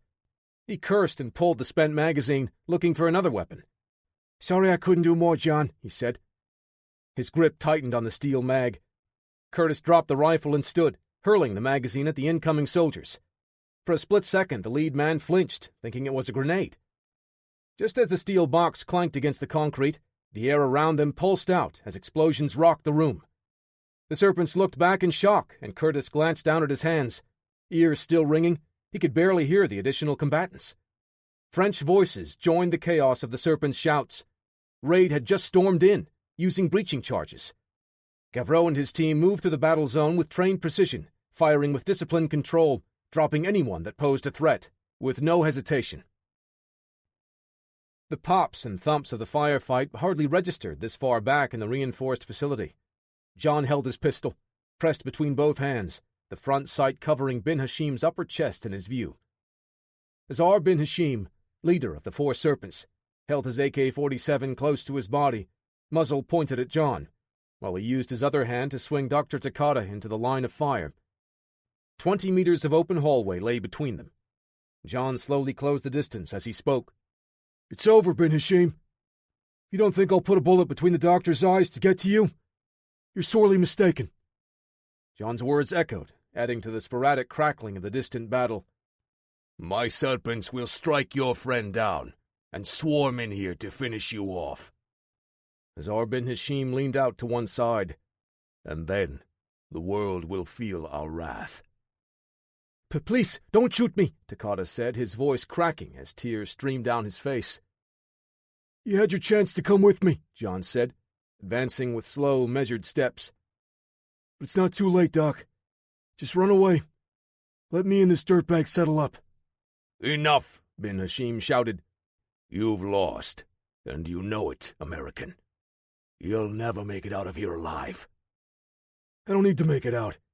I just need to stop you. Or perhaps I can just put Takata out of his misery. I'm guessing he hasn't given you what you need to accomplish your mission. John shifted his point of aim, just enough to cover the doctor. A smile spread across the serpent leader's face. I have everything I need now, bin Hashim said. He shoved Dr. Takata to the side and brought his rifle up. John aimed and took the slack out of the trigger. Then, the entire building shook. Both men fired, their shots missing. Azar dove behind a pair of steel drums, and John strode forward, shooting his Glock. After the explosions from the battle out front, John heard the volume of fire escalate. There was no way Curtis would be able to hold back that number of men. He had to push ahead and get to bin Hashim fast. The serpent lifted his rifle up over the barrel, spraying wildly.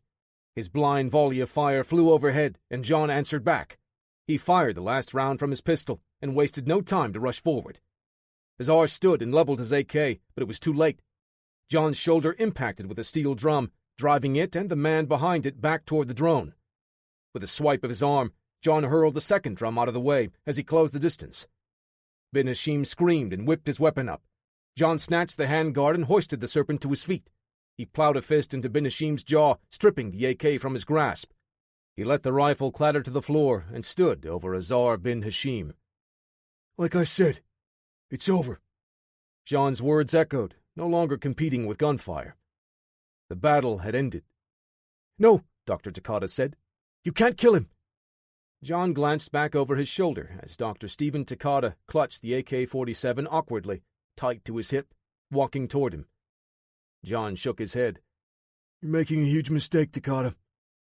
"You hear that?" Takata said, circling around to help his leader. "Your friend is dead. The 4 serpents." John whipped his arm out, smacking Dr. Takata across the face with a backhand. The doctor spun, dropping the rifle, and collapsed to the floor unconscious. A flash of movement snapped John back. Bin Hashim drew a knife from his belt and lunged for the kill. John's hand swallowed the man's wrist. He squeezed, popping and separating the small bones. Bin Hashim let out a shrill cry, dropping the knife. John snatched the blade in a reverse grip as it fell. "Hold this," he said as he plunged the blade into Bin Hashim's thigh. The steel knife dug in deep, splintering bone as it split part of the man's femur. Tears streamed down Bin Hashim's face as he bellowed in agony. John spun him around and pulled him close, wrapping a tree trunk around the man's neck.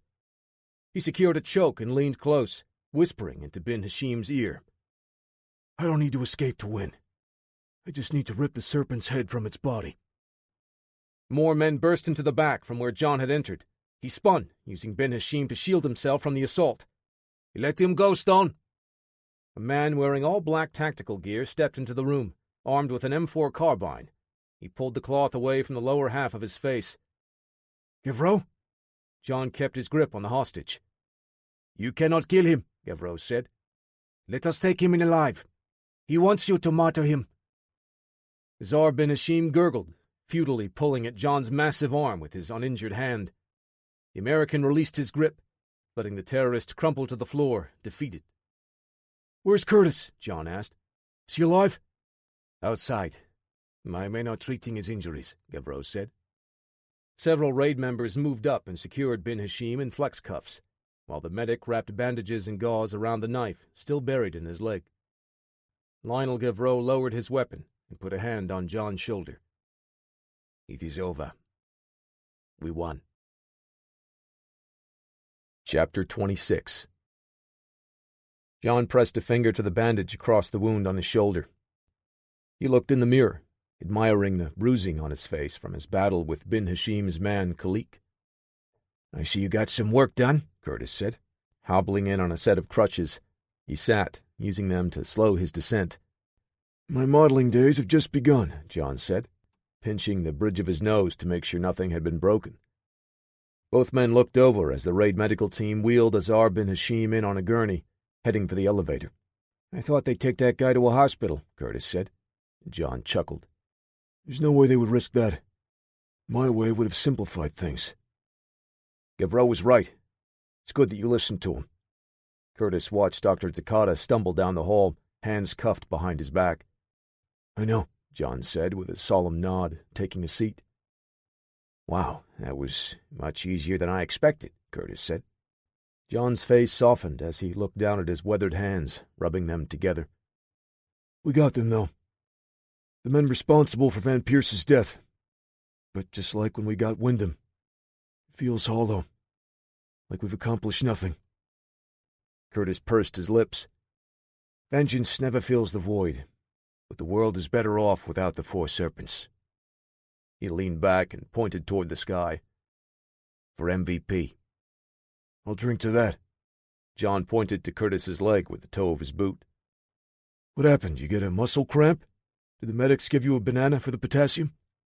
"Ha ha, tough guy." Curtis leaned to his left and looked at the bloodied bandage around the lower half of his leg. "That's a 12-pack you owe me, and not that supermarket swill you chug. I'm talking the good stuff." Lionel Gavreau approached, holding his helmet tucked under his arm. "Gentlemen, I do not know what to say." "I'm guessing thank you isn't one of your options," Curtis said, gently probing the muscle around his gunshot wound. "Not officially, no," Gavreau said. "But perhaps I can pass on some of the gratitude from a few of my men. Your reckless actions did make our jobs a little easier, I must admit." "Our pleasure," John said with a crooked grin. "We aim to please," Curtis pantomimed, looking down the sights of a rifle. "With the pleasantries out of the way, we all know that this entire investigation will require a lot of cleaning up between our governments." Gavreau's face hardened. He handed his helmet and gloves to one of the other men and pulled a chair closer. "I cannot promise that any of us will escape without facing the repercussions of our actions." "It should only be my head on the block," John said. "I'm the one that barged into your investigation. Neither one of you should have to face the consequences of my actions." Gavreau chuckled. "It would almost be easier to explain that we helped you find your friend's killers. The alternative would be to admit that we just let a foreigner step all over our case, obstructing us every step of the way." "Well, when you put it that way," Curtis started. "Besides, you brought Brassard to our attention," Gavreau said. "You were right behind me at Kepler's apartment.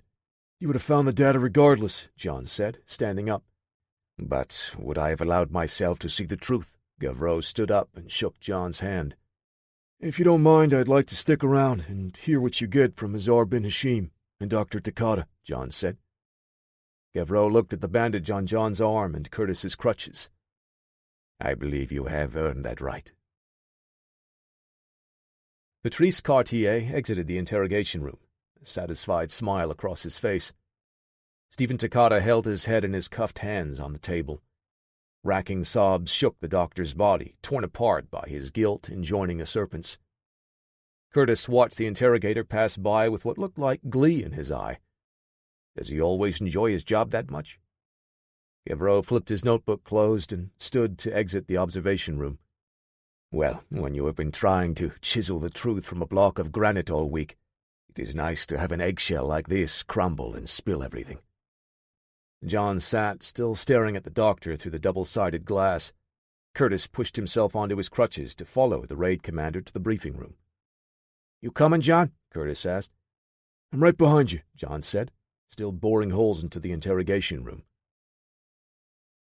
Sylvestre and Deschanel passed John, giving him a quick nod as he entered the briefing room. Curtis had already taken a seat near the front, where Gavreau prepared bits of Dr. Takata's research data. The raid commander flipped through the pages of his notebook, piecing everything together. John took a seat next to Curtis, then Gavreau turned to point at the data on the screen, starting his presentation. "The doctor's most recent research, as you know, focused on utilizing data from the global weather satellites to paint a more complete picture of shifting winds, temperature, and humidity to a high degree of precision," he said. "I got that part," Curtis said. "But I thought his primary research was the kinetic strike javelins. Was he using rain clouds to cover the attacks or something?" "He's improving the accuracy of the weapons," John said. Gavreau pointed in John's direction with his notebook, nodding. "Correct. The javelins are inert tungsten-rich rods with no guidance systems. They rely solely on the calculations handled up front in order to hit their targets." Curtis furrowed his brow. "What are we talking here? Sniper-level accuracy? Fractional minute of angle from 5 miles up?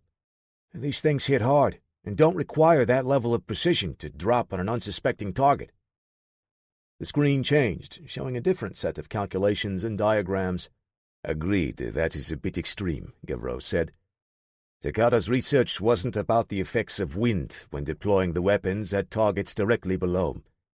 He was working on software that would grant the ability to lob the kinetic strike projectiles over a great distance and still hit the target.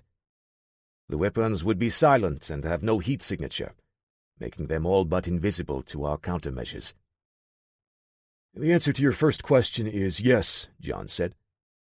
"Like a sniper taking shifting wind patterns and air temperature into account, Takata software does the same on an international scale.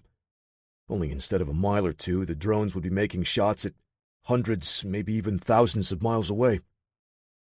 "Thousands?" Curtis looked over at John. Theoretically, Gavreau said. To accomplish that, the delivery system would have to operate far outside the parameters of the UAV we procured from Bin Hashim's base. Curtis leaned forward, resting his elbows on his legs. Wow. And Takada transmitted his data right before we stopped Bin Hashim? Yes. Gavreau glanced down at his notebook. His computer backed the research up to a cloud drive. We have since had the data remotely wiped. John leaned back, folding his arms across his chest. Shouldn't you have a team out hunting for anyone else that may have this information? Yeah, we've got a guy that can help, Curtis said. He just needs access to... Gavreau waved. No. We cannot risk bringing too much attention to the search. We have bought time to track down and arrest any stragglers that might still be involved.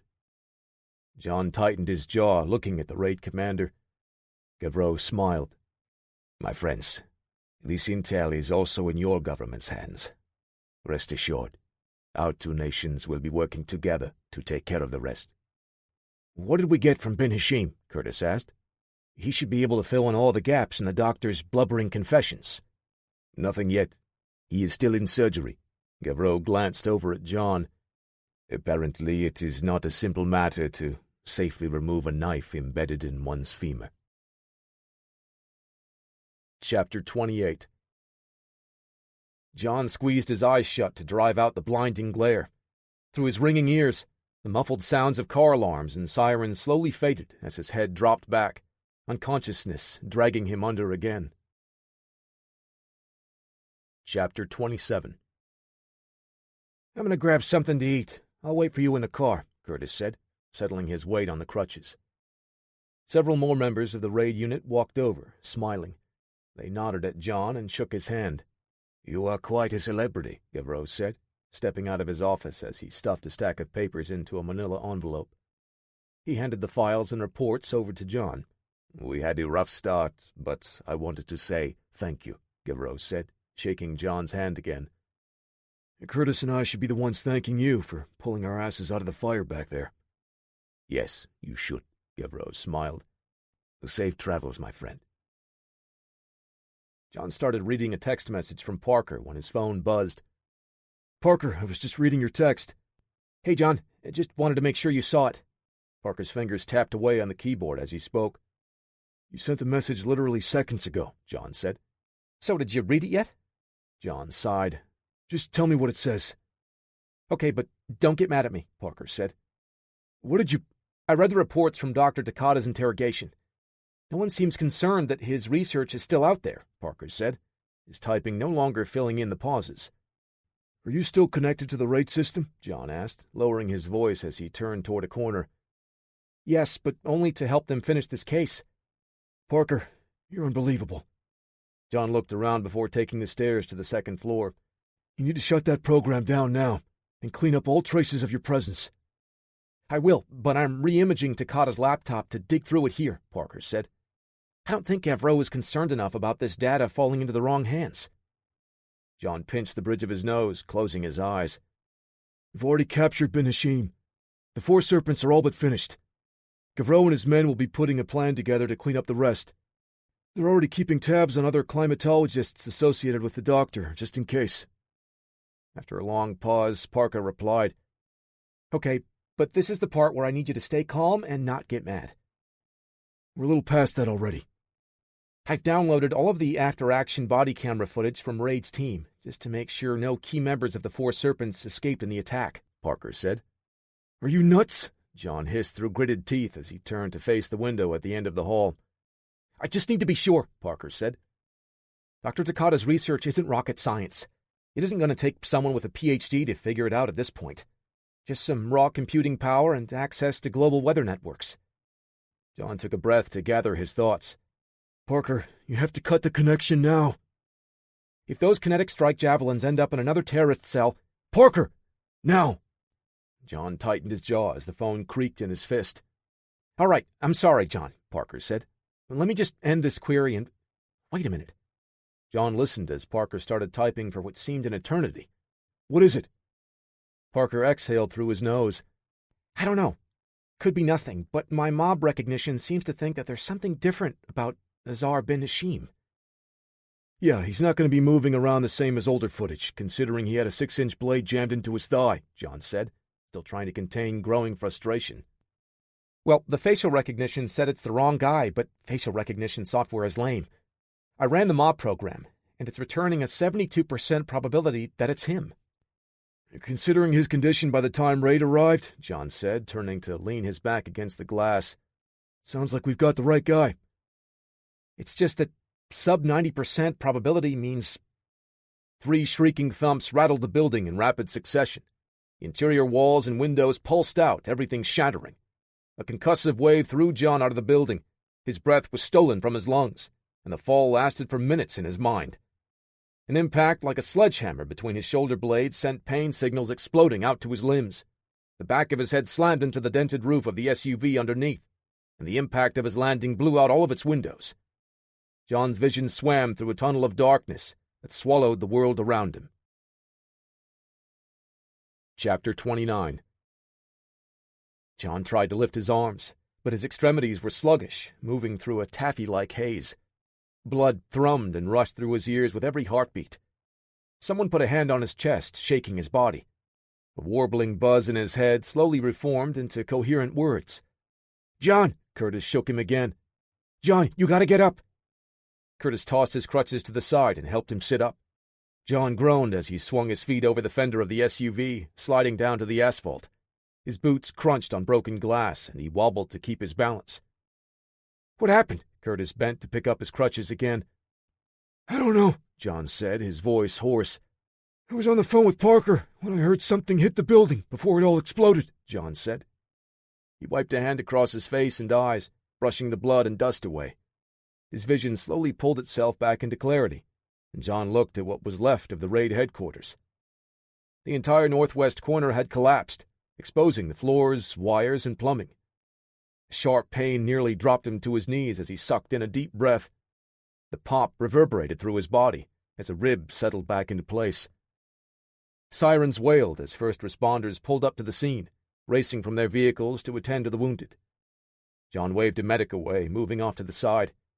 He struggled to tell them they needed to help the other survivors, not understanding their replies in French. "John, you need to let them check you out." Curtis handed him a bottle of water. John swished a mouthful, spitting the bloody, dirty water out before draining the rest of the bottle. "Did anyone else make it out yet?" The solemn look in Curtis's eyes told him plenty. John pushed ahead, but Curtis and 2 of the medical techs tried to hold him back. "We need to help Gavreau and his team. Let me go." John shrugged the hands off and ran toward the building as another large chunk of concrete fell free, smashing apart in front of him.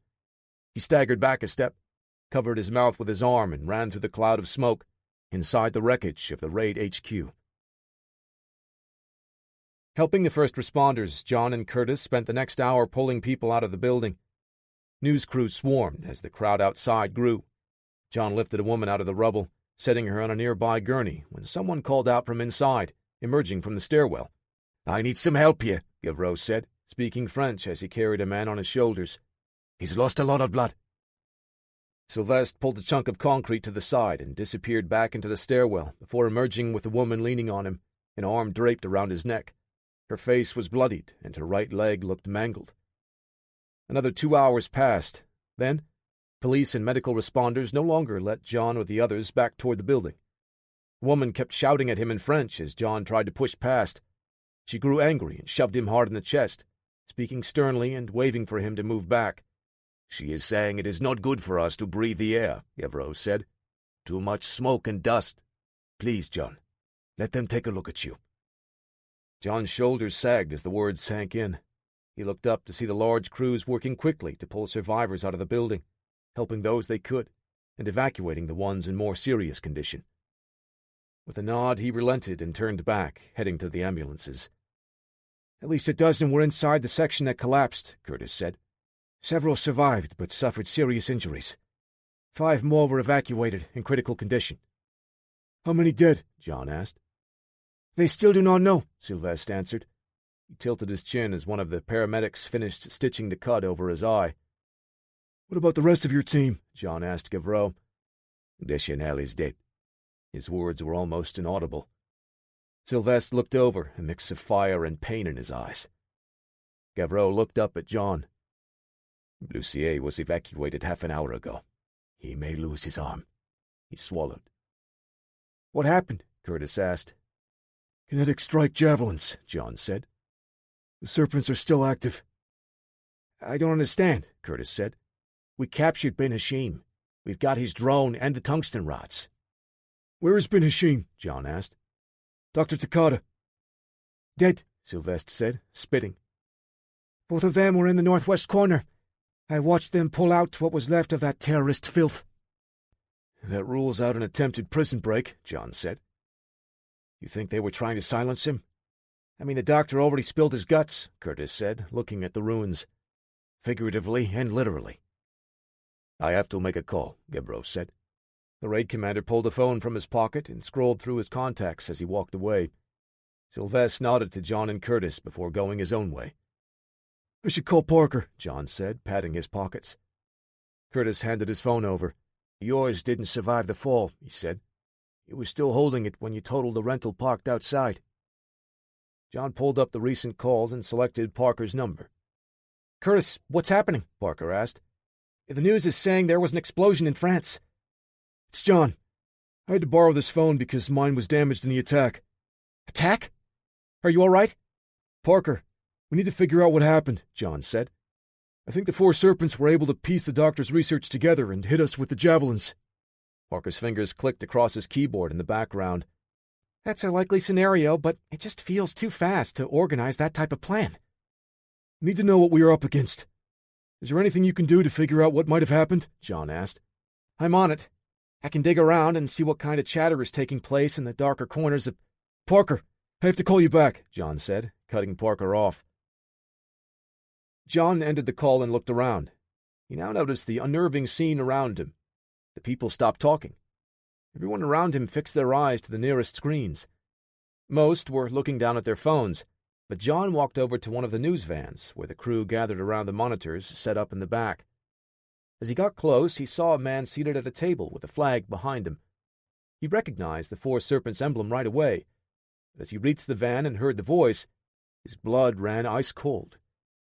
Azar bin Hashim sat on the screen, with a self-satisfied grin, addressing the world.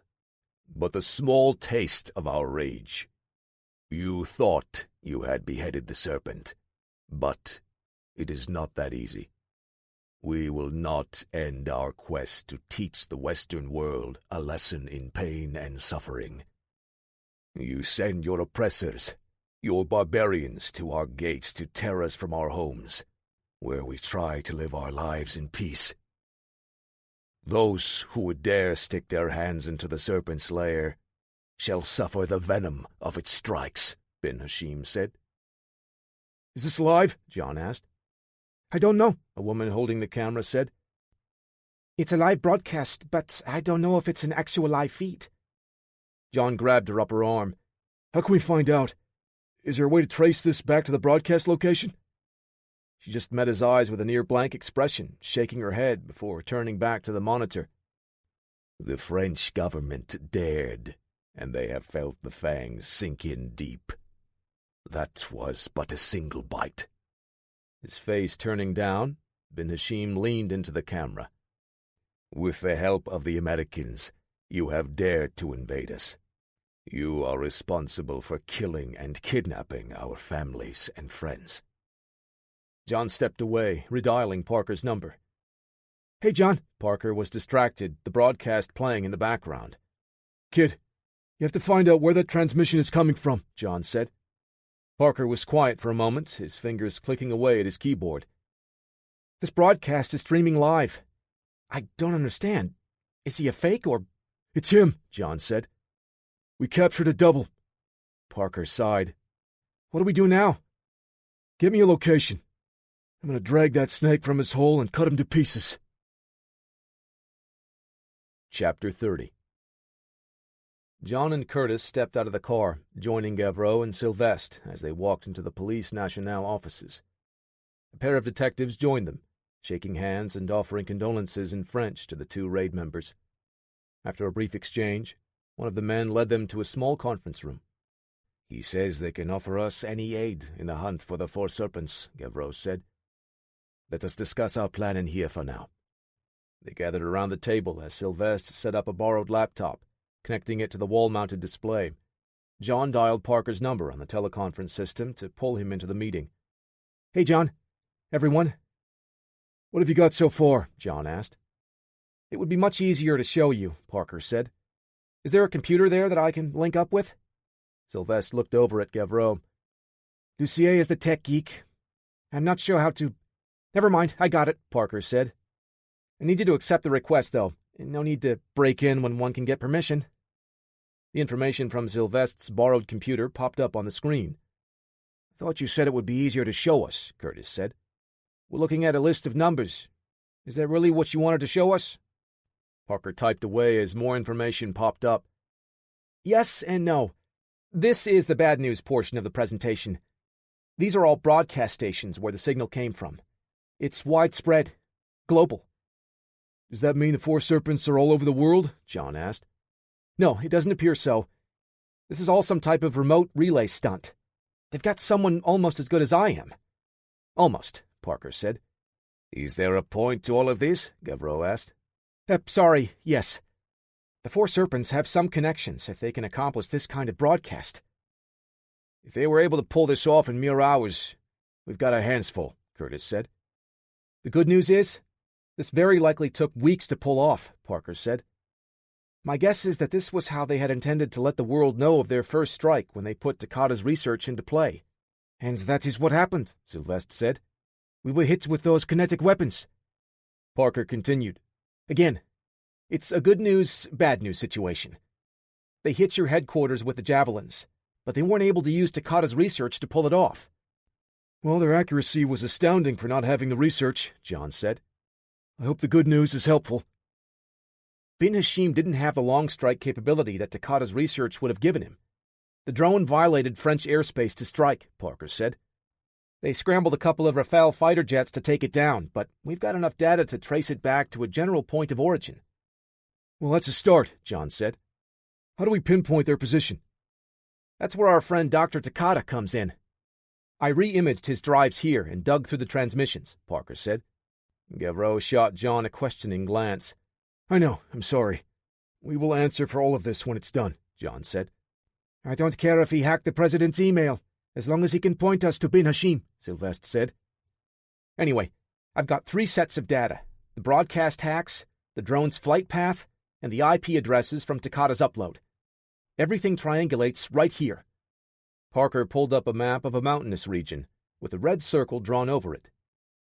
"Give or take 100 yards. "Do you know where that is?" John asked. Gavreau rested his elbows on the table, fists under his chin. "That is about 120 miles southeast of here." "We could have our team geared up and on the ground in an hour," Sylvester said. "Just get us on a chopper, sir." John recognized the look in the raid commander's eyes. He understood the urge to throw caution to the wind and leap into the fire, fueled by rage and a need for revenge. But there was a delicate balance between planning and speed that they would have to walk, to get the buy-off they would need to acquire the support. "How sure are you of the location, Parker?" John asked. "I mean, you can never be 100%, but if the actual Azar bin Hashim isn't holed up in those mountains, then they've got far more sophisticated resources," he said. "And if that's the case, that means they've got backing from a superpower nation." "That's highly unlikely," John said.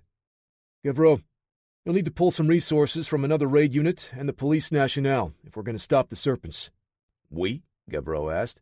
John met his steely gaze. "You're going to need all hands on deck. Curtis and I have the same level of experience and intel as you do. We can't risk going in with less than optimal fighting strength." Gavreau brought a hand to his mouth, thinking about John's words. "Perhaps you are correct. It will take some convincing, but I would pull some strings." Curtis raised his hand. I feel like maybe I should point out that I'm going to be pretty damn suboptimal in the field with a hole in my leg." "You can provide support from the air," Sylvester said. "In the choppers." "You will be joining us in the helicopters," Gavreau said to Curtis and John. "The other team will be mostly police and military support. This is all an off-the-books operation, with French and German military support on deck if things go badly for us. "What's the plan, then?" Curtis asked. John worked the bolt of the FNP-90, ensuring the chamber was clear. "We're going to fast rope in, drop any opposition in our way, and defang the snake."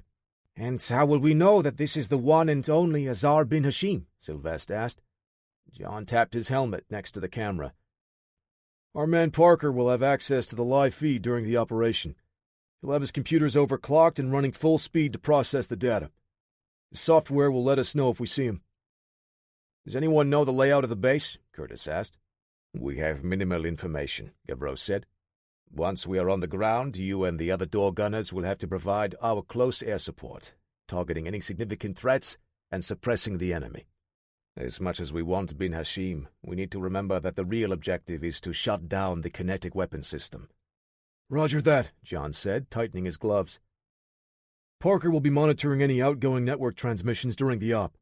We target the drone and all of the computers they are using to control it. If anything gets out, he'll be able to zero in and provide the location." "Let's hope we're able to contain it," Curtis said. "We can't risk this information reaching someone else's hands." "The blueprints for their drone have been distributed across all allied nations," Gavreau said. "We will at least be able to spot anything like it that any existing splinter groups can launch." "For now, we should focus on our primary target. The head of the serpent," John said. Chapter 31. The engines of the AS-532 Cougar spooled up, the rotors slowly building the momentum they would need to lift the craft. John secured the P-90 PDW to his body and chambered around. He checked the HK-USP-45, flipping the selector to safe before securing it into the drop leg holster. Sylvester helped Curtis into one of the waiting helicopters, leaving the crutches behind, as he settled in behind the 7.62mm machine gun mounted at the side door. Curtis gave him a nod, as Gavreau handed Sylvester his M4 carbine. John shook hands with one of the men from the Police Nationale that helped equip him for the mission. He ducked and ran to the craft as the rotor wash whipped dirt and debris around. John adjusted his goggles and checked the fit of his helmet, making sure the camera hadn't been knocked free. "Can you hear me, John?" Parker asked. "Loud and clear," he replied. "Welcome to the team, Parker," Curtis said. "I've got a semi-private channel with just the two of you, but I'll be doing the majority of my communicating across the four of you. I'll let Gavreau deal with the rest of the operation. My French doesn't extend much beyond fries and pizza." "Neither of those is French," Curtis said. "And that's why I'm going to defer to Gavreau when passing along the information." "Ready?" Gavreau asked. John, Curtis, and Sylvester all answered with a thumbs up, securing themselves into their seats. The commander gave the signal to the pilot, and the Cougar lifted off. Two more AS-532s rose shortly afterward. The three helicopters took off toward the Serpent's hidden mountain base. The chopping air from the rotors thrummed in John's chest as the craft skimmed along the ground before rising to a more stable elevation. "I miss this," Curtis said. "Well, this part anyway. The shooting and getting shot at, not so much." "Initial reports are showing that they believe the Serpent's base must be in a clearing at the foot of the mountain range, with some shallow tunnels running throughout the area," Gavreau said. "Can we trust those reports?" John asked. Gavreau pressed his lips together and shrugged. "It is probably safer to assume that they will be completely underground. That way we can just lob a few missiles and collapse the whole structure." "Do we bring any missiles with us?" Curtis asked. "No," Gavreau said. "My superiors did not like that suggestion." "Our best play is to drop in far enough away to establish a solid fighting position," John said. "Let the choppers soften the opposition with the 7.62s. "That I can do," Curtis said.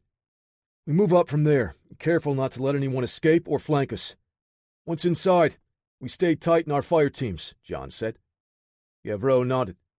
"Everyone, keep in constant radio contact. We cannot risk losing sight of the objective. The kinetic weapon system must be destroyed." "And Azar bin Hashim has to be stopped," John said. "I will make sure of that personally," Sylvester said, the fury in his eyes almost glowing. John's harness dug into his shoulder as the helicopters all dipped lower, approaching the mountains. 5 minutes, Gavreau said, pressing a finger to his ear. 5 minutes, the rest of the occupants repeated. The helicopters broke formation, each taking a separate path toward their objective. John gripped his harness as the pilot swung their craft in a full arc. Smoke streamed from the ground below as an RPG lanced into the sky, missing the chopper with the Police Nationale team on board. Smoke puffed from the side door as John watched the door gunner open up on the terrorist below. The rhythmic popping reached his ears a full second after he saw the pulsing muzzle flashes. "I think they know we're here," Curtis said. "They must have known we would be coming soon," Gavreau said. "Is that good or bad?" Curtis looked at John for an answer. "Focus on the mission, Lieutenant," John said.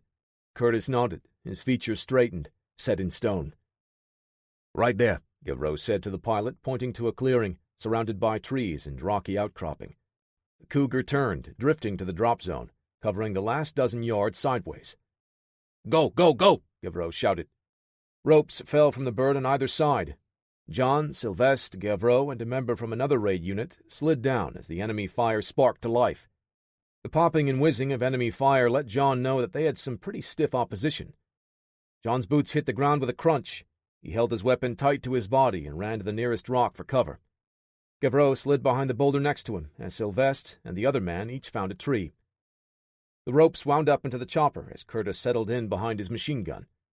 The weapon thundered, and huge gouts of flame spit from the barrel. He worked the trigger in 5-round bursts, putting rounds into a group of enemies until they were no longer a threat, before pivoting to the next. An RPG screamed by as the pilot reacted, wheeling the tail rotor out of the way. The maneuver swung Curtis out of position, no longer able to lay down his covering fire. "They're in trouble up there," John shouted to the others. "We need to move up and press the attack." Not waiting for the reply, John stepped out, P90 braced against his shoulder. He sighted toward the enemy and pressed the trigger, spitting a quick burst, aiming at the muzzle flashes in the distance.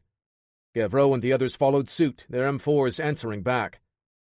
John saw a pair of men crouching near a tree, one holding a launch tube while the other passed him a rocket-propelled grenade. He gritted his teeth and dropped to a crouch, pulling the weapon in tight as he fired 3 bursts.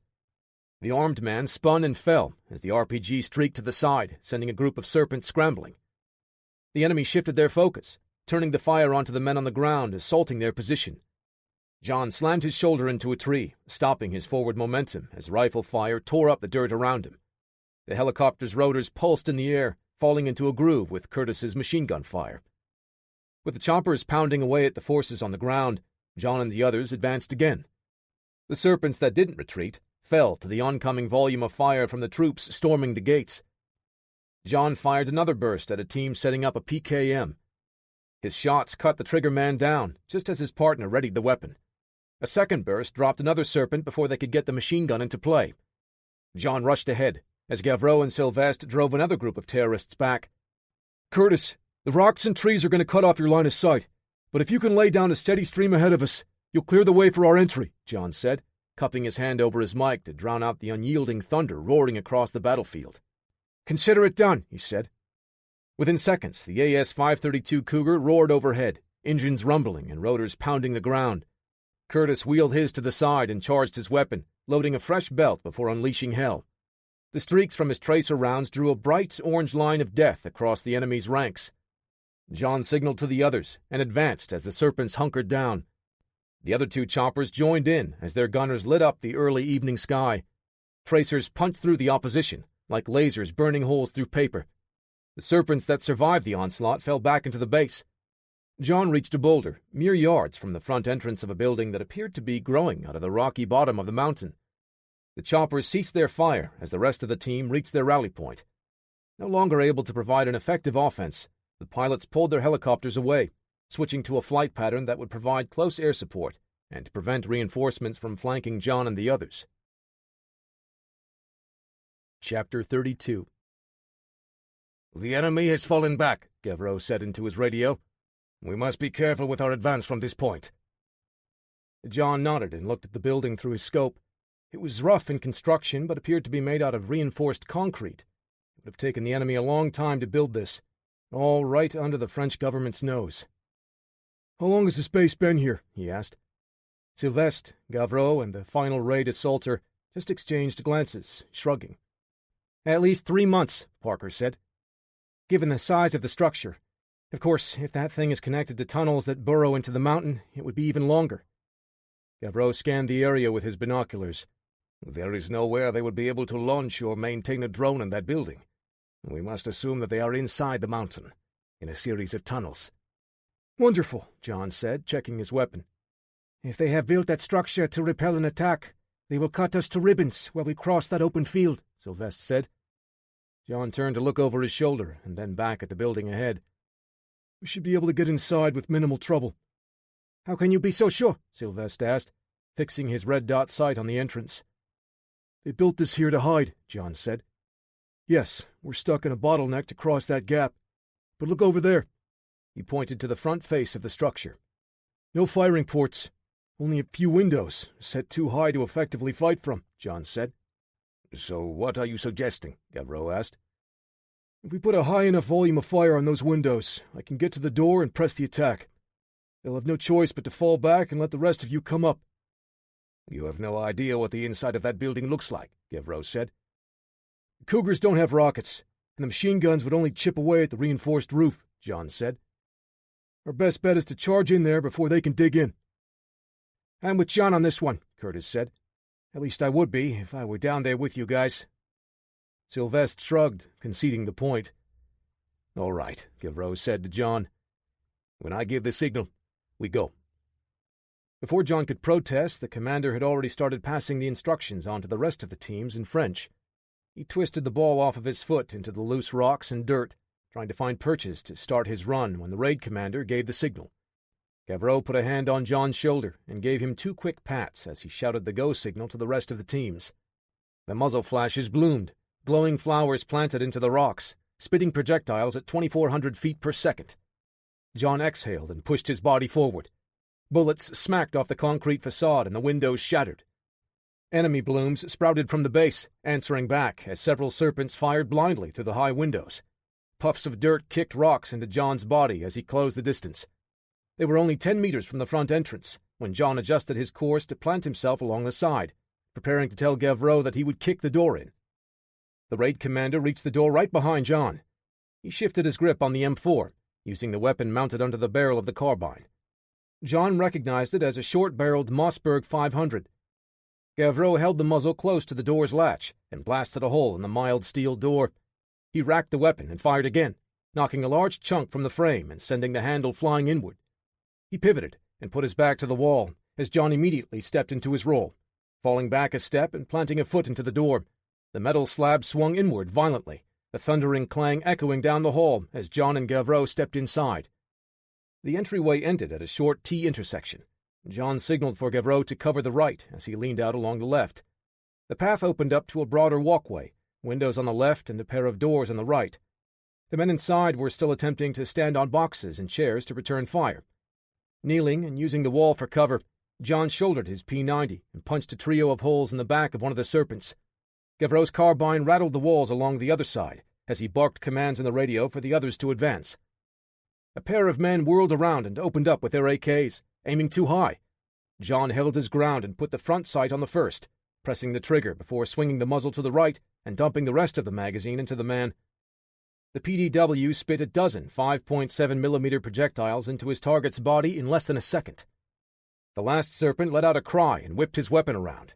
John's hand fell to the USP-45 as he drew the handgun and pressed it forward. He strode around the corner and placed 4 rounds center mass, sending the man crashing to the floor. Echoes of the last of the shots still reverberated through the concrete halls as John walked forward, pistol in his hands. "Clear." "Clear," Gavreau answered back. Sylvester stepped through, followed by the other raid man, limping from a wound in his leg. The police came in afterward as they all assembled in one of the wider passages. John holstered the .45 and swapped mags in his P90. "How do we proceed?" Sylvester asked. John looked at the wounded man with Sylvester. "You two stay here and hold this corridor. There are 2 doors on each side, so we should check them out in pairs, all at the same time." Gavreau translated, and the rest of the men acknowledged. John and the raid commander stacked up on the far door in the left passageway. As the other teams entered their doors, John eased his open, keeping his weapon close to his body, turning at the waist to sweep his muzzle across the dark hall. "It's a tunnel," he said. Gavreau stepped past John, flicking his weapon light on. "Looks like they are all inside." John clicked his light on and nodded at the commander as he took point. Shortly after entering, the top of the tunnel sloped down, almost brushing against their helmets. Both men hunched as they moved forward. Their beams swept side to side when John noticed a deeper shadow along the right side. "There's a path that branches off," he said. With his weapon up, John advanced one step at a time, drifting to the left to take the corner in slices. A shadow flickered across his view. "Tango!" he shouted, pushing Gavreau against the wall as he pinned himself against the other side. A man turned the corner and ran straight ahead, shooting his rifle blindly behind him. Bullets tossed chunks of stone at them. They advanced, firing as the muzzle flashes and bouncing light beams obscured their target. At the branching path, another man lunged from the shadows. John had his weapon up in time to deflect the blade thrusting at his chest. He twisted his body and whipped an elbow across the man's jaw, sending him sprawling ahead in the tunnel. John rushed forward as the serpent rose to his feet. A metallic thunk rang out as something wobbled along the ground past John. "Grenade!" He grabbed the man's collar and spun him around, putting him between himself and the explosive as he backpedaled. Gavreau darted into the branching path, getting clear of the weapon's blast radius as it detonated. The air shook, hitting John in the chest like a battering ram. His human shield fell on him as they hit the ground. Deep rumbling and crackling rocked the tunnel. A chunk of the ceiling broke free, falling near John. He kicked the dead man's body off and crawled away as more rubble dropped down, blocking the passage. Footsteps echoed as he rolled onto his stomach, punching a trio of holes in the back of the man that threw the grenade. "Gavreau, are you okay?" he asked, pushing himself up to a crouch to cover the tunnel. "Gavreau?" John stood and put a hand on the wall of rocks blocking his way back. "Parker, can you reach Gavreau?" He tapped the mic. "Curtis? Anyone?" "Just great. The mountain is blocking the radio signals," he thought. John switched to several different frequencies, trying to reach the team. He set his radio back to the original channel and took a deep breath, exhaling through flared nostrils. John switched the weapon light off, letting his eyes adjust to the darkness. A faint glow from the far end slowly revealed the details of the textured walls as his pupils dilated. He eased ahead, careful with the placement of his feet with each step. At another branch, he stepped slowly around the corner until he could see a large hollow, this one unoccupied. He nudged the crate on the floor along the back wall, looking at the flares inside. He took a couple and stuffed them into a pouch on his left thigh. "Could come in handy." At the end of the tunnel, the path curved to the left. Only this time, instead of the rough-cut tunnels he emerged from, this was more sophisticated, with lighting fixtures every 10 to 12 yards, casting a yellow glow from each. Someone had set up sturdy supports, and the ceiling rose to a slightly more comfortable 7 feet high. John rechecked the radio signal. "Parker? Gavreau?" The tunnel shifted directions again, curving ahead.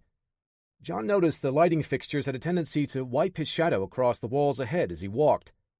He moved only several feet at a time before crouching and leaning his body slowly to give himself a better mental image of what he was walking into. The rounded end of a shadow poked out across the floor before receding again. Echoing footsteps followed close behind. John pressed his body against the wall and slid along, easing around the supports as he traversed the bend in the tunnel. John used the support at one of the lighting fixtures for cover. The light would illuminate him if anyone looked carefully, but it wouldn't throw his shadow forward, giving away his position just yet. The figure returned, walking to a stack of crates as it lifted one up and walked away again. John fished the monocular from one of the pockets in his vest and leaned out for a better view. He lowered the monocular, confused for a moment before raising it up again. The tunnel ended about a quarter of a mile ahead, expanding to an expansive space. "How long have they been building this?" he thought. This was not the type of facility he had expected the Four Serpents to have constructed. What John saw would have required far more resources than they had expected. In the open space, he saw a pair of temporary buildings, like the kind used on construction sites, set up end to end. "What are you up to, Ben Hashim?" John tucked the monocular back into his vest and raised his P90, pulling it into his shoulder as he walked ahead. The man returned to the stack of crates. John crouched in place, hoping to minimize his shadow, disguising its silhouette. The man hoisted the box and walked away. John hurried, making it to the open space. The muzzle of his weapon following his gaze, John reached the first temporary office. His boots rang softly on the diamond plate steel steps as he approached the door. John put his ear against the wood, listening inside. He spotted the crate mover returning and eased the door open, slipping inside before someone spotted him. The buzz of fluorescent lights and faux wood-paneled walls almost made John forget that he was in the heart of a mountain. He approached a desk, rifling through some of the papers in neat stacks. Shipping manifests? John raised an eyebrow, folding one of the pages up and slipping it into his back pocket. A faint voice echoed in the distance, someone shouting in Arabic. More voices joined in, answering or acknowledging what the first man said. Serpents on alert and rushing to battle stations. John crouched underneath the window in the trailer as the group moved away. Looks like the others were putting up a good fight. Another page caught John's eye as he shifted some of the sheets to the side, revealing blueprints for a drone. He only had a second to look at the page when the stairs at the front clanged and rattled. John brought his weapon up just as the door swung open. The crate man stared at the stranger in his trailer, his hand snapping to the grip of his rifle. John's PDW split the air, stitching 5 rounds in a jagged line up the man's torso, the last bullet cracking his collarbone. The man staggered backward, tumbling down the stairs as his AK chattered. Well, if they didn't hear my shots, they undoubtedly would have heard that. As if on cue, shouting and thumping steps rushed toward the trailers. The back door flew open as an overweight man barged in. John whirled around and dropped to a crouch, pumping the man's body with bullets. As his body fell forward, another man was already storming in, rifle barking. John drove his body to the side, shoulders slamming into the wall and rocking the trailer. He returned fire, sending 2 long bursts at the serpent, leading his target as he attempted to dodge. John's weapon ran dry as a third terrorist barged in, his shotgun releasing a thunderclap in the close quarters. John pivoted behind his steel filing cabinet, letting his weapon fall to its sling and hoisting the heavy office furniture up. The shotgun exploded again, but the cabinet absorbed much of the buckshot as John charged ahead. He slammed into the serpent, the weight of the steel filing cabinet adding to the force of the impact. The terrorist winced in pain as the collision cracked several of his ribs. John hurled the filing cabinet out the door, sending 2 more men diving to the side to avoid being crushed. John wrapped an arm around his foe's head and wrenched it to his right. As the terrorist's body slumped to the floor, John caught the shotgun before it hit the ground. He stepped out the back door, twirled the firearm around, and unleashed another fusillade of lead shot, exploding another man's chest. John racked the weapon and blasted the second serpent, shredding his shoulder and severing the arm. The pump let out another ka-chock as John finished the screaming man's misery. His boots rang out as he went down the steps, heading for the second trailer. The door opened, and John brought the shotgun up.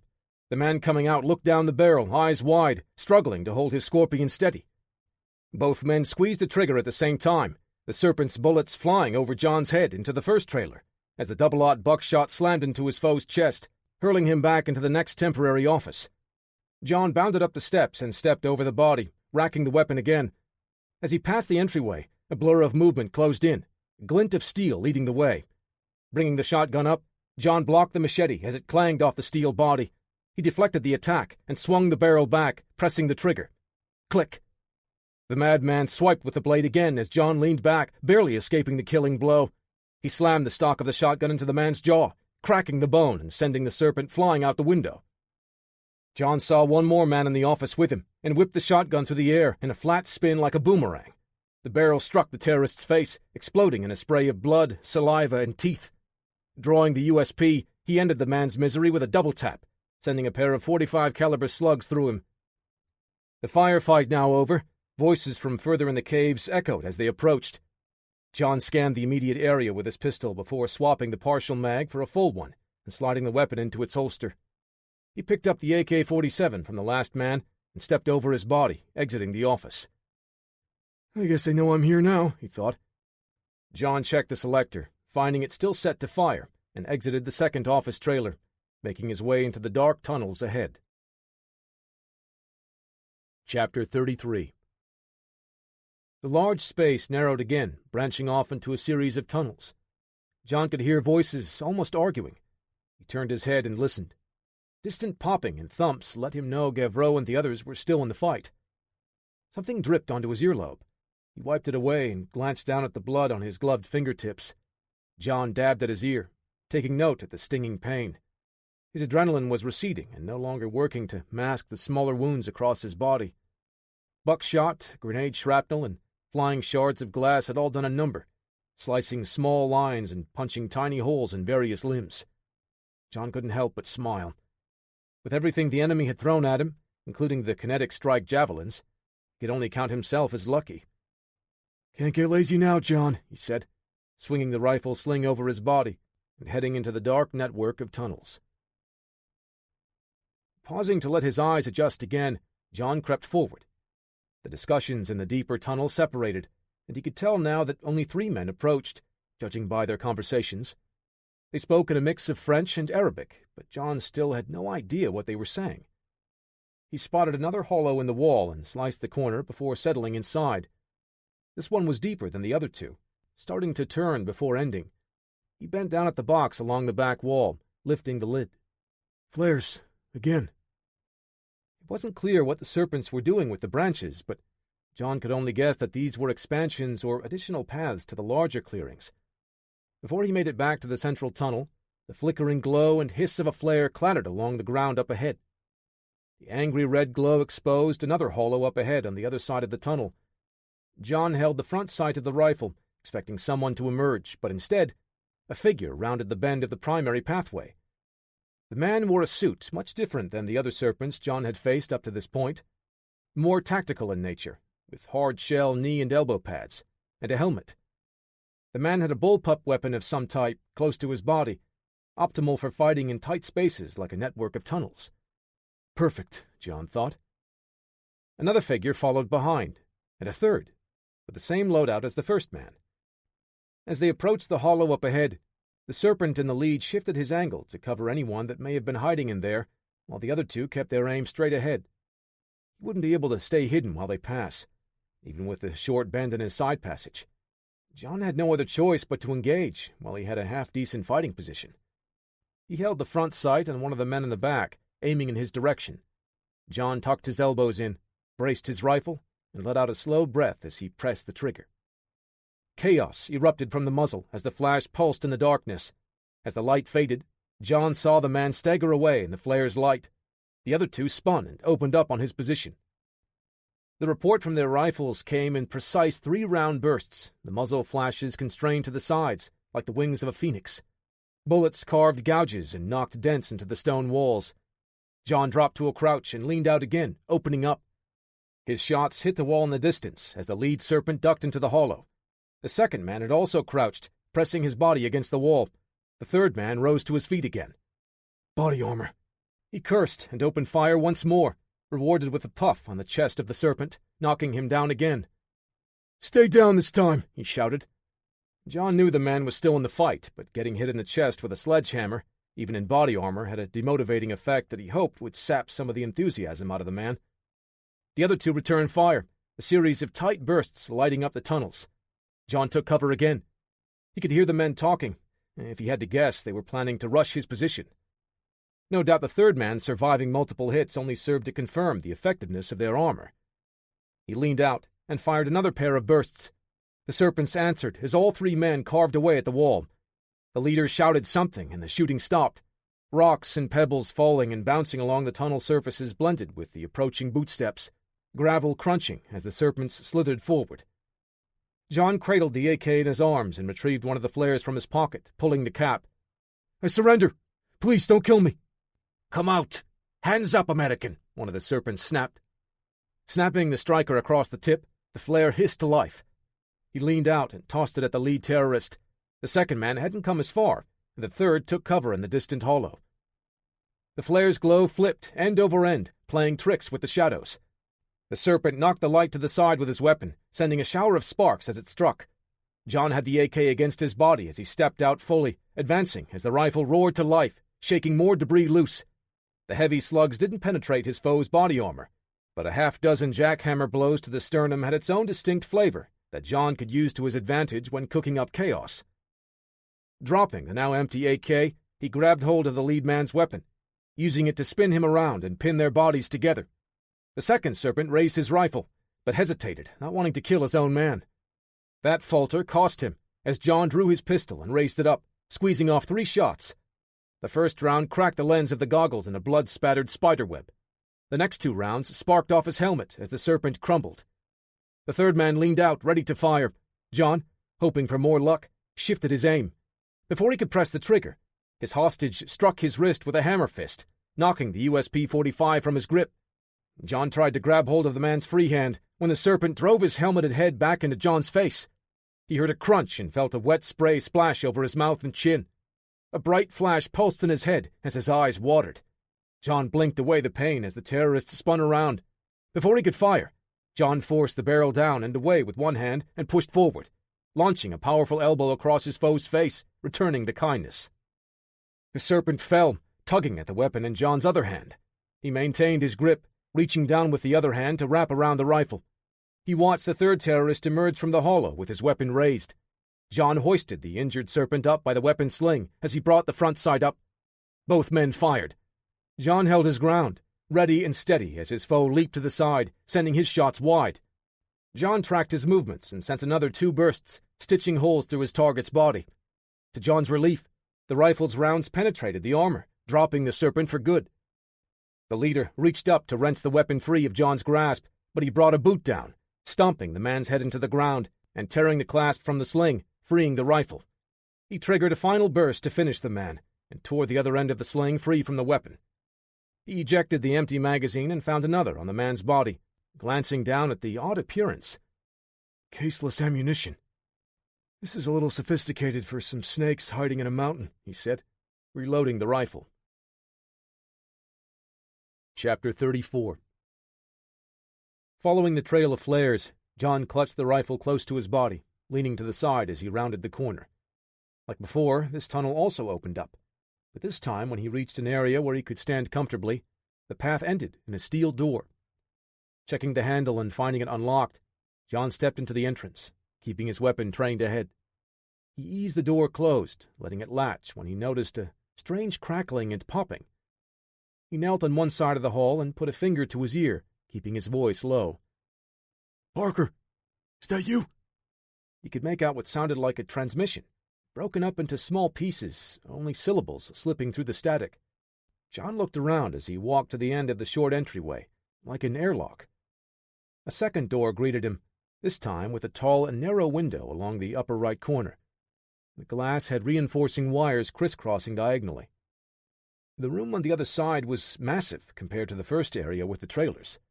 The window allowed him to see how high the ceiling went, looking more like a natural cave about 20 feet high. But it wasn't wide enough for John to see very far on either side. Like the first door, this one was also unlocked.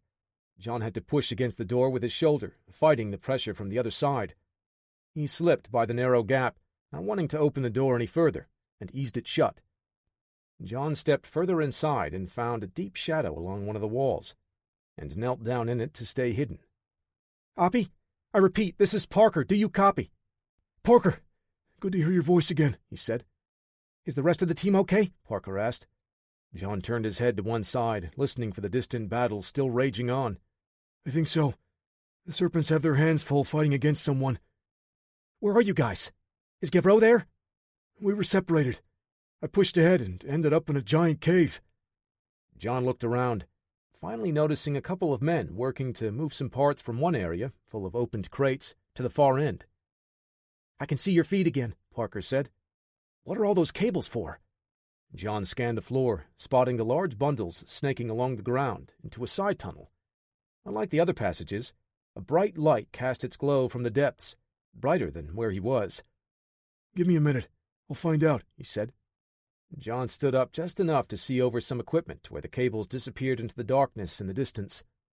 He saw a faint bluish flickering glow on the far end of the area. "I think it's computer equipment," John said. "This could be our primary objective." "Fantastic. John, you have to make sure nothing makes it out of there. No flash drives, no floppy disks, nothing." Parker stressed the importance of the mission through his tone, none of the usual jovial nature left. "You can count on it," John said. He made his way along one of the curving walls toward the point of origin of the bundled cables. As he moved deeper into the cave, his eyes pulled more details from everything inside, aided by a semicircle of work lights. "Is that a truck?" Parker asked. "Yeah, looks like a fuel tanker," John said. "The only way they could get that in here is if that tunnel with the cables heads outside." "That's gotta be it," Parker said. "It explains why you've got a signal again." John raised his weapon, sighting down the barrel as he stepped further into the cave. He kept his focus on the fuel tanker parked close to the center of the massive cavern. Reaching the cable bundle, John turned to peer down the tunnel, seeing a series of work lights, like the one set up inside. In the distance, he could see trees and a sliver of the night sky. "This tunnel leads outside," he said. "I don't see anyone there. They must all be inside working." Pivoting to follow the cables to the equipment inside, John moved quicker, stopping next to the truck as he heard some more voices. He saw 2 younger men in the distance, grabbing more parts, but someone else was yelling something at them. On the other side, he spotted part of a drone. The fuselage was mostly assembled, but the wings were sitting on a separate rack. "Probably won't fit through the tunnel if they left the wings on," Parker said, finishing John's thoughts. John swept the area, looking for the man shouting at the young serpents. He found a large, muscular man and put the rifle sights on him. The man wore an outfit similar to the 3 he just fought in the central tunnel. John saw a rifle like the one he held, strapped to his back. He broke clear of the truck and ran in a low crouch next to the rack with the wings. He moved again, making his way next to a cart with various tools and bundles of wires, kneeling to stay out of sight. The whine of electric motor announced the arrival of an off-road vehicle of some sort. A second man, just as big as the first, and dressed the same, stepped out and walked into the glow of the work lights. John froze, watching the leader step out and walk quickly to the computers. He turned and pointed around, barking more commands. For another minute, John watched the man walking around, hurriedly making preparations at the drone. "I'm sure your gut is telling you the same thing my software is. That's Azar bin Hashim." "This ends here," John said. "Look, I know what you're going to say, but don't you think you should wait for the others?" Parker asked. "You and I both know that there's no way to let them know what I see here." "Wait. I'm going to patch Curtis in on this conversation. Maybe he can have the pilot swing the chopper around the mountain to find that tunnel," Parker said, almost pleading. "There's no time. Looks like he's downloading the data to a portable drive," John said. "I need to shut that computer down and stop bin Hashim here." He stepped out as one of the bodyguards spun around. Before John could put his sights on bin Hashim, the big man stepped into the path of the incoming burst. The rounds thumped him in the gut, piercing the armor. The serpent dropped to his knees, but he reached back to bring his rifle into the fight. John cursed and bolted as the second man had his weapon up, snapping out several bursts. John dove and rolled behind a crate with spare parts for the drone. He rose up fast, catching the enemy off guard, and fired at the first guard again, killing him.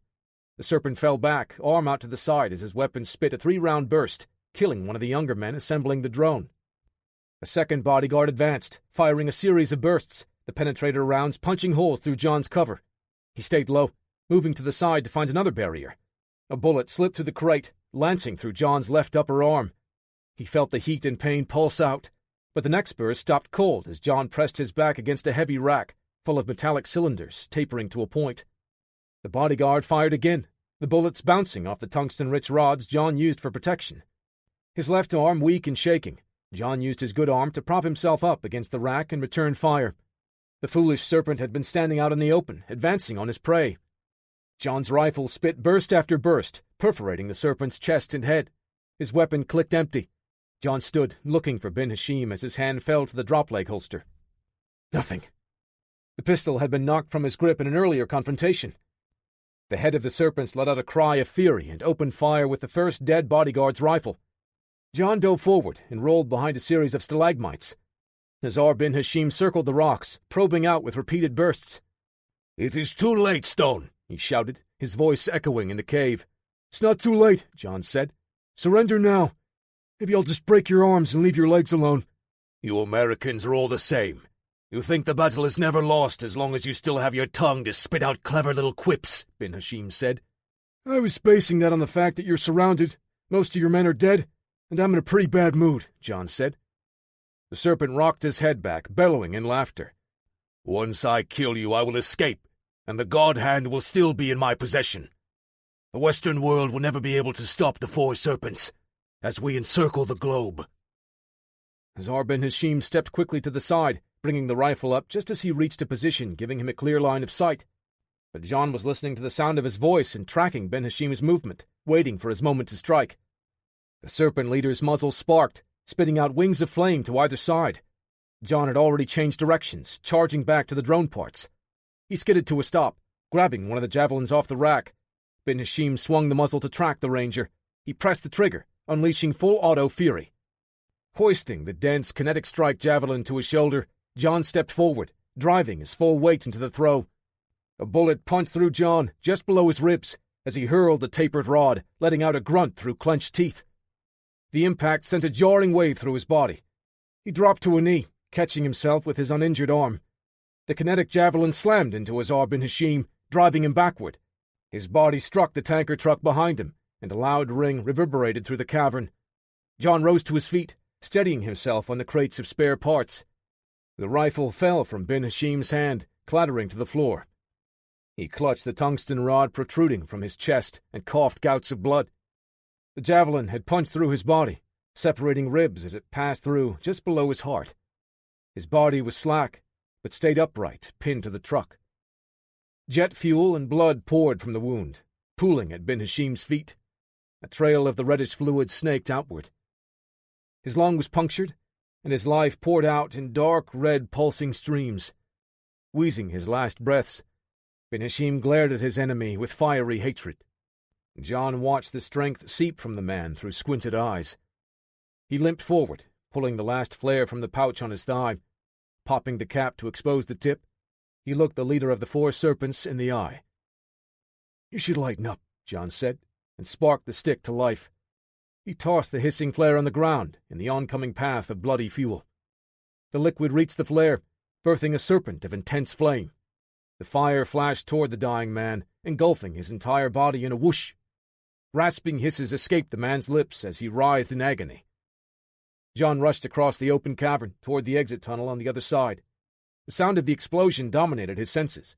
The solid rock walls shook and crumbled as a wave of heat washed over his body. The flame swirled around inside the cave, following him into the tunnels. John's legs were pistons propelling him forward as he dove around a corner. Fire splashed off the walls all around him before the intense burning heat finally subsided. John groaned as he stood, casually patting a small flame off his pant leg. He used the loops and clasps on his vest to support his left arm and clutched a hand over the wound in his side. John continued through the tunnel until he emerged on the other side of the mountain and headed for the tree line in the distance. "What about the computers? The drone?" Parker asked. John felt the rumble deep in the mountain's heart. Popping and crackling rattled the air. He looked over his shoulder as he stepped out into the fresh night air. "It's all taken care of." John made sure Parker had a clear view through the tactical cam of the cave collapsing, crushing the god hand underneath a literal mountain of rock. The tunnel followed shortly after.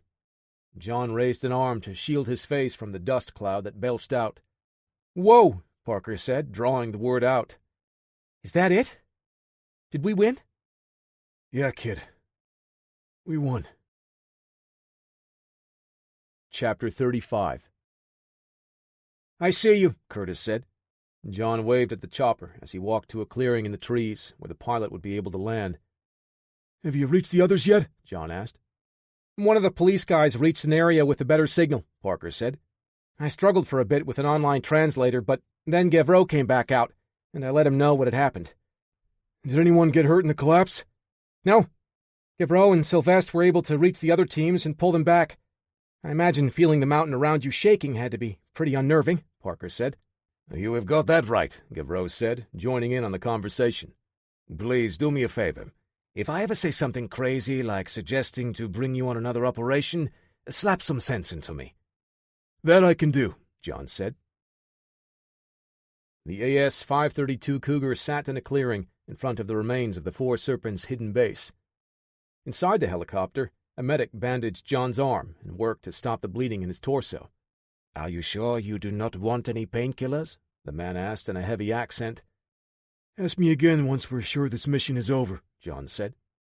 Gavreau checked on his men as another medic tended to other injuries. He shook hands with everyone nearby and tucked his helmet under an arm before walking over to John. "You are sure that it was Azar bin Hashim in there?" he asked, pointing a thumb over his shoulder. "My gut says so," John said. "But since I know you're more of an evidence guy, Parker's mob recognition software places the probability at about 99%. "Good enough for me." Gavreau pulled his gloves off, tucked them into his helmet, and tossed it into the chopper. "Is that it, then?" John asked. Gavreau looked up toward the peak of the mountain with a sigh Dr. Takada is dead. Azal bin Hashim and all of Takada's research is buried under that. He looked John in the eye. But we can never be too sure. John nodded, agreeing with the sentiment. Thank you, my friend. Gavreau extended a hand. With a firm grasp, the two men exchanged nods in mutual respect for one another. John watched him as he rejoined the others. Curtis limped over and climbed into the cougar with a grunt. So, bin Hashim is twice dead, he said. What next? Hunt down his pets? John smiled and pressed a hand on the bandage over the wound through his triceps. If his dog learns to pilot a drone, then Fido is on the list. Epilogue. Kind of like in the movies. Overcast skies at a time like this, isn't it? Parker asked. John didn't answer, only looking down from the top of a hill at the large crowd gathered below. Word of Marvin Van Pierce's death spread fast through the network and other government agencies. The sea of people below had turned out for the man's funeral. Full military honors. John and Parker watched the ceremony from a distance, and Curtis joined shortly after, leaning on a cane. Dr. Miranda Spencer held his other hand, helping him climb the hill. She gave the others a small, sad smile. He had some career, Curtis said, leaning on the cane with both hands. I would consider my life a huge success if I had half that turnout at my funeral, Parker said. A quarter, even. Still stoic, John just watched as the honor guard folded and presented the flag to a woman off to the side. He didn't recognize her, having almost no exposure to Van Pierce's personal life. John knew virtually nothing of the man outside of the work they had done together. Riflemen lined up, firing volley shots on command, saluting the man that they had come to honor. After a while, everything ended, and the crowd thinned. John just stood, still as an oak, watching and waiting. Curtis put a hand on his shoulder. Marvin was a great man. This is a huge loss for the world. How many lives did he save? John asked. He looked at Curtis. How many more are in danger without a man like that doing what he did every day? I'm not so sure it can be measured that easily, Curtis said. People like that don't come along too often. It's up to us to fill that void, John said. What do you mean? Miranda asked. You're not talking about joining another government team, are you? Parker looked at the others in turn, a mix of confusion and concern twisting his features. No, I'm not just talking about us, John said. This world has grown complacent, Curtis said. Apathetic to the battles happening around them everywhere. Every day. And society has to start small, John said. When men like Azar bin Hashim or the Four Serpents rise up, we've got to strike back. Together. Right, Parker said. It's a team effort. And we'll be there to answer the call, Curtis said. For MVP. John looked at Curtis, the corner of his mouth turning up in a hint of a smile. Like you said, it's not every day the world has someone like that watching over them. The Hard Core by Alan Manning and Brian Manning. Chapter 1. Central America, 5 months earlier. Dust swirled in tight spirals over the parched dirt and yellow grass. Roland Forrester pressed the trigger, leaning forward as his rifle bucked, spitting a tight 3-round burst. The rate of fire was so high the recoil felt like a single shot. He fired again and watched his target crumble, like the shoddy wall the enemy used for cover. Roland ran forward to the husk of a burnt-out car during the momentary gap of enemy fire. Gravel rolled under his knee pads as he slid to a stop, leaning against the blackened steel frame. He shouldered the rifle, sighting through the vehicle's non-existent windshield, searching for more targets. Another man on his left let loose a burst before moving ahead, his boots crunching in the dried-out dirt underfoot. The enemy lost their will to fight, shouting out in surrender. Or at least that's what Roland thought they were saying, since he didn't speak Spanish, much less the dialect they used. His fire team leader issued commands to Roland and the others.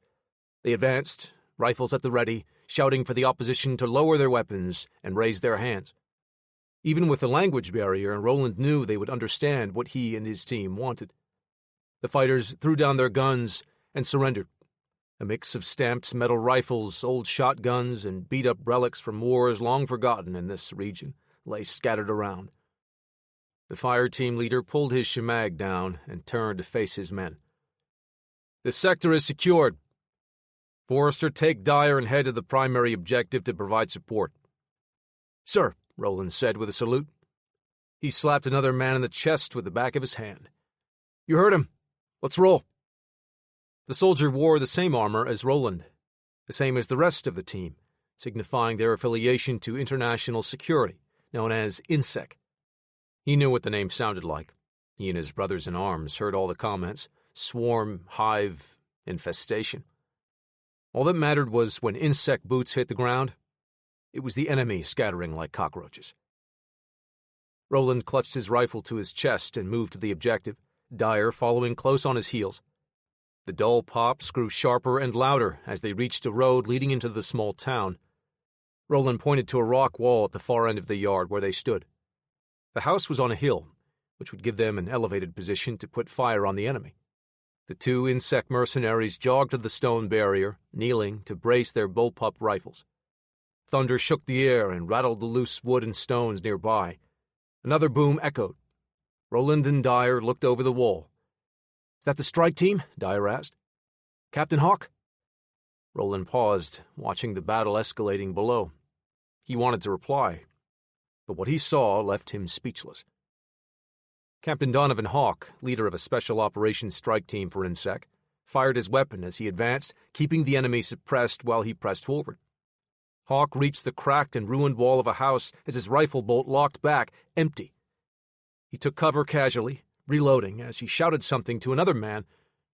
OB Rhino Gray charged forward now, his AA-12 fully automatic shotgun roaring and tearing the opposition to pieces.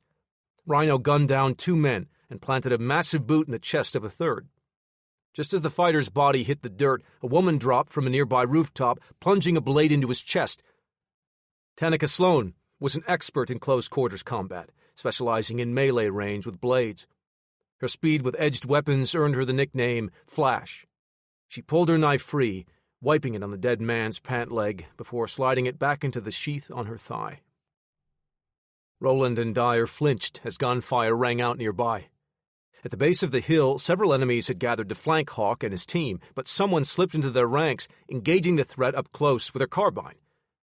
Marcy, Burst Driver, carried a more compact version of the bullpup rifle that Roland and the others had been issued. Even though their weapons were quite agile, her configuration granted even smoother movement and faster target acquisition in tighter environments. "Whoa! They're all here," Dyer said. Ever since Roland joined INSEC, he heard all the stories about Captain Hawk and his strike team.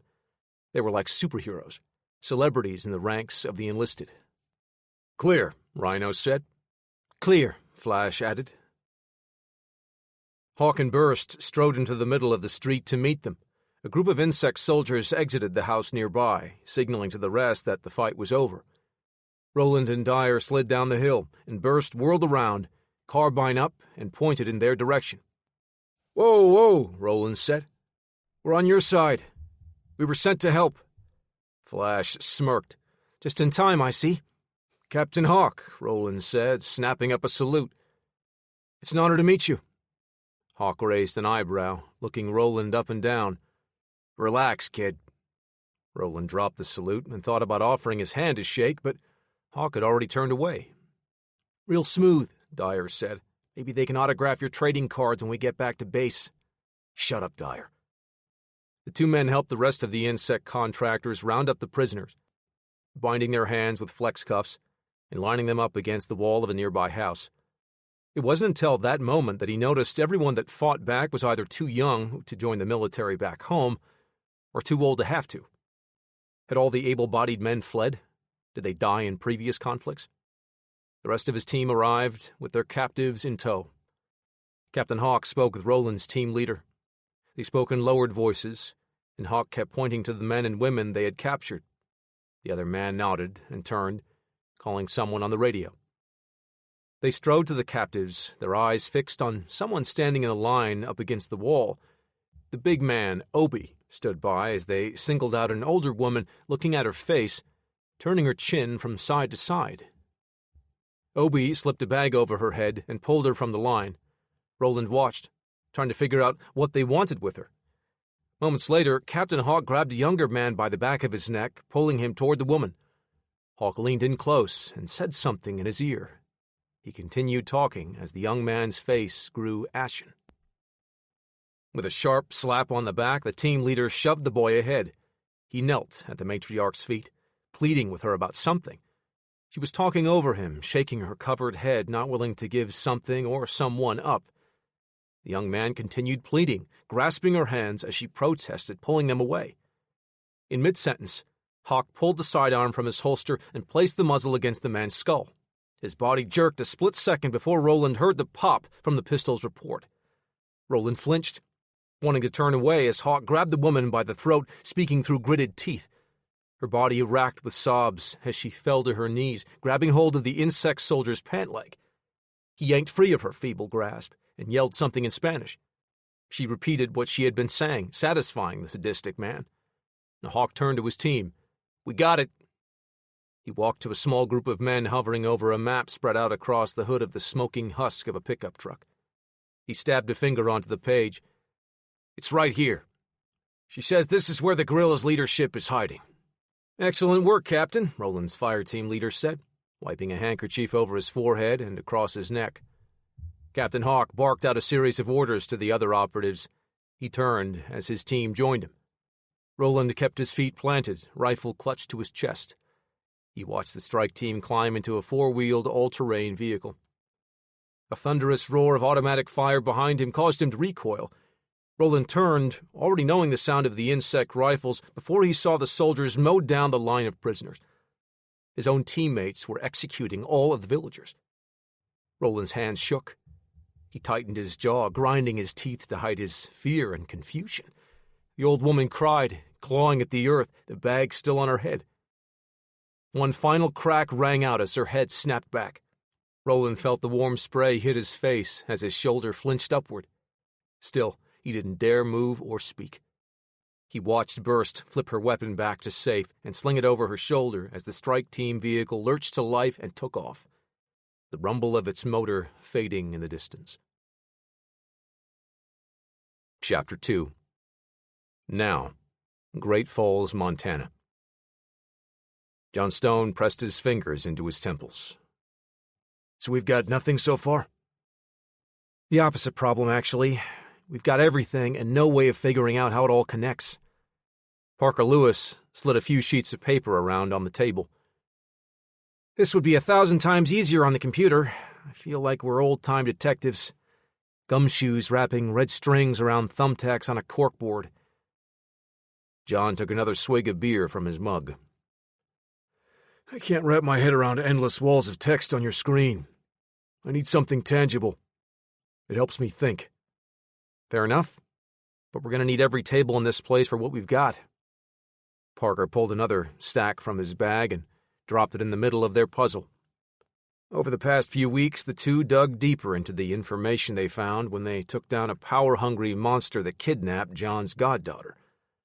Warren Ratcliffe ultimately paid the price for bringing harm to John's family, but before that, Warren accessed some prototype military-grade software to acquire data on some of his own bosses. With Ratcliffe gone, the data was now in the hands of John and Parker. John laced his fingers behind his head as he stretched back. He turned his head side to side, feeling the popping ripple up his vertebrae. He looked around the dimly lit bar, noticing the thinning crowd. "What time is it?" he asked, squinting to see his watch in the low light. "2:15, Parker said. "They'll be kicking us out of here soon." "Son, they won't be kicking me out of my own establishment." John stood to work some of the stiffness out of his legs. "Wait, you own this place?" "Co-owner." "Ah, Foxhole, I get it now." Parker chuckled at the name of the bar. "Clever." John shook his head, smiling. He scooped up Parker's glass and walked over to the bar to refill their drinks. Parker noticed the top page on the new stack he had dropped onto the table.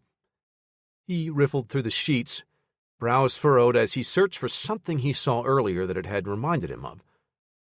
"He was gathering dirt," Parker said. "Who, Ratcliffe?" John settled down into his chair, handing Parker the sweating glass of cola. He accepted it, taking a sip. Yeah, look at this. Parker set the glass down and held a couple of pages up. Can you help me out? John asked. I just see a list of names. Right here, Parker said, tapping his finger on the page where it was resting. This name right here, Damien Blanchard. John took the page, reading the information. It was a list of various connections and business deals in the works. We know Warren Ratcliffe ran these searches for a reason. He wasn't just using the Pest and Guardian prototypes to pull up random account information. This all had to mean something. Parker shuffled through another stack of pages until he found what he needed. This Blanchard guy had a few interactions with Ratcliffe, but most of those deals were for someone else. Price Wyndham, John said, his eyes locking onto the man's name on the page in his hands. Bingo. John could hear Parker's words fading to a buzz in his head as he fought to control the flood of emotions. A pang of sadness for the loss of his friend, Frank Colt. Anger at Wyndham, the man ultimately responsible for his death. Find out who, right? Parker asked. John blinked and shook his head. Sorry, what did you say? Parker rolled his eyes. Ratcliffe has all this information because he felt it could be used as leverage. We just need to find out who he's implicating. And how do we do that? John wiped his eye with a weathered fist, exhaustion finally creeping into his muscles. The easy way, Parker said, gathering up the pages on the table. It's late. Just let me follow this angle on my computer in the morning. We've already got a couple of names, Blanchard and Wyndham. I'll just figure out how they're connected, and that should give me a pattern to apply to the rest of all this. I'll be able to work up a few algorithms to... You're right, Parker. It's late. I don't have the energy to fight off your machine gun jargon. Detroit, Michigan. Roland Forrester bolted up from his bed, sucking breaths and rapid gasps. A thin sheet of sweat coated his dark skin. He could feel his heart hammering in his chest. Kicking free of the tangled blankets, Roland swung his legs over the side of his bed. He rested his elbows on his knees, head cradled in his hands, as he tried to regain control. Breathing in deeply, he blew the air out through his mouth in an extended exhale. Roland squeezed his eyes shut, trying to push the memories from months ago deeper down, hoping to avoid them for only a few hours at least. He rubbed his eyes, reaching over to turn the alarm off before its shrill chirp started. The cold floor helped drive the weariness away with each step toward the kitchen. The sky's dark purple hue slowly faded, growing a warmer orange as the sun rose between the buildings across the street. Roland filled the glass halfway with water from the tap and gulped it down. He refilled the glass and set it on the counter, fishing around the cupboard for the small orange plastic bottle. The pills inside rattled as he shook the sertraline into his hand. Generic Zoloft, the doc called it when filling out the prescription. Roland didn't understand half of what she told him it was for, but it helped to smooth things out, if only for a small part of his day. The coffee maker on the counter clicked to life, bubbling and hissing. 5:45 a.m. His contact would have replied by now, for sure. Roland opened his laptop, waking it from its untroubled slumber. Fingers hovering unsure over the keys, he stared down at the letters, pecking the password and looking up for confirmation that it had been typed out correctly. Ever since returning from his mission in Central America 5 months ago, Roland had been searching for the truth, or a truth, that would let him accept what he signed his life away for. He joined INSEC 16 months earlier, when the deal seemingly dropped into his lap in a moment of personal darkness. Roland was in the middle of a 5-year bid for armed robbery, serving his sentence at Silver Creek Prison. After an altercation with a couple of inmates, he was facing another 9 months tacked onto his stay. But then the opportunity to join a private defense contractor and make a difference came along. It would shorten his stay, adding the additional time to a 4-year service contract. Too good to be true, Roland thought, scrolling through his recent messages. In his time back home, he still reported to the INSEC facility outside Detroit, but he filled his evenings with a search for answers. It wasn't until that deployment, crossing paths with Captain Hawk's strike team, that Roland questioned the legitimacy of the deal he had signed. The brochures, training videos, and lectures painted the opportunity as a way to serve his country, making the world a better, safer place, all while living a life of excitement. Roland laughed, covering his face with his hands. The mixed emotions, frustration, hopelessness, resignation, still swirled in his mind. The pills would take effect soon. Grinding his teeth, he felt the muscles in his jaw working rhythmically, helping him regain focus. In his quest for answers, someone reached out to him, offering help. A stranger promising a way to the truth. Roland's mystery contact was able to access files outside of his reach. More and more every day, what Silver Creek did to him started to feel like a setup. The altercation happened out of the blue, with several inmates he had never crossed paths with before. Facing an extended stay, the visit from the insect recruiter felt more like a way out, a chance at turning his life around. But everything his mystery contact brought to him just clued Roland in on the truth. This morning was no exception. Roland's face softened, curving up into a smile. Genuine happiness. The sliver of light showing an end to the darkness. Silver Creek's warden, Vincent Treadwell, had been implicated in a conspiracy to frame inmates at the for-profit prison, pressuring the victims to accept Insect's offer. The man had been found dead before his trial, so the case slammed into a dead end. But Roland had a meet set up now. A time and place, 3 days from now. It would provide the battering ram he needed to blast through and find the truth. An image flashed through his head. A man on his knees, a gun to his head. Roland squeezed his eyes shut, teeth bared, jaw clenched. A gunshot, the warm spray of blood on his face, a scream in his ears. It was his this time. Sucking deep breaths through flared nostrils, Roland balled up his fists and counted down from 10 with each drawn-out exhale. The scene came back, fuzzy around the edges, but the central focus burned into the back of his eyes, clear as day. The woman, the town's matriarch, her head snapping to the side as a rifle round burst through the skull. Roland wrapped his arms around his head, pulling down as he fell to his knees. He wanted to tear his eyes out, but that was ultimately useless. The horror had been imprinted deep. Men and women lined up against a wall. Not soldiers, not a threat. Just children, teens, and the elderly. Their only crime was defending their home against marauders. Roland's memory replayed the massacre in full. Insect soldiers firing burst after burst of 6.7mm caseless rounds. Bullets designed to pierce hard barriers and still shred the intended target's soft tissue. The constant chatter of rifle fire echoed through his skull. He lay on his side, jaw tight, saliva pooling next to his face. I'm sorry.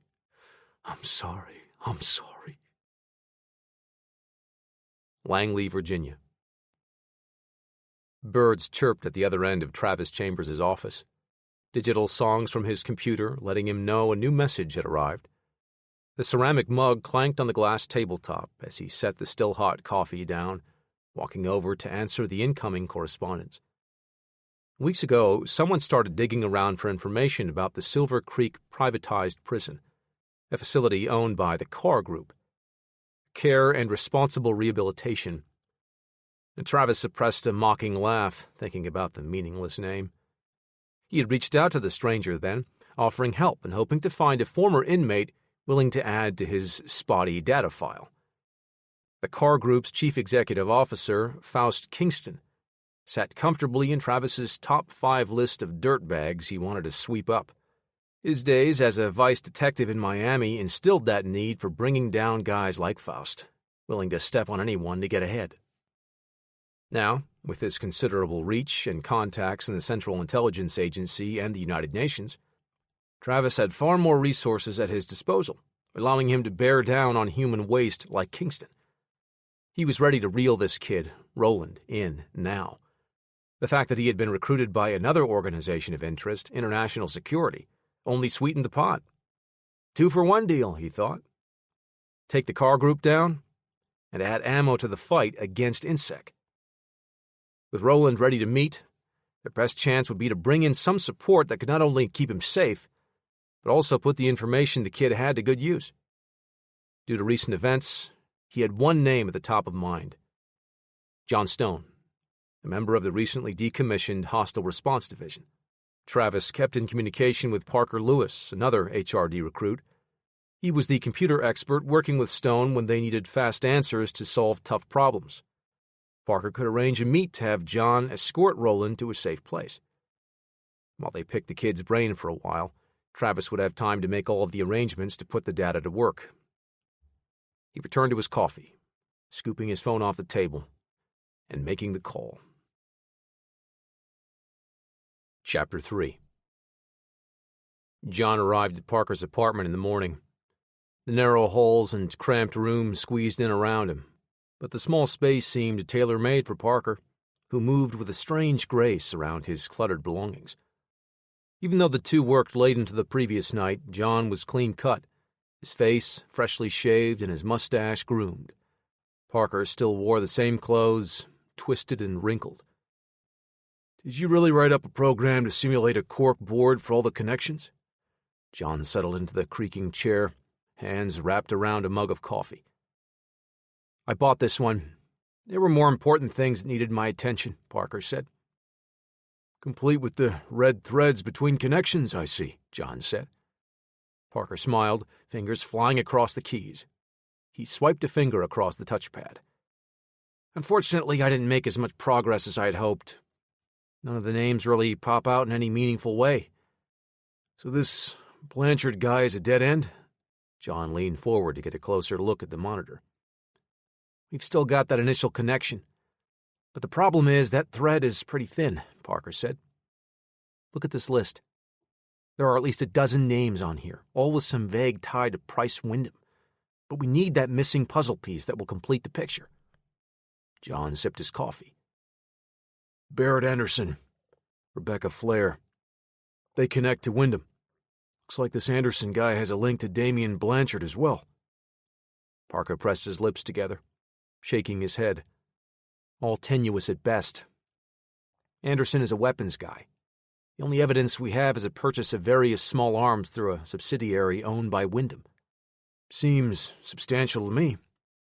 "The problem is Wyndham had a large number of security forces on his payroll," Parker said. "Buying guns from someone wouldn't automatically implicate them in his nefarious plots." "Let's just keep these names in the list of possible leads," John said before emptying his mug. "Want some more coffee?" Parker pulled his phone from his pocket as it buzzed, no longer muffled beneath him. "Hold on, I gotta take this." John nodded as he walked over to refill his cup. The pleasant aroma helped clear out the grogginess. He returned to the full-screen presentation, sipping the hot liquid as his eyes traced a path along the spider web of vague connections. Parker returned, pressing his palms to his head, still clutching the phone. "Is everything all right?" John asked. "Wow," Parker said. John waited for a moment before replying. "Can you maybe get to the point? Something's got you in a good mood?" "That was a guy I know. Well, know was a little generous. He's one of the guys I reach out to when—" "Parker." "Right, sorry. That call was about a guy that needs our help." John raised his hands up to shoulder height, shrugging. "Care to elaborate?" "This guy, Roland Forrester, was serving time in prison," Parker said. "Got recruited by a defense contractor in exchange for a reduction in his sentence." "Your contact?" John asked. "No. That dude probably works for the company," Parker said, using the nickname for the CIA. "Roland is currently with International Security. INSEC." John straightened up at the mention of the name. "The former Spetsnaz unit working with Ratcliffe. They had support from INSEC." "INSEC is Anderson's company," Parker said. He shuddered at the memory of being interrogated by the Russian mercenaries. "I thought you said Anderson was a weapons manufacturer," John said. "He's got fingers in lots of pies, John." "So the guy that needs our help, where does he fit in all of this?" John asked. "The prison where Roland was serving time, Silver Creek." John started to say something, but Parker raised a finger to interrupt. "Silver Creek is owned by the Carr Group. The CEO there is Faust Kingston." "Blanchard," John said. "Right," Parker replied. "Faust strengthens the connection between Damian Blanchard and Barrett Anderson. This is big. I don't care if you call it the law of attraction, the secret, or space star ordering." "Space what?" John asked. "This is more than just some crazy coincidence," Parker continued, ignoring the question. "You think this is magic? Spirits offering up the evidence we need?" "Either that, or my place is bugged," Parker said, scrolling through the new data. "Through Faust, the car group has been feeding inmates into INSEC, offering them a chance to reduce their sentences in exchange for service." "That can't be legal," John said. "I'm pretty sure it's not. At least not for the inmates they've been passing through the system." John put his coffee down and crossed his arms. "So we're just supposed to help this Roland guy?" "In exchange for help in solidifying the connections on our nice little board," Parker said. "How do you know you can trust your contact?" I can't. Not for sure. But he's helped me before, and the stuff he sent me always checked out." Parker shrugged. "I've been looking into him, but it's tricky. He's got some resources at work protecting his identity." John sighed, looking out the window. "This could point us in the right direction, though, John." Parker sat back at his computer, typing again. Closing his eyes and dipping his chin, John pulled inward, reflecting on his options. If Roland's situation provided a legitimate chance at building a better case, John knew they couldn't afford to let it slip through their fingers. Not to mention, this felt like something Marvin Van Pierce would take on, just because it was the right thing to do. The man was all about second chances, so if Roland was in trouble and needed help, it was John and Parker's duty to offer their protection. "All right, where are we going?" "I'll tell you on the way," Parker said. "There's a plane waiting for us." Chapter 4. Chicago, Illinois. Light spilled into the Bentley as the door opened, no longer holding the brightness at bay with its tinted window. Faust Kingston shielded his eyes and stepped out into the morning sun. Slipping on a pair of designer sunglasses, he strode into the entrance of the 4-star hotel. The low murmur of early morning guests and the clicking of dress shoes on the marble flooring lent a certain professional atmosphere to the spacious lobby. Faust found his men, securing a corner of the area, and sat at one of the tables. "Get me a cappuccino," he said to one of his security men, unfolding the newspaper he grabbed from the small end table. Filthy things, newspapers. The ink rubbed off onto sweaty fingers and always had a way of making it onto clean clothes, shouting to the world, "I'm a slob." He hated them. But Faust liked the extra barrier they provided, deflecting unwanted stares and gawking. "I'm sorry, sir, this area is reserved," he heard one of his security personnel saying to someone. Faust peered up over the edge of the page. "That's the guy I'm waiting for, you buffoon. Let him through before I give him your job." "Of course, sir. My apologies." "And where's my cappuccino?" Just as he finished his question, a walking wall of muscle returned, taking comically small steps, holding a comically small cup and saucer. Faust jerked his head toward the table where the man set his drink down and returned to his post. "Well, don't just stand there. Have a seat," Faust said to the man that had arrived to meet with him. The guy couldn't have been more than 5.5 feet, maybe 130. He nodded and walked over to take the only other available chair. "You don't look like a Sergei," Faust said. "Especially with the—" He gestured to his own face. "That's just my nickname," Sergei said. "I'm in the cyber warfare division, and since Russian hackers are kind of a thing right now, they started calling me that." "Yeah, I was about to say, they don't get many Mexicans in Russia." "I'm from Cuba," Sergei said. Faust scrunched up his face and shrugged, not caring for the insignificant details. "Let's stop wasting my time here. What have you got?" Sergei adjusted in the chair, pulling his backpack into his lap. He pulled a few sheets of paper from the rear pouch, handing them to the CEO. Faust folded the newspaper and retrieved the offered evidence. Kingston wiped his gaze across the page, skimming only for relevant points. His eye caught several references to his company, the Car Group, and one of their former inmates, Roland Forrester. "What's this Forrester guy got to do with me?" Faust snapped. He was one of the inmates serving time at Silver Creek before the shutdown, Sergei said. "Yeah. It would be kind of hard to serve time after that." Sergei waited a beat before continuing. He signed with INSEC almost 2 years ago, in exchange for shortening his sentence. "So he's one of your guys now." "How's that my problem?" Faust asked, interrupting again. Sergei waited another moment before continuing. "Yes. He's currently employed by International Security.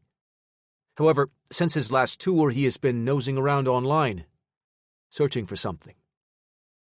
Before Faust could butt in again, Sergei leaned in to point out relevant notes on the pages he had given him. "It's not a big deal. We go to great lengths to scrub incriminating evidence from the internet. But this time, someone contacted him directly." "Who?" Faust squinted, looking for more names on the report. "We don't know," Sergei said. "That's what this report is about. Roland's setting up a meeting with this mystery contact in person." Faust studied the information, his jaw working in small circular patterns. "I'll have this issue handled by the end of the week." "Thank you," Sergei said. "Although time is critical here. Sooner would be better." Faust snapped his head to the side, eyes alight with fire. "Don't tell me how to handle my business, you little puke." Sergei shrank back in the plush chair as the man stood over him, malice dripping from his words and posture. After a long and excruciating pause, Faust straightened up, buttoned his jacket, and adjusted his tie. "Tell your boss I'll handle it," Faust said, regaining his composure. Faust slammed the car door shut, not waiting for his driver's help. He rolled up the privacy screen and retrieved the phone from his pocket, initiating a call. He shook his head and wiped absently at his nose with his thumb and forefinger. "Get Troy on the phone." Leaning back in the seat, Faust turned his head, watching the city scroll by through the dark glass. The CEO glanced down at the wrinkled pages sitting in his lap. If Roland Forrester had any damning evidence, he wouldn't be reaching out to some random snooper on the web. "Probably just some reporter looking for a scoop to take another shot at me," he thought. Still, his best option was to bring in his head of security, Troy Sprague. "Yeah, hey, just shut up and listen," Faust said. "I need you to handle a situation we've got. Former inmate. Silver Creek, before we shut that place down." He wiped a hand across his clean-shaven chin and cheek as Troy responded. "Just get it done. His name is Roland Forrester. Find that guy. You know what to do." Chapter 5. Detroit, Michigan. Detective Chance Hunter leaned back in his chair, raising his arms. In one smooth snap of his wrist, the yellow, balled-up page arced 2 desks over, dropping into the middle of the wastebasket. "A 3-pointer, right at the buzzer," he said. "Isaiah Thomas for the win." "Your talents are wasted behind that badge, Hunter," Detective Holbrook said. His partner grabbed a jacket, heading for the exit. "And your references are about 20 years out of date," she added. Chance chuckled and logged into his computer, cleaning the clutter from the desktop. His day had just started. Finishing up a few reports, he organized his notes for the latest case, ready to tackle another lead. The drawer of his desk rattled open, and he picked up the holstered Beretta 96A1, securing it to his hip. The cool fabric in the sleeves of his Detroit Lions jacket sent a chill up through his forearms when he slipped it on. The phone in his coat pocket buzzed as he snapped the bottom 2 buttons. He looked at the screen for a second, the number vaguely familiar. A heartbeat later, recognition filled in the blanks. Andre Lawrence, a Detroit outlaw. A man with promise that took a path which set him at odds with the law. Andre and Chance were childhood friends, but that was a different life. "Andre, if you're not calling to turn yourself in, I'm just going to hang up." "Same old Chance. I'm just calling to see how you've been doing since I saved your life last year," Andre said. "We're even. You know that." Chance stepped out of the precinct. "How's the trap house? Where should I pick you up to bring you back to the station?" Andre laughed on the other end. "Hey, I'm calling as a concerned citizen. You ratting out your neighbors so Detroit's finest can take down your competition? Chance asked. Just listen. Word on the street is that there's a bounty on some dude named Roland Forrester. Hearing about the bounty brought memories of the last time he crossed paths with Andre Lawrence, when Lawrence put a hit on Chance almost a year ago. Who was that? Chance asked. And why would you be going out of your way to let me know? Look, I kind of know that cat, all right, Andre said. He was inside Silver Creek with Donnell. So, was he a friend of your brother's?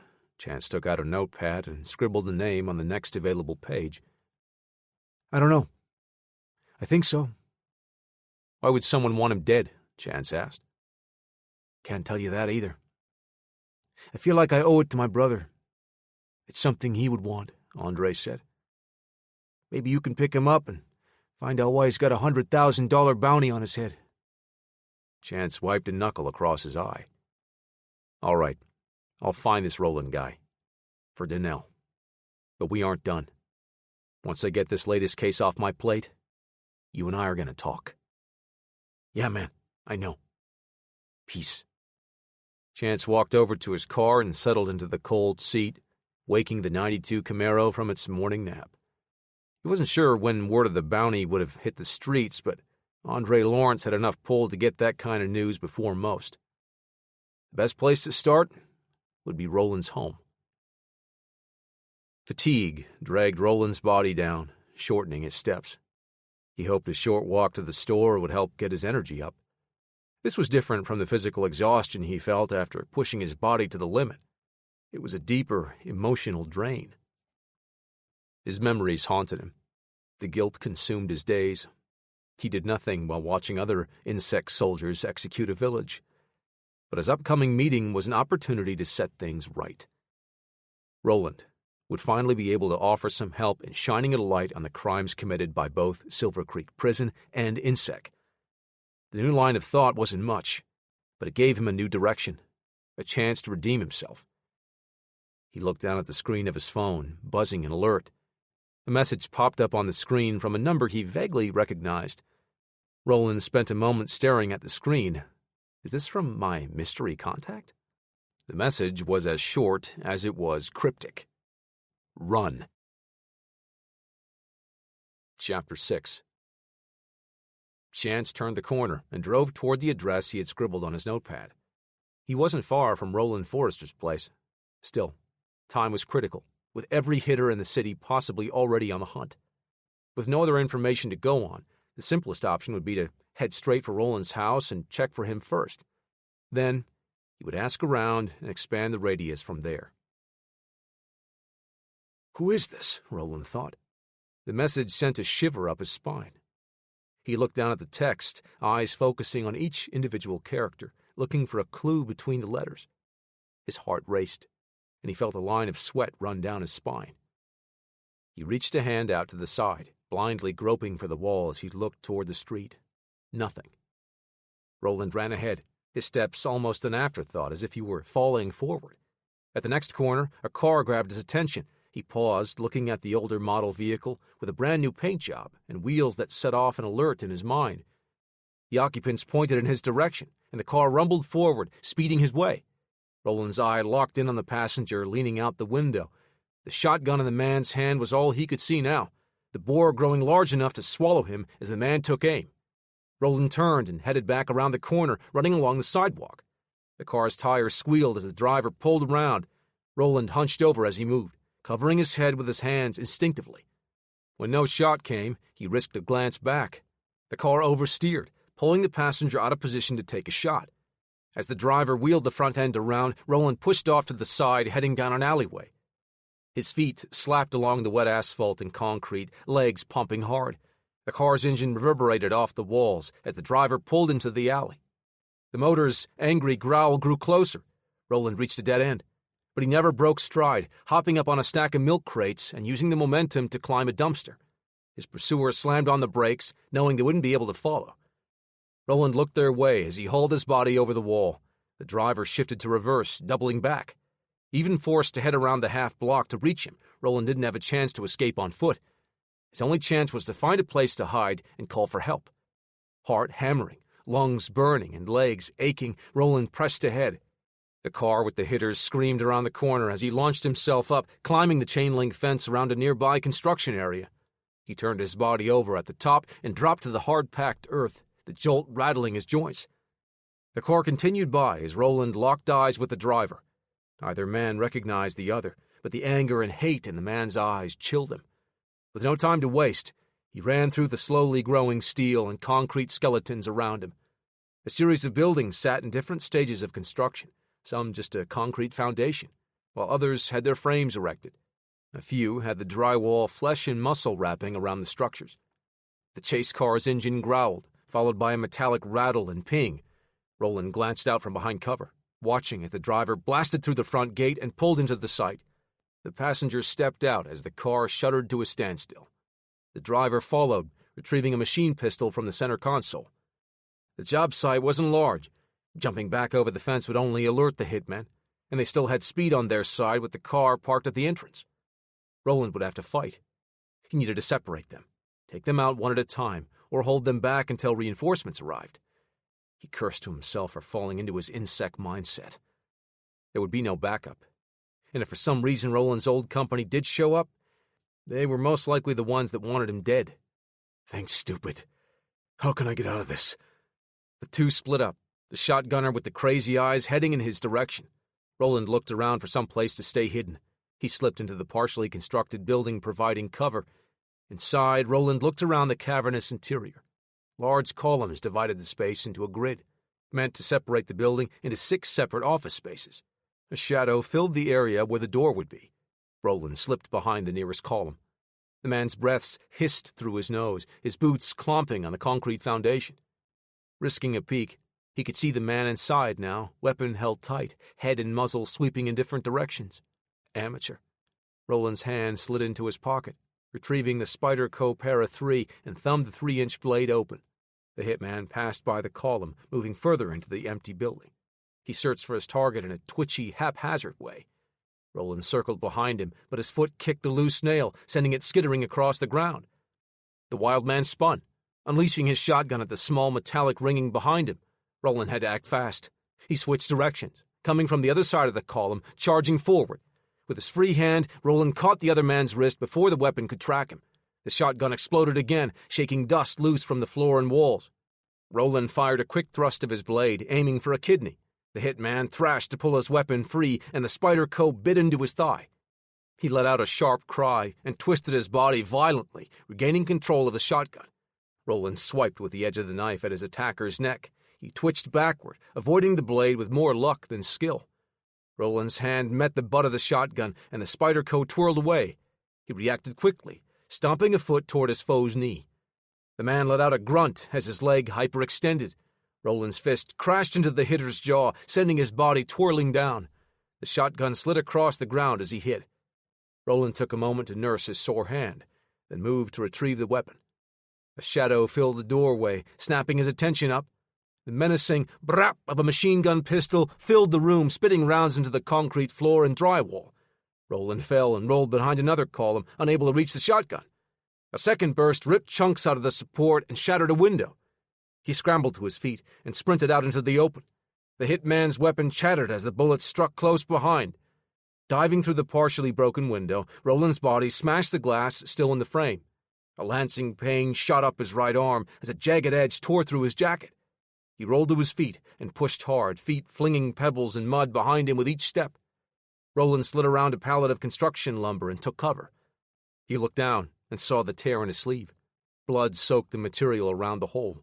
The crimson trail traced a path from the window to where he was hiding. His heart leaped into his throat. Roland searched for somewhere else to run, but there was too much open space between him and the next available building. He looked for something to use as a weapon, finding a broken bit of wood. He could feel the splinters sinking into his flesh as he gripped the makeshift club.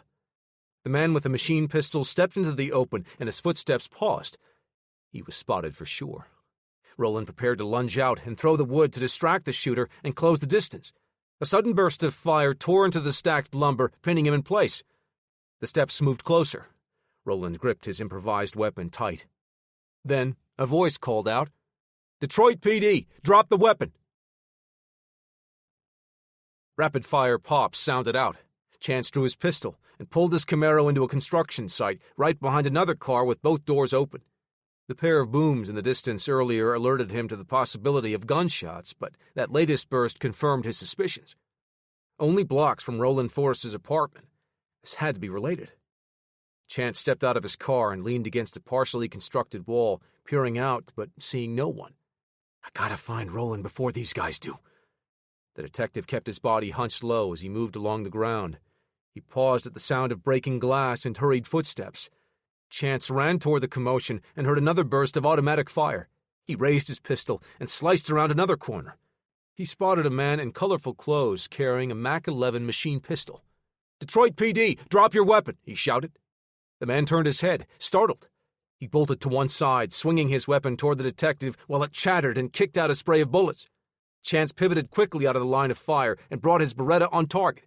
His pistol bucked 3 times in answer to the fully automatic Mac-11, and the .40 caliber rounds thumped into the chest of his attacker's jacket. Detective Hunter was on the man as his body hit the ground. He swept the machine pistol away with a foot, sending it skittering along the dirt. Chance quickly confirmed the man was out of the fight and turned toward the stack of lumber. He sidestepped carefully until he could see a man crouched and holding a piece of wood. "You okay, kid?" he said to the man on the ground.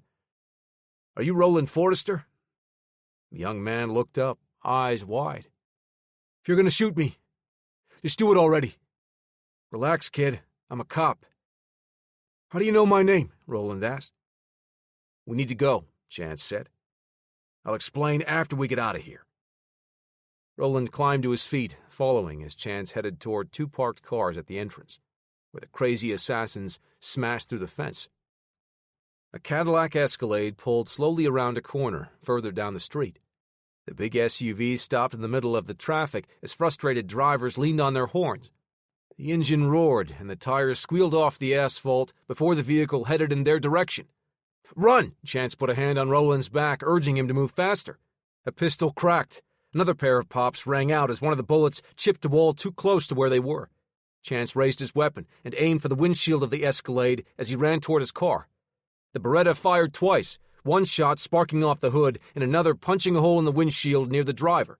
The SUV jerked, and the gunman hanging out the windows had to hold on tight so the evasive maneuver wouldn't hurl them from the vehicle. The two reached the waiting Camaro and jumped inside.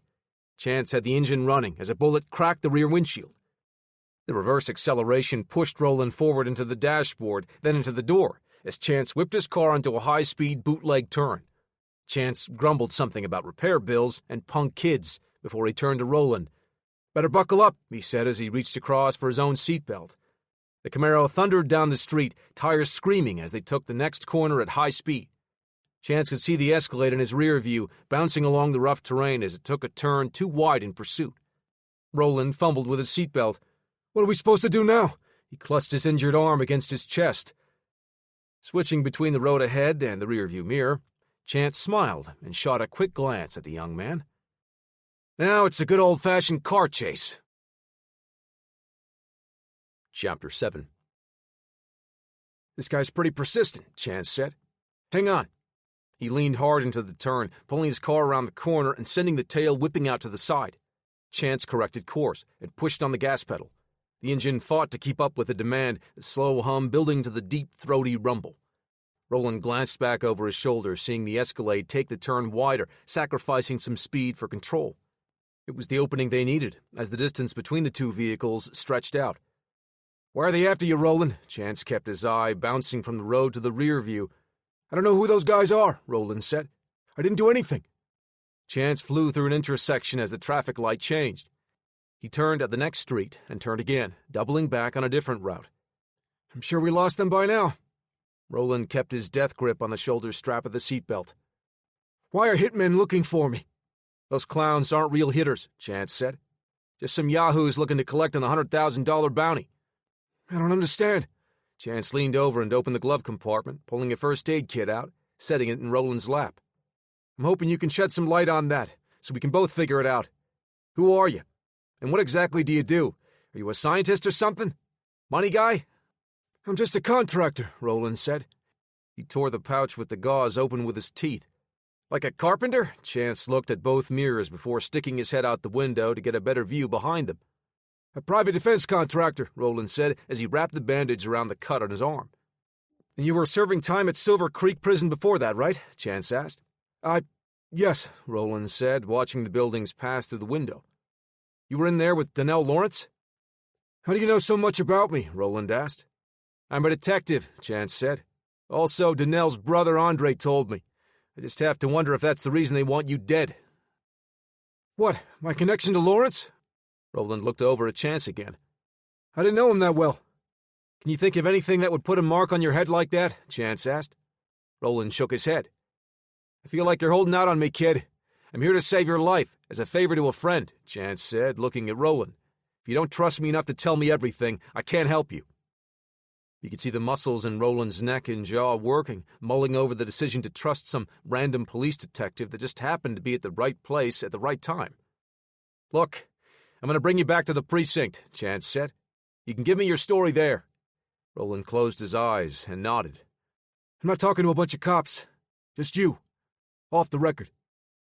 I won't tell anyone why you're there, but we should get that wound cleaned up first, Chance said.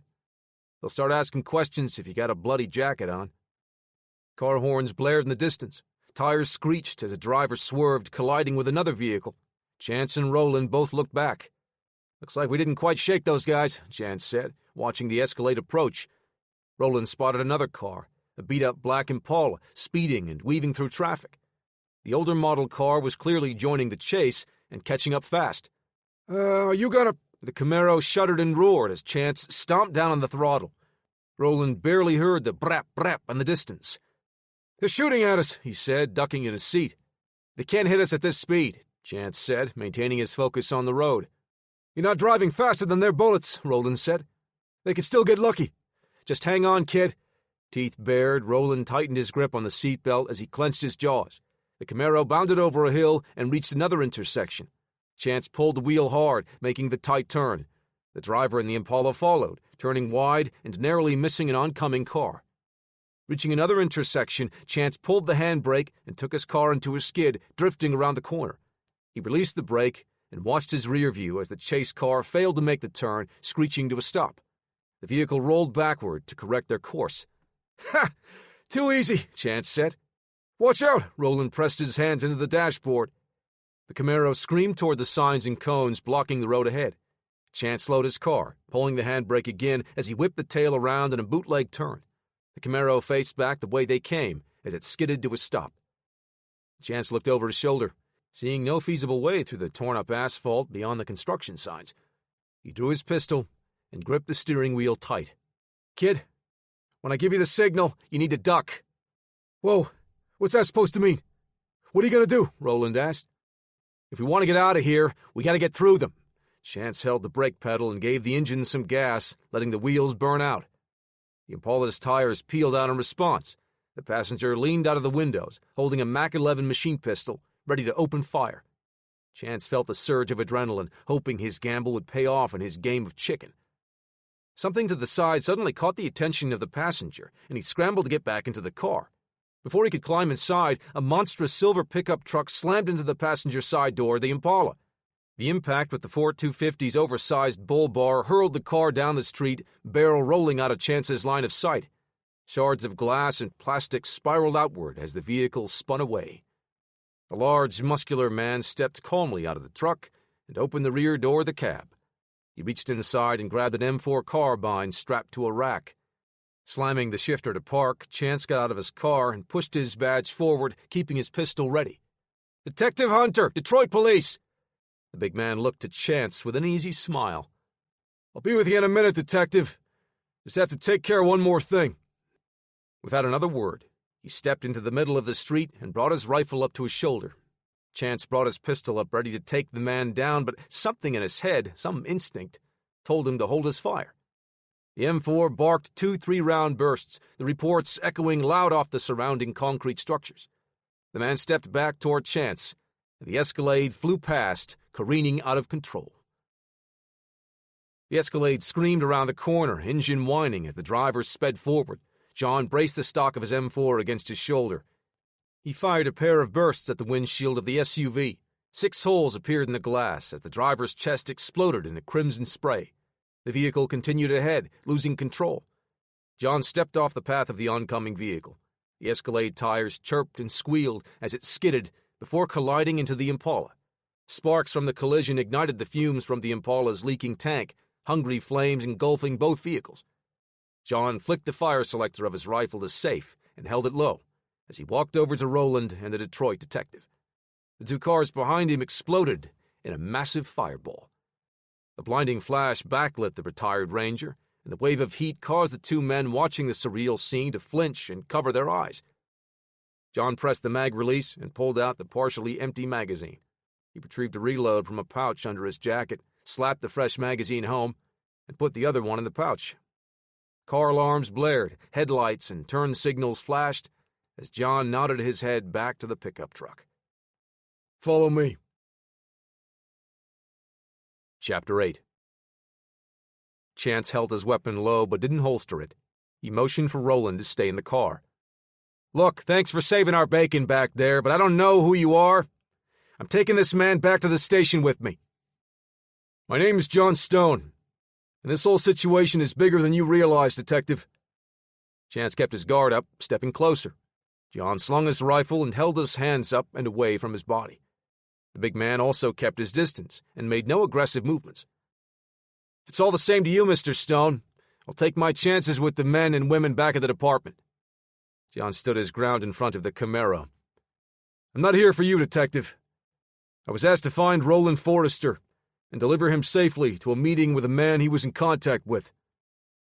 "What's the name of his contact?" Chance asked. To be honest, I never got his name. My friend trusts him, and I trust my friend." "Well, that just fills me with all kinds of warm fuzzies. Let me be honest with you now, Mr. Stone. I don't trust you." "Wait," Roland interrupted. "Let's go with him. He's right. About the meeting." Chance looked at Roland, then back at John, weighing his options. He finally shook his head and holstered his Beretta. "All right. We'll follow you for now. Where to?" "A safe house, just outside the city," John said as he headed back to his truck. Chance called out to John before he got back into his car. "Hey, if this is a setup, then you're under arrest, man." John gave him a thumbs up without looking back. Langley, Virginia. Travis paced around his office, hands clasped behind his back, until the call came in. "I need some good news, Parker. All this wait-and-see stuff is too much for my heart right now." "Roland is safe. They were able to save him before a squad of hitmen got to him," Parker said. "What do you mean, they? I thought it was you and John." Parker let out a nervous chuckle. "Yeah, about that. John says some detective helped Roland to safety, but he cleared the way for their escape." "What's the detective's name?" Travis asked, tapping the spacebar on his keyboard several times to wake his computer. "I didn't get much. John said it was something like Chase Hunter," Parker said. Travis ran a quick search through his files for detectives in the Detroit Police Department. "Do you mean Chance Hunter?" "That's the guy. That was close." "All right, well, the good news is Roland is safe. Is John on his way to bring him to you?" "That's still the plan," Parker said. "Keep him secure until I get there," Travis said. "I'm going to dig into Detective Hunter's files to see if he's someone we can trust." "Gotcha. Let me know if you need help cracking through any firewalls." Parker ended the call. Travis leaned back, folding an arm across his body, and rested his chin on his thumb. The folder on his monitor populated itself with a list of files for Chance Hunter's record. Starting with recent ones, Travis skimmed the content, looking for any red flags. Hunter had several commendations, but nothing that stood out as exemplary. There were also more than a few reports for his conduct, mostly having to do with his inability to keep his nose out of where it didn't belong. Travis couldn't fault the man for that, given his own past record as a vice detective. He ran a search, cross-referencing anything with the car group. The case file came up from almost a year prior. It seemed Detective Hunter was very closely involved in the case against Vincent Treadwell in Silver Creek Prison. Scrolling down, he found a series of reports, all from various officers and SWAT members, detailing the firefight at the Silver Creek facility's main headquarters. Was that you, Hunter? Travis thought. The incident was kept quiet on most news stations, but the information had come across the desk of many of his contacts in the Department of Homeland Security, as well as the FBI. "Well, Detective, this is an interesting turn of events," he said, standing from his desk and pacing around his office again. With his connection to the case, Chance Hunter might just prove valuable in their battle against international security and the Carr Group. Chapter 9. Chicago, Illinois. Faust wound his body, the backswing perfected over the years through thousands of repetitions. The club met the dimpled sphere with a satisfying thwack as he followed through. The golf ball sailed over 200 yards, starting just to the right and curving in with a slight draw as it landed precisely where he intended. "Pretty good, right?" He turned to face the men behind him, wiping the club face with his thumb. Carr Group's head of security, Troy, stood at attention, holding his hat in his hands, clasped in front of him. His second-in-command stood to his left. "You know why I asked you here, right?" Faust asked. "Forrester," Troy said, keeping his eyes fixed on the driving range. "You are correct." Faust pointed the grip of his club at the chest of the company's head of security. He returned to the tee where an assistant placed another ball. Faust repeated the same motions as last time, with different results. The impact had a touch of a pinging noise as the ball curved far from center. He gripped the club tighter, face reddening. "Amateurs!" he shouted, wheeling back to the group. "You just put the word out that I wanted Roland Forrester dead, and let amateurs flop around the city looking for him." "Sorry, sir. I thought you might want to handle all this under wraps," Troy stammered. "Yes, you half-wit. Under wraps, as in hiring a pro for a job that requires this level of professionalism." Faust stood toe-to-toe with Troy, nudging him with his forehead as he finished. Troy Sprague took a half-step back, struggling to maintain eye contact with his employer. "Right away, sir. I'll have this handled." "This whole thing is a little more complicated now, is it not?" Faust returned to the tee again. "Forrester is in custody of the Detroit police. If we want this matter resolved, we'll need—" Troy's second stepped forward. "What if we raise the bounty? 1 million. That would entice more skilled hitters." Faust shot an intense glare at the man before redirecting it at Troy. After a moment, his expression softened. "Skilled hitters, you say?" Faust twisted his hands on the club's grip. "Well, yeah. More money would incentivize—" Faust whipped the driver across the man's face. The club head connected with a wet thunk. Troy winced, looking away. His second-in-command spun and collapsed, unconscious. "How's that for a skilled hitter?" Faust stood over the man's body, spittle flying and veins bulging in his forehead. He tossed the driver to his assistant and jabbed a gloved finger into Troy's chest. "That's your one and only strike, Sprague. Take care of this now. I want a team of professionals. Bring Forrester's head to me." "Of course, sir." Faust gestured dismissively toward the man lying in a heap. "And get your trash off my driving range before his incompetence kills the grass." Chapter 10. Corpus Christi, Texas. Captain Donovan Hawk read the incoming transmission as it scrolled by. Pulling a dark gray T-shirt over his head, he put the tablet in a large pocket on his thigh and left his quarters. The thumping from fists impacting a heavy bag grew louder. Clanging metal joined the chorus. Hawk stepped into the training room and stood in the doorway watching his team. Tanika Sloan, known to the others as Flash, snapped out another combination on the punching bag, ending with a stiff jab as she shuffled out of hand-to-hand range. Dodging an imaginary attack, she slipped back in and buried a pair of hooks into the worn and cracked flesh of the apparatus. In another corner, Obi Rhino Gray gripped a barbell resting on the ground, adjusted his feet, and tensed his body. Taking a deep breath and tightening his core, he pulled over 800 pounds of iron off the floor, locking the deadlift out before lowering it with a loud clunk. Captain Hawk walked into the middle of the room to join his lieutenant, Marcy Driver. She focused her attention on the far wall. She held the personal defense weapon in her hands, modeled after the full-sized bullpup rifles the others used. Shouldering the weapon, she pressed the trigger as it let out a muffled click. With no wasted movement, she swept the rifle to the side, hanging from its sling, as she drew the pistol, took aim, and followed with another click. Her expertise with small arms and an affinity for fully automatic weapons earned her the moniker Burst. Each one, in turn, noticed Hawk's presence and stopped what they were doing.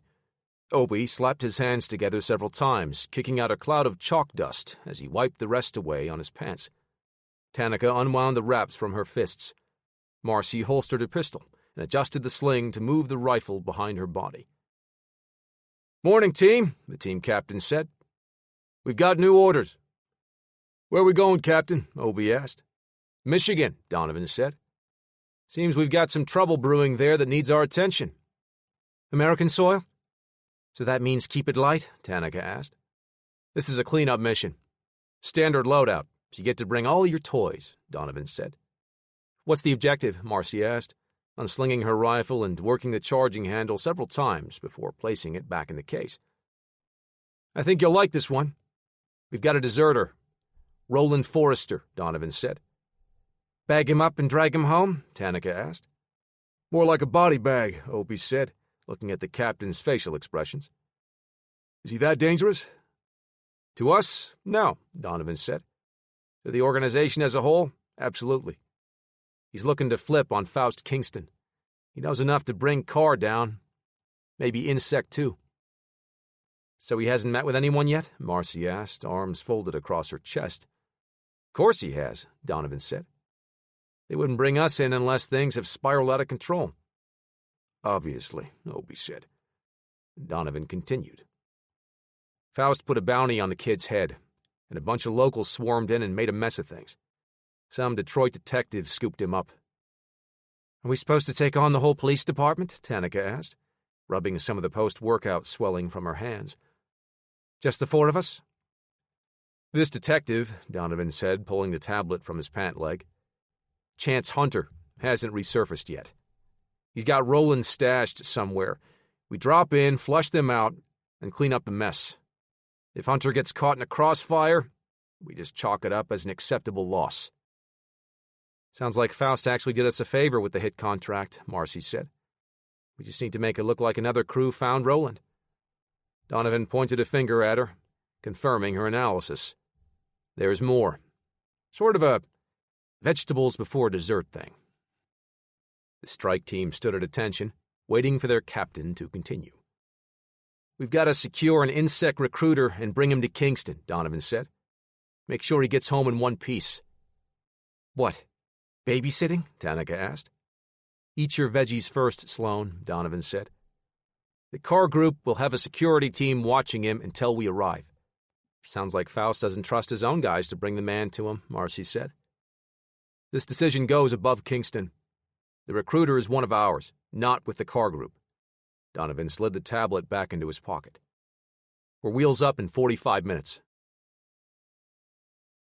Chapter 11. Detroit, Michigan. John pulled a sturdy padlock from the latch and rolled the steel door up. The Camaro rolled in, parking inside as John went back out to get his truck. Once the vehicles were secured, Roland stepped around the car, offering a hand. "Thank you, sir." John shook his hand and looked at the bloodied bandage. "We should put a clean dressing on that. There's a first aid kit in the bathroom." Chance nodded, letting Roland know he agreed. "Who are you?" the detective asked. "Stone," he said, shaking hands. "John Stone." "Yeah, I got that.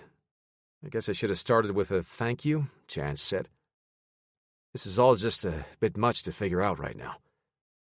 "How do you know the kid?" John asked, pulling the carbine from his truck and removing the magazine before clearing the chamber. "I don't really know him. Got a call from an old associate. He said this guy, Roland, had a bounty on his head. I went to pick him up and bring him back to the station before things got a little too warm." "Who put the hit out on him?" John asked. Chance shook his head. "I figured you would know." "How did you find us?" John chuckled. "Same situation, I'm afraid. We got a call about a guy that needed a place to lay low for a while.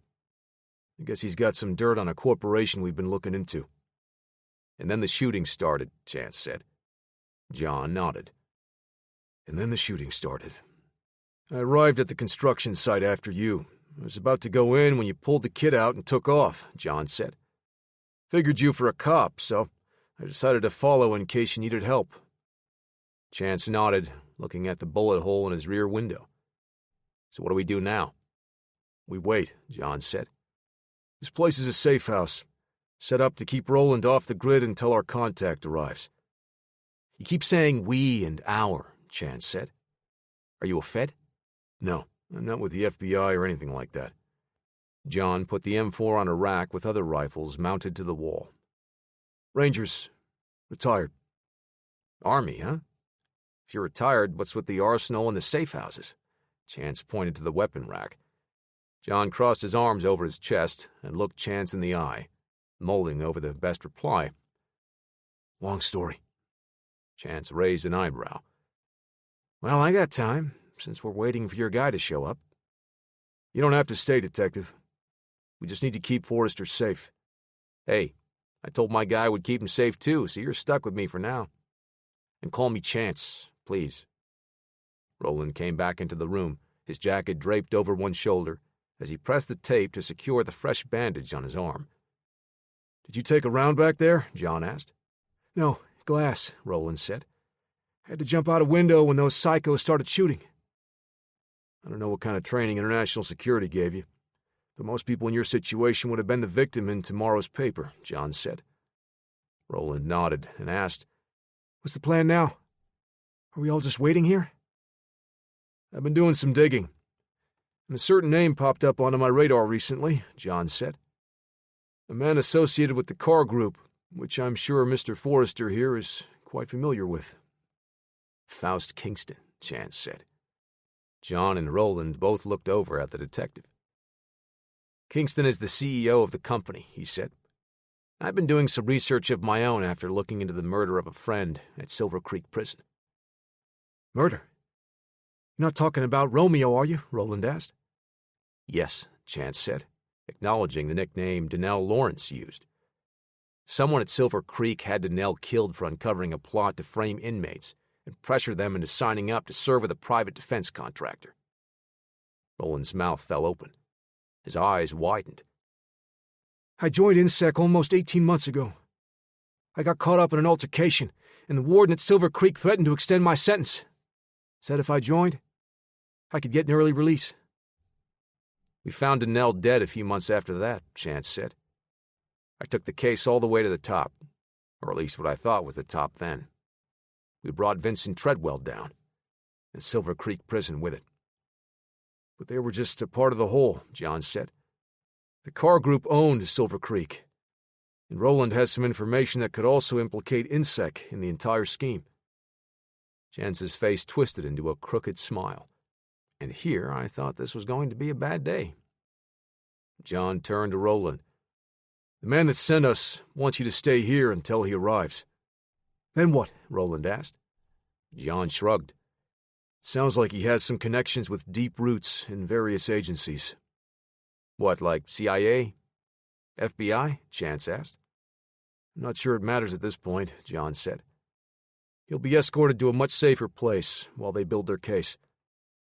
"Until then, are we just holding down the fort?" Chance asked, looking at the rifles on the wall. John walked to a door leading further into the building. With all of the lights off, the office interior's only source of illumination came from a few computers along one wall on a rack and a couple of monitors stashed in one of the cubicles. A silhouetted head poked up, a groundhog investigating the new visitors. "Hey, guys," he said. "Roland Chance, this is Parker Lewis," John said. "Parker Lewis? You're joking, right?" Chance asked. "Is that his code name or something?" "I don't get it," Roland said. "Am I missing something?"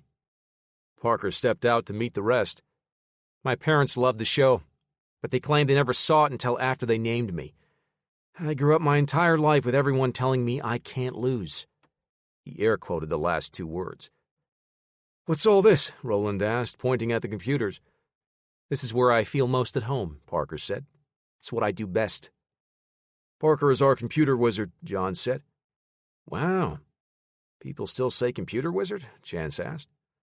"You're lucky I'm in a decent mood this morning, Detective," John said, suppressing a smile. "Parker's going to take all the information that Roland can give him. With that, he should be able to point me in the right direction for anything else we might need to find out." "Us, you mean?" Chance said. "If Parker finds something promising, you better believe I'll be joining you on the investigation." John nodded. "I've got no issues, as long as you're not trying to get in the way to make your case." Chance held his hands up. "Man, that's not even how I do things. I just got a call about the hit on Roland. Felt I needed to lend a hand to honor the memory of a friend." "That's good to hear," Parker said. "My first pass through all the files highlighted a couple of places that might look interesting, but I'm not exactly sure what we would find there." "What have you got?" John asked. Chance leaned forward to look at the location. "For starters, that storage facility isn't far from here." "Good. We should head over and see what we can find there," John said. "Maybe there'll be a few more clues to help shed some light on what Faust is planning." "I'm going with you," Roland said. "No. Detective Hunter and I will go check it out. You need to provide Parker with the information he needs." "Hey, Parker said, holding a finger up. "Maybe that's not the best idea?" "Relax. This is a safe house," John said. "If anyone tries to get in, you've got a wall of guns in the next room." "It's not that. Isn't he like, Parker held a hand up to the side of his mouth. "An ex-con?" "Bro, I'm standing right next to you," Roland said. John looked at Parker. "If your guy trusts Roland, I think you'll be safe." "Yeah, you two will be all right," Chance said. "Have fun. We'll be back in a few hours." Chapter 12. The F-250's engine rumbled as the big truck rolled past row after row of storage lockers. "I still think we should have a warrant for this," Chance said. "No time," John replied. Chance shook his head, hiding a smirk. "That's such a BS answer." He turned to face John. "I use that myself, but it's the wrong way to go about this." "This isn't even an active investigation. What judge would sign off on a warrant to search some random storage locker this fast?" John asked. "You do realize if we find something in there that implicates the people behind all of this, it will be inadmissible, right?" Chance leaned back in his seat. "Worst case, the whole case gets thrown out, and Faust walks. Free and clear." John pulled into the lane, rolling up to the storage unit. "This case is bigger than Detroit, bigger than you, Detective. If we find anything in here, we're handing it over to Roland's mystery contact." "What then?" Chance asked. "Federal trials have to abide by the same rules. They can't just break into places and grab the evidence they need." "You didn't have to come along," John said, turning off the engine. "I'm looking for anyone involved with INSEC and the Carr Group. You and this mystery man can handle things by the book. I'm doing things my way, before more lives are ruined." "It's the wrong play. But there's nothing I can do about that now," Chance said. "Noted," John replied, hopping down. "We should have taken my car," Chance said, stepping down from the truck. "You're joking, right? That thing would have stood out too much. Too flashy." John shut the door and adjusted the jacket to cover his pistol. "This thing is 10 feet tall and covered in armored plating," Chance said. "It's got a few reinforcements, but trust me, there's no armor on this thing. I wouldn't trust it to stop a bullet," John said. "It probably gets better gas mileage than your car, though." "No argument there." Chance fastened the bottom 2 buttons on his jacket. John walked over to the rolling door of the storage unit and paused, looking down. He nudged the latch with the toe of his boot. "No lock. I think we're too late." He reached down and pulled the door open. Someone had emptied it out. John's gut told him they missed whoever did this by only hours. Detective Hunter knelt near one edge of the entrance. "They were here recently," he said. "How can you tell?" "The dirt on the floor," Chance said. "There are still spots where it's cleaner than the rest of the unit. If they had cleaned it out earlier, there would be an even layer over the ground." John reached for his phone. "Parker, we've got an issue," John said, switching the call to the speaker. "What happened?" Parker asked. John peered into the storage unit. "Someone beat us to the punch. Everything is gone." Parker let out a sigh on the other end. A chair squeaked, and moments later his fingers were clicking away at the keys. "Any idea on how we can find out who was here?" John asked. "The security cameras, maybe?" "We would definitely need a warrant for that," Chance said. "And I doubt we can get a judge to sign off since this isn't exactly a by-the-book investigation anymore." "We're coming back to you," John said. Looks like we're one step behind, and we need to catch up fast. Chapter 13. The humming fans and Parker's keystrokes were the only sound in the room while Roland walked around the office area once more. He had provided what he could to give the computer specialist a head start on the data he had, but they were still waiting for John and Chance to return. It's been 2 hours. When do you think they'll be back? Roland asked. Parker shrugged. Gotta be any time now. Roland circled back to the desk in the middle of the room, careful to step over the braided serpent of cables running to the rack along the wall. Parker finished executing another search program and leaned back in his chair, stretching his arms and back. I had no idea you already knew so much about all this, Roland said. Guess I just figured my story would be the one cracking this case when those hitters showed up. Oh, this? Parker gestured to the wall of text flying up on one of the monitors. This is just boring stuff. Looking for transactions that link persons of interest. Follow the money, you know. Roland nodded, though he still didn't fully understand the situation. Parker scratched an itch above one eye and turned his chair to face Roland. So, what were you in for, if you don't mind my asking? Silver Creek? I was serving time for armed robbery, Roland said, picking up a neatly wound spare cable. Looking at 10 years. Parker let out a low whistle. Whew, that's quite a stretch. Yeah. Could have been worse, Roland said. It was my first offense, so I guess they went easy on me. Only sentenced to 5 years. Gotta be rough out there. Making ends meet, I mean, Parker said. Roland smiled and looked at him. What, you mean for some kid from a poor home, trying to put food on the table? Parker nodded. You know, with the economy and all. That ain't my story, Parker. I was just some dumb kid, running with a bad crowd, Roland said as he put the cable down. My dad is a computer programmer, and my mom is a shift manager at a restaurant. We weren't hurting for scratch. Oh, I'm sorry. I meant no offense. Parker's face changed as a mask of fear slipped over his features. Roland laughed. I'm not some menacing career criminal. I was 17, trying to impress the local crew when I got caught. Play stupid games, win stupid prizes. A nervous grin replaced his frightened expression as Parker nodded. The system isn't really looking out for people like me. I'm talking about before I got arrested. Silver Creek wasn't the most reformative place either. Roland leaned against the deck. That place was a dump. Wasn't it a newer facility back then? Parker asked. On paper, maybe. A clean outer shell filled with trash, Roland said. They did whatever they could to cut costs. The meals were a joke. None of the programs meant for rehabilitation ever had any of the materials we requested. The only part with any real money dumped into it was the gym. I guess they were training us to fight, either inside or out. When did INSEC reach out to you? Parker asked, scooping up a notepad and pen. Roland wiped a hand along his jaw, moving to the back of his neck. I was in about 3 years. Never had a problem. Kept to myself, mostly. Out of the blue, these two dudes I've never seen before decided to jump me. And you hurt them fighting back? You watch too many movies, Parker, Roland said, shaking his head. 2-on-1. I got my ass beat. The guards pulled us apart and wrote us all up. They never cared about who started the fights. Everyone involved got infractions. Parker nodded, writing more notes on his pad. Roland watched him for a second before continuing. Anyway, I got a face-to-face with the warden after that. My first real issue in that prison. But he's talking about tacking on another 9 months for the fight. I'm not happy about it, but I gotta keep my cool. He can see it in my eyes.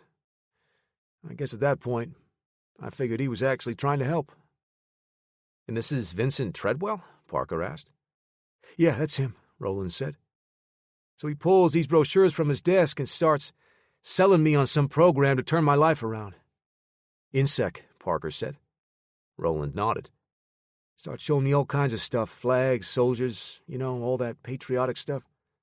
I'm sitting in a cell for most of my days, staring at pictures of guys and girls in choppers, on mountains, in the field. It hits me at that point that I wanted something better. I wanted to do better for the country. Is that when you signed up? I was close. But I didn't say anything then, Roland said. Just kept my head down. Always on the lookout for trouble. A week later, Treadwell has an actual recruiter in to give me the full pitch. They could tell I was so close. About to bite. And Treadwell says it will cut my sentence by more than half. I'd be released, fully. Time served. The cherry on top, Parker said. The cherry, the whipped cream, the whole sundae, man. I signed the dotted line. And they shipped me out a week later, Roland said. I actually believed I would be out here helping the country, instead of being so selfish and trying to impress a bunch of halfway crooks. What about your deep web searches? Parker asked. When did you make contact with the stranger online? I started digging into this stuff about 5 months ago. During my searches, someone reached out to offer help. A few weeks ago, maybe, Roland said. Parker scribbled some more notes onto the page. What's that supposed to mean? Roland asked. Nothing, maybe. Parker looked up. I'm like 99% positive that your mystery man is the same as my contact. I'm just curious about who it is now. Roland turned his head, still keeping his eye fixed on the hacker. Are we walking into a trap? No, I don't think. What's the number that sent you the warning text message? Maybe I can use that to do some more digging, Parker said. It's got to be a burner, Roland said, scrolling through his messages. I wouldn't expect anything less, Parker said. But maybe I can work some magic to narrow things down, based on all the various ways he's contacted me. Roland showed him the screen as Parker wrote the number down in his notes. The windows rattled slightly, and Roland sat up straight on full alert. He stood and looked around, ready to make a break for the weapons. That's John and Detective Hunter, Parker said, as the deep rumble of John's pickup approached. Let's see what they found. It was a dead end, John said. Someone cleaned out the storage facility before we got there. Maybe they've been trying to clean this mess up for a while now, Roland said. No, we missed them by a few hours, Chance said. We're getting too close, and it's got someone spooked. So what's the play here? Parker asked. Sit tight for the contact, John said. We rest up and wait. Right, but in the meantime, I think I can keep my computer running, see if we can chip away at the info we've got, Parker said. Maybe we'll get lucky, like with the location of the storage unit. It's as good a plan as any, Chance said. Until then, I gotta make a call. No, John said. Excuse me? Don't call your precinct yet, John said. We don't know who's involved in all this, and until Roland is completely safe, it's too risky to let anyone know where you are. Chance held his phone in his hand, pointing a finger at John. I'm going to pretend I didn't hear you call the DPD dirty, or insinuate that we've got a rat. I need to call this in and see if we can get any more information about who wants the kid dead. John stood up straight. Just wait for the contact to show up. Then you can call in the cavalry. That's a bad move, Chance said. We're flying blind here, and you want me to trust a bunch of strangers. Please, Detective, Roland said. I'm a stranger to you too, and I say we go with John's plan. I trust my contact, and I know he can help us. Chance shook his head and slid his phone into a pocket. Unbelievable. We're making a huge mistake, and it's going to cost us big time. You're free to leave. None of this has to blow back on you, John said. I'm just asking that you not involve the police yet. No. I'm in it for the long haul now, Chance said, looking over at Roland. I promised a friend. Chapter 14. Parker sent the last of the reports to Travis. He wheeled his chair away from the desk, the comforting thoughts of a nap pulling him away from his work. He glanced up at the monitor and saw a strange pattern on the map. Most of the car group's activities involving Silver Creek have been centered around Detroit, but something caught his eye further east. He had mapped the key locations, sorting them to find the most likely spots to find the information he needed. Sitting further back, his eye picked out the location flagged and placed further down on the list. The only distinguishing feature was its location in relation to the rest. "What are you doing out there, little guy?" Parker asked, scooting up to see the mark on the map. "Pennsylvania. His program deemed the likelihood of such a remote facility containing what they needed as low. John and Chance couldn't risk driving all that way for nothing when more probable places were still on the list. But something about the entry tugged at his curiosity. Gotta make a call, Parker thought, patting his pockets for his phone. Atlantic City, New Jersey. Smoke swirled through the air, a mix of overpriced cigarettes and underpriced cigars adding to the atmosphere. The young Asian man glanced down at his phone as it buzzed. Hitting the cash out button, he pulled the ticket from the slot machine and stuffed it into the pocket of his $200 jeans. He adjusted the platinum chain around his neck, settling it on the outside of his faded Bruce Lee t-shirt as he walked toward the exit. "New phone, who dis?" Ty said, answering the call. "Ty, it's Parker." As a shadow courier, Ty Octane operated in a gray area that often put him at odds with law enforcement. When Parker and John chased down Warren Ratcliffe in search of technology that could reshape the face of cyber warfare, Ty's skills were instrumental in accomplishing their mission. "What? Man, I haven't heard from you since last year." Ty put a finger to his ear to block out the fanfare from a slot machine paying a winning player nearby. "Hold on, let me get somewhere quieter." "I hear casino noises. Are you back home?" Parker asked. "Nah, I decided to check out AC," Ty said, stepping out into the parking lot. "Figured I needed a change from Las Vegas, the bedazzled armpit of America." Parker chuckled. "So how does Atlantic City compare?" "Same," Ty said, "but without the deodorant." "So, is John in trouble again? Do I have to go and kick some more Russian asses?" "I think we've taken care of the Russians. This is more of a local issue," Parker said. "What, he needs some styling tips for that hairy caterpillar on his lip?" Ty asked. "Wait, he's not on the line, is he?" "Hey, John, 2 words, handlebar." "I think that's 1 word, and no, he's not here," Parker said.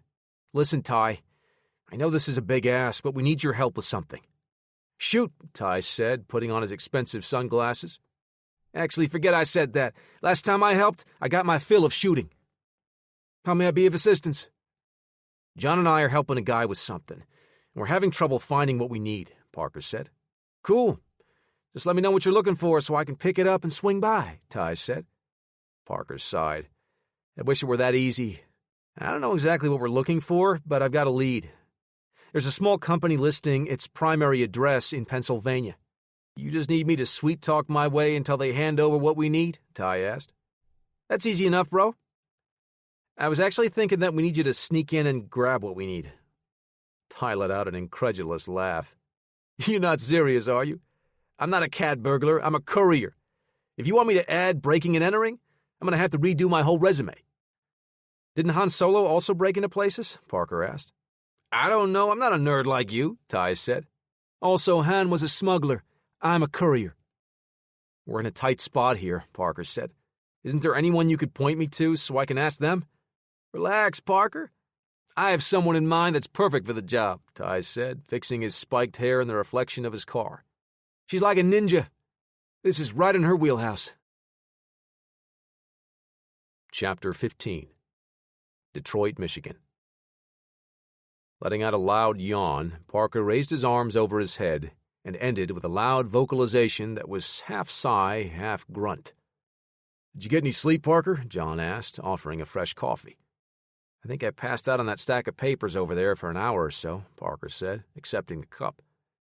Chance stepped into the workspace wearing a fresh change of clothes, black t-shirt, and dark BDU pants, matching John's look. "I don't know whose idea it was to put living quarters with showers in this building, but they seriously thought ahead." "This is a decommissioned safe house," Parker said. "CIA or FBI, I think.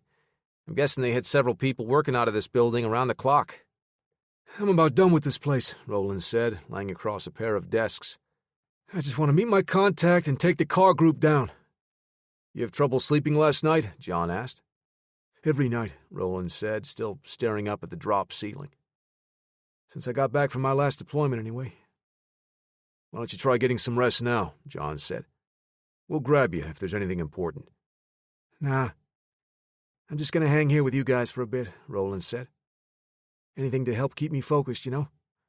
John nodded. "Speaking of our mysterious stranger, have you heard anything from him?" Chance asked. Nothing yet, Parker said, spinning to face his keyboard again. But I did find something out. I dug around all night, or at least my computer did, and I'm almost certain I've discovered the identity of our mystery man. Well, don't keep us in suspense, Chance said after a brief pause. Parker never took his eyes off the monitor as his fingers danced across the keys. Gentlemen, allow me to introduce you to Travis Chambers. What's his background? Roland asked. Central Intelligence? John asked. Well, I discovered his identity, but I'm still mostly at a loss about his history. Much of this has been classified or redacted. All these are from the 80s. Parker brought up several files.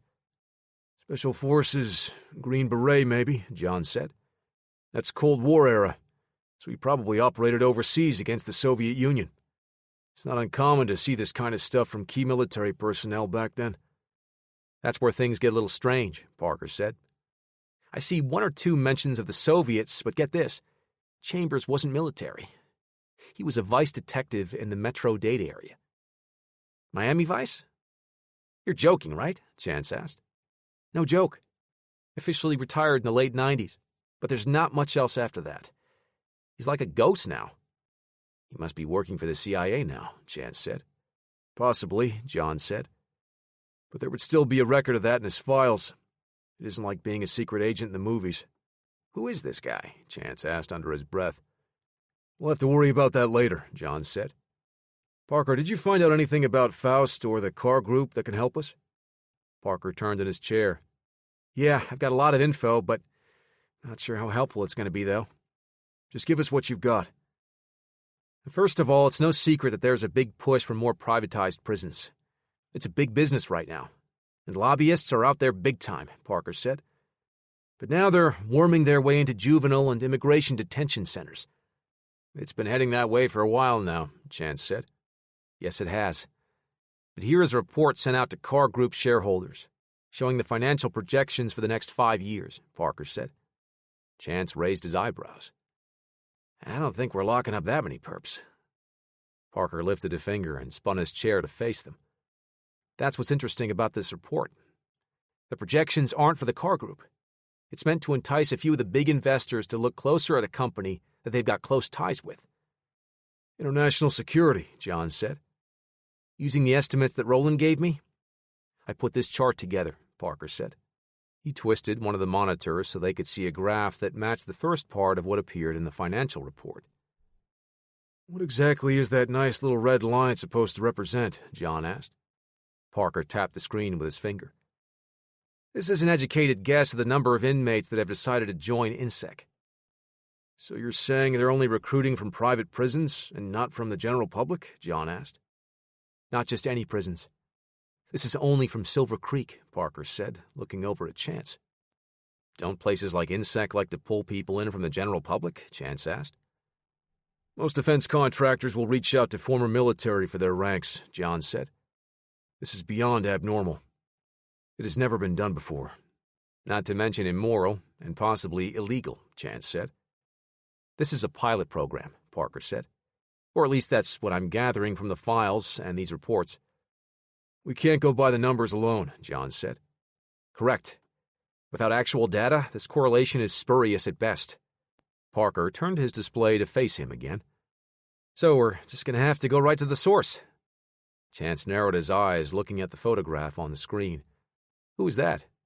Owen Blythe, Roland said, leaning closer to the image. Correct. This is INSEC's #1 recruiter, responsible for bringing more men and women into the ranks than any Uncle Sam poster ever could, Parker said. Seriously? Owen Blythe, Chance furrowed his brow. Sounds like the name of a guy that got bit by a werewolf 100 years ago. Where is he now? Roland asked. Lansing, Michigan. Parker pulled up a map. Chance jabbed at the display with his finger. That's not far from the state capitol building. About an hour and a half away from here. He's the key, John said. We're going to have to grab Blythe and bring him back here. Are you sure that's the best idea? Chance asked. John folded his arms across his chest. It's the best one we've got. Parker, you should get some sleep. You can't do anything else with what you've got. What about me? Roland asked. Wait here for us, Chance said. No way, Roland said. I told Parker everything I know about the car group. I'm not just going to sit around and wait when I can do something else to bring them down. Faust knows we're after him, John said. He beat us to the storage facility, and if he knows we're after Blythe, we could run into some heavy resistance, and we can't risk you getting hurt. John is right, kid, Chance said. But what if you need my... I'm not budging on this, Roland. You're staying here, and that's final, John said. Your contact, Travis, should be here any time now, and you can't be running around town with us when he arrives. Fine, Roland said, still scowling. Hey, if we miss our shot at Blythe, didn't you say there was another location we could check, besides the storage units? Chance asked. Yes, but Blythe is the better option for now, Parker said. The second location is a little out of your way. Where? John asked. Pennsylvania, Parker replied. Wow. Yeah, that is a bit out of the way, Roland said. We can always check it out after we grab the werewolf, Chance said. Already on it, Parker said. I called the guy we worked with a while back. He's going to check it out for us. Langley, Virginia. A chilled gust of air whipped across the tarmac. Engines spooled up in the distance, their whining growing in intensity. Travis buttoned his coat, tucking the scarf inside as he climbed the steps into the waiting craft. "Welcome aboard, Mr. Chambers," a cheery young man said. "Can I take your jacket?" "That won't be necessary. I could use a cup of coffee, though." Travis sidestepped his way to the middle of the plane. "Right away." He looked around at the mix of government employees on board. They were a collection of men and women from the alphabet agencies, but most were from the CIA this time. Travis recognized a couple, but didn't know them well enough to strike up a conversation, instead opting for a polite smile and wave. It was perfect for his needs. The flight time would be enough to let him go over what Parker had sent that morning. "My apologies, Mr. Chambers," the plucky flight attendant returned with a faux mask of disappointment. "The captain says we should be taking off shortly, so the coffee will have to wait until we are in the air." "That's fine," Travis said. "I'll just catch up on some light reading." He pulled the laptop from his bag and started in on the new batch of files and reports. The first showed mostly what Travis had already suspected. The car group pushed for changes in existing laws to allow their privatized prison enterprise to expand. Travis reread the report, making note that while the data wasn't perfect, it was enough to show a possible link between insects' recruiting practices and the car group's recent flux of early releases from their Silver Creek facility. More and more, Travis felt that his decision to bring the former Hostile Response Division operatives in on this was the right call. A set of alerts popped up, delayed by his computer's previous slumber. Travis had to pause for a second. His eyes widened, scanning the messages. Parker had dug into Travis's contact information and found enough to dig up his identity. This Parker guy is something else. "You sure know how to pick them, Van Pierce," Travis said under his breath. Chapter 16. Philadelphia, Pennsylvania.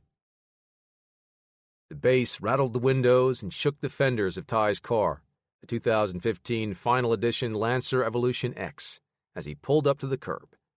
He lowered the volume to a bearable level of obnoxiousness. Two young women stood on the corner. The oldest, Millie, turned to face the younger one. She straightened the girl's shirt sleeves and brushed an imaginary crumb from her shoulder. "Stay out of trouble while I'm gone, all right?" She doted over the girl like a concerned parent, even though both young women shared a similar upbringing, trained as soldiers in a secret program. Stolen from their villages in Mexico, they were raised together, undergoing a strict training regimen that molded them to be the perfect agents of espionage. "Why are you helping this idiot again?" Letitia asked. "We've still got issues here to take care of." "It's just for a day or two. Not too long." "I thought you didn't like working with this guy," Letitia said. "I'm not doing it for him," Millie said. "We need more info for our own investigation. And this Parker guy sounds like he has a lot of data that could help us out." "Fine. But I'm only eating pizza while you're gone," Letitia said. Millie tousled the younger girl's hair. "Stay out of trouble." "I'm not kidding." "You're not my mother," she fired back. "Millie, it's been a while," Ty said. "And you're Alicia, right?" "Letitia."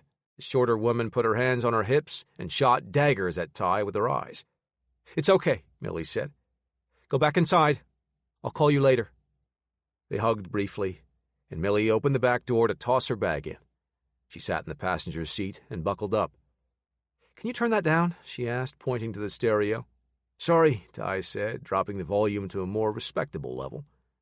"So you and Letitia, are you two, Ty raised his eyebrows and drew circles in the air with his index finger. "You're still a moron, I see," Millie said. "All right, I'm sorry. I don't mean to pry. We've got plenty of time to talk about it on the drive to Pennsylvania." "Can you turn that up?" Millie asked, pointing to the stereo. Chicago, Illinois. "Sir, there's a call for you," a woman said, standing in the doorway of the office gym. Faust pumped out 2 more bicep curls and stood, dropping the dumbbell to the ground. The 45-pound weight rang out as it struck the hard rubber mat. He snatched the towel on the bench and dabbed the sweat off his face as he walked to the phone. "What is it?" "Mr. Kingston, this is Captain Hawk." "Perfect. You're already in town. When do you plan on taking care of the first situation?" Faust asked, wiping his mouth and neck with the towel. "That's what I'm calling you for, sir. We are en route to rendezvous with your security team at the office complex." "Excellent. Keep me informed of your status when you complete the task," Faust said. "Understood." Smiling, Faust hung the handset back on the base. Nothing could match the satisfaction of working with professionals when dealing with an important task. He draped the towel on the weight rack before chugging ice water from his water bottle. With his thirst quenched, Faust picked the dumbbell up and settled onto the bench, starting another set of curls. Chapter 17. Lansing, Michigan. John parked the truck on the side street at the building. Chance stepped out onto the sidewalk, buttoning up his jacket. "What do you think the odds are of finding Blythe here?" Chance asked. "Not sure," John said. Faust could have had him taken from something in the bed of the truck thumped. John and Chance spun around, pistols drawn. Whoa, it's me," Roland said, climbing out from under a tarp in the bed of the F-250. "What the hell are you doing here?" John hissed, holstering his handgun. "I told you to stay with Parker." "He's fine without me," Roland said. "No one is going to storm that fortress." "It was for your safety, not his," Chance said. "I can take care of myself. I don't need some hacker babysitting me." "Generally speaking, waltzing into a place where armed men could be looking for you isn't really considering taking care of yourself," Chance said. "Look, I'm here now. It's too late to drive me all the way back." Roland rocked his body side to side and twisted his neck to work the kinks out. "Want to bet?" Chance grabbed Roland's sleeve. "He's right," John said. "We can't risk letting Blythe get away. You wait in the truck, Roland." "What?" "No way, Stone. If assassins are wandering around looking for me, the safest place is right next to you two," Roland said. "I'm unarmed." Chance looked at John, giving him an exasperated shrug and shake of his head. "Fine. But stay close to us," John said. "Awesome. Let's just hope Blythe is here," Roland said. "I'd hate to think I took that uncomfortable trip for nothing." "That's on you," Chance said. They walked through the main entrance, and a man in front greeted them. He wore a drab gray suit and a forgettable haircut with a matching, unremarkable smile. "I apologize, gentlemen. The interviews have been canceled," he said. "All of the positions have been filled." "That's not why we're here," Chance said, pulling his badge from a pocket. "Detective Hunter, Detroit Police Department." "Oh, how can I help you, Detective?" "We're looking for some information for a case. If your people could cooperate, that would be very helpful," Chance said. The expression on the man's face twitched, distorting for a second before returning his generic greeting. His body language and tone practically shouted that he was hiding something. Chance continued talking to the man as John stepped away. He looked across the lobby where a group of employees gathered bags and boxes, taking them to a side room. John took a step forward. The man moved to intercept. "I'm afraid no one is allowed inside today." John looked down at him, then back up to the group in the distance. He saw a man step off the elevator and cross the hallway out of sight. John recognized the MP5 submachine gun strapped to his back. "They're already here," John said. He put a hand on the man's shoulder and eased him to the side, moving toward the small crowd of employees. Roland followed close behind, stepping around the other way. "You're not allowed in here," the man said. "We'll have to call security to escort your friends out." "No need," Chance said, stepping around him. "I'll just go and get them. I'm sure it's just a little misunderstanding."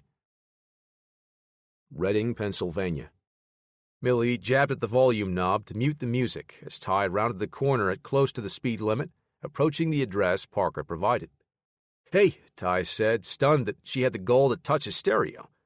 "Can you at least make an attempt to blend in a little?" Millie glared at him. "Maybe try not to draw so much attention to yourself?" Ty smirked. "Sorry. Someone has to make up for your drab style." He looked at her clothing, reached over to flip the end of one of her short locks of hair just above the shoulder. "Don't do that again.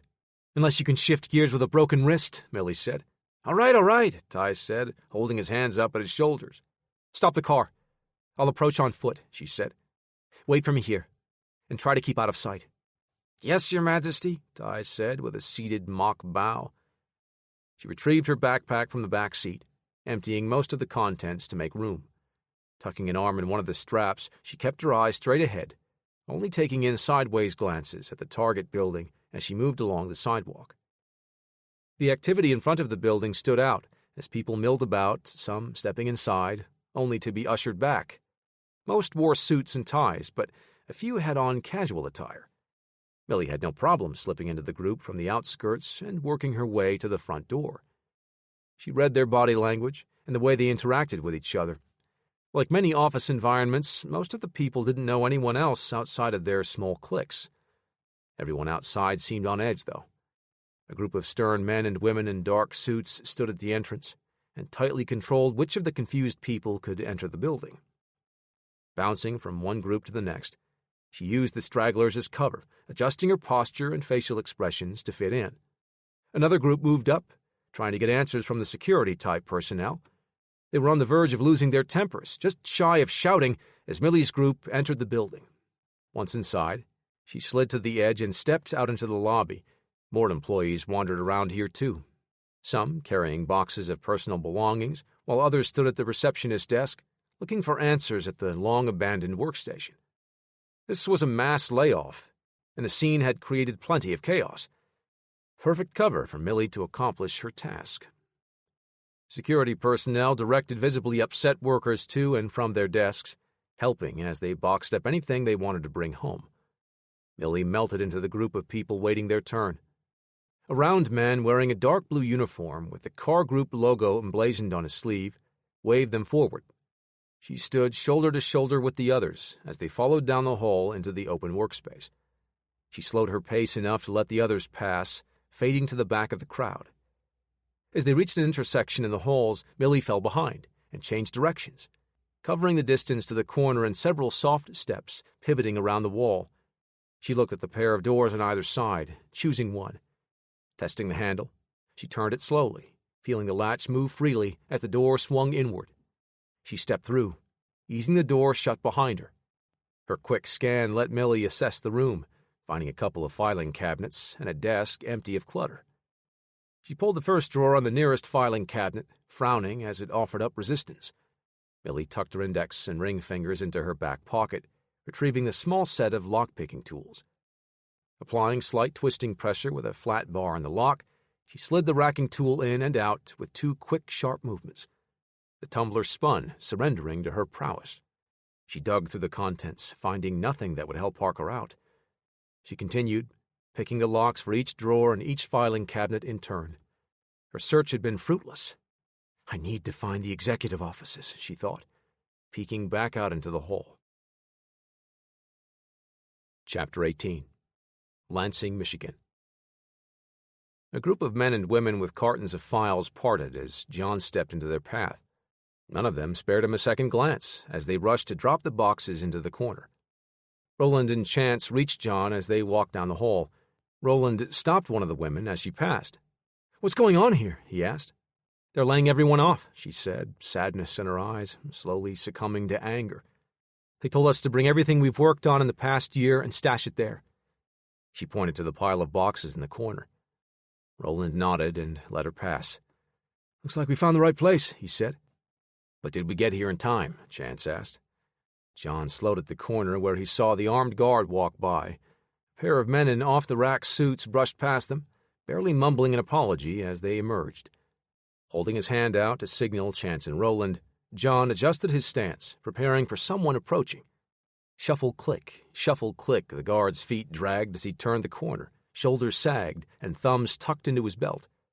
The guard's eyes bugged out of his head as John put a hand on his chest and pushed him against the wall. He held a finger to his lips, telling the uniformed man to be quiet as he ushered him down the hall from where he had just come. Chance fell in behind them as Roland planted himself at the corner for a moment, looking around to make sure no one had seen the commotion.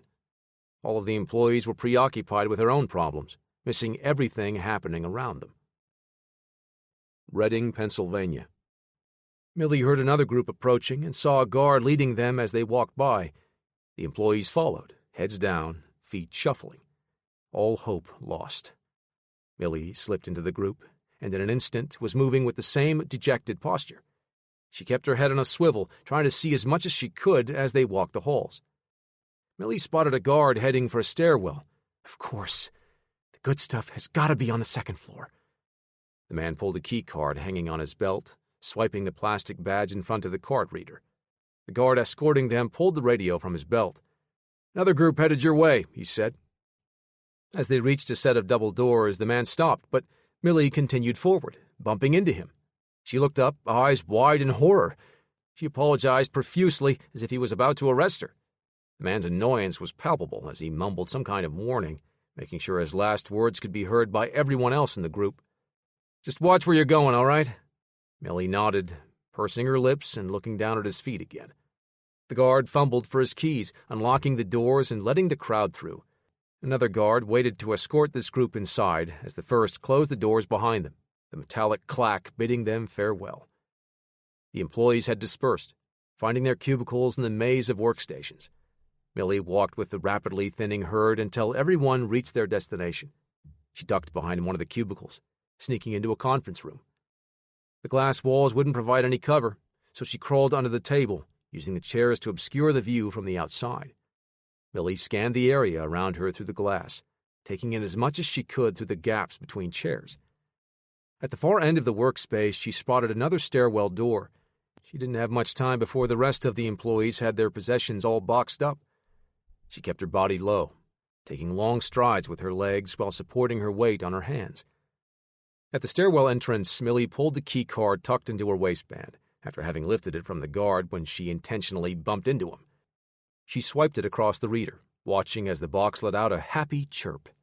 The light flashed green, and she eased the door open just enough to slide in. Careful of her foot placement, Millie ascended the steps to the second floor in silence. At the next level, she checked if the hall was clear before heading in. She kept her body close to one wall as she moved. Millie knew at least one of the security guards had already come up here. The hall opened up into a broad community area with a few printers and copying machines, still whirring and ready to get to work. Along one wall, several doors led to the executive offices. Bingo. Millie chose the largest office with the most impressive abbreviated title on the placard, testing the knob first. Locked. No surprise. She fished the tools from her back pocket and inserted the torsion wrench into the keyhole, getting to work. Seconds later, the lock rewarded her with a click as it twisted free of the pins. She moved inside and started her search. Like the office downstairs, this one had a couple of filing cabinets. Their locks proved equally ineffective. They contained more than a few files worth looking into, but nothing that Parker could use. Moving to the computer on the tempered glass desk, Millie sat and pulled up the login screen. "I don't have time to crack this," she thought, powering the machine down and pulling the side panel of the workstation open. She grabbed a multi-tool from her backpack and pulled the hard drive from the computer, tucking it into her bag. Not like they'll be getting back to work anytime soon. Jingling keys snapped her senses into full alert. Someone opened the office at the other end. A few seconds later, he shut the door and locked it again. Millie looked around for a hiding place. She couldn't stay under the desk with its open sides and all glass top. The next door opened. Her eyes whipped around the room, spotting the small bookcase near the door. The guard locked up the office before moving to this one. Millie sprung into action, bolting toward the door. She vaulted off the bookcase as the keys scraped along the pins in the lock. The door handle twisted as she braced her body above the entrance, one foot and one hand pushing against opposing walls in the small recess. The outer edge of her foot settled on the frame as the door opened. The man stuck his head inside, visually inspecting the interior. Millie drew in a long, slow breath through her nose. After a 5 count, she exhaled just as slowly. Satisfied, the guard grunted and shut the door, locking it again as he continued his rounds. Millie dropped to the floor, landing quietly, absorbing the impact with her joints. Too close. Chapter 19. Lansing, Michigan.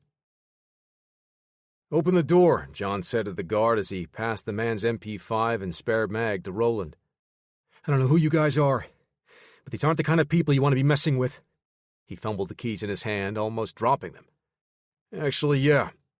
We do want to mess with these people," John said. "Quit stalling and get us in there." His hands shook, struggling to insert the key. Getting into the secure area of the building was only the first part of the plan. John knew they were already one step behind.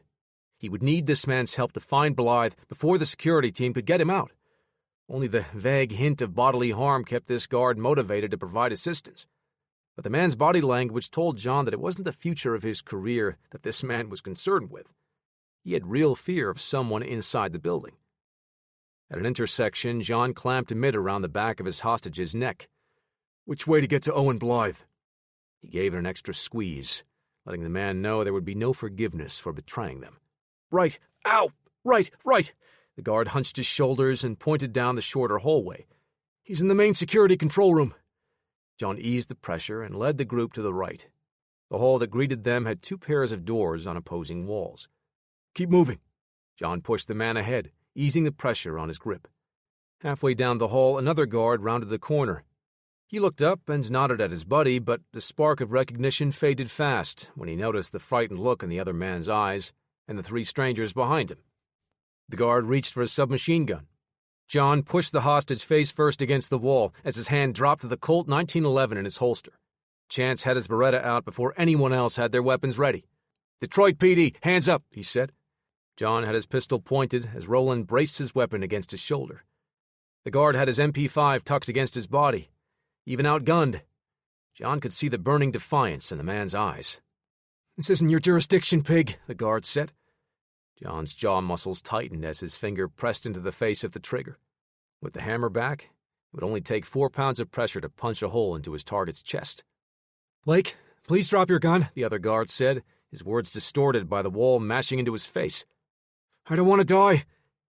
The tense standoff drew out for another few heartbeats. Finally, the other man let the weapon hang from its sling as he brought his hands up to shoulder height. Chance moved ahead, pulling a pair of handcuffs from his belt. "We're all dead anyway," the guard said. "Once Hawk gets here, he's going to put a bullet in our heads for letting these guys in." "Who's Hawk?" John asked. Chance pulled the sling for the man's weapon over his own shoulder before securing his hands behind his back. He kicked the guard's feet out, pressing his chest against the wall. "He works for INSEC. Captain Donovan Hawk," Roland said. "If his strike team is here, we're in big trouble." Reading, Pennsylvania. Millie pressed her body against a column set into the wall, listening as the guard stuffed the keys back into his pocket as he reached a set of double doors at the end of the hall. Like the doors downstairs, this one required a key card to open them.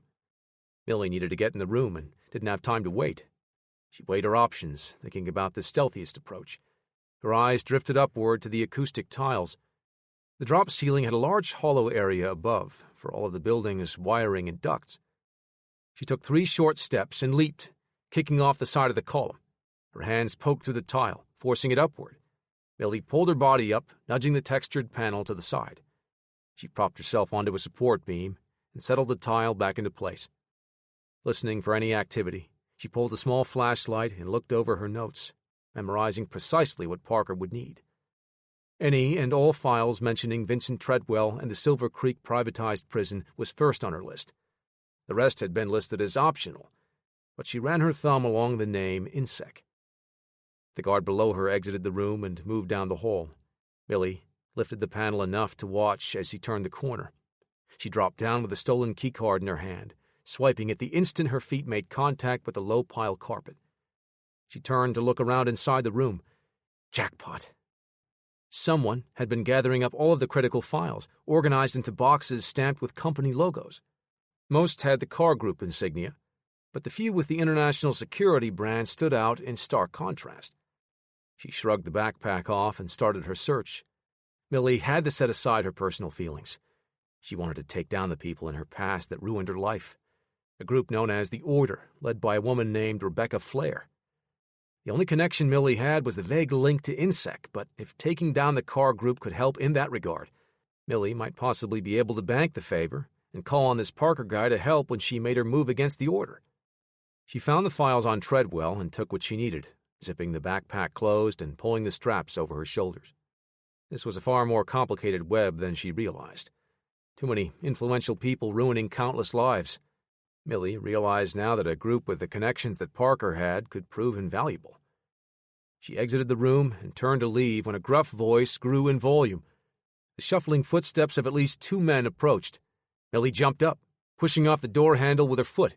She pulled her body back up into the suspended ceiling, lowering the tile as the men turned the corner. She could make out 2 distinct voices, but it sounded like 3 men walking toward her. Millie moved along the support anchor to the wall, passing the men below as they went inside. Millie cursed under her breath. She hadn't put the boxes back the way she had found them. It wouldn't take the men long to realize someone had been snooping around. Flipping one of the tiles over, she dropped into the hall and sprinted around the corner. The door behind her burst open as the man ran out. "The ceiling!" the gruff man shouted. "Someone was here!" Millie fumbled with the key card, slapping it against the card reader as she reached the door to the stairwell. The impact knocked it from her grasp as the latch clicked. She yanked the door open, leaving the card behind as she ducked into the stairwell, launching herself down the steps, vaulting over the railing to drop to the first floor. The door above her slammed against the wall as it flew open. Millie darted out and ran to the conference room, sliding under the table. To her surprise, the employees were still milling about, carrying boxes as they finished packing. She sneaked around the nearest cubicle and joined the crowd, melting into the group as they flowed out. The 3 security guards from upstairs rushed into the room. The leader, a burly man with a couple dozen pounds of padding and a regulation-length mustache, gathered the guards watching over the employees. Millie pushed the sleeves of her jacket up and unzipped it, changing her appearance as much as possible. She stole a glance back, watching the guards arguing. She kept her eyes fixed on the front exit, maintaining the same pace as the people around her to blend in.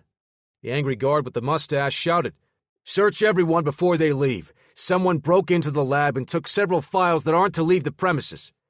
A hand snagged the strap of Millie's backpack, pulling it off. She maintained her grip and turned to look at the woman who had just grabbed her bag. The security guard had a bored expression on her face, just going through the motions to follow orders. "I'm going to need to search this bag," she said. Chapter 20.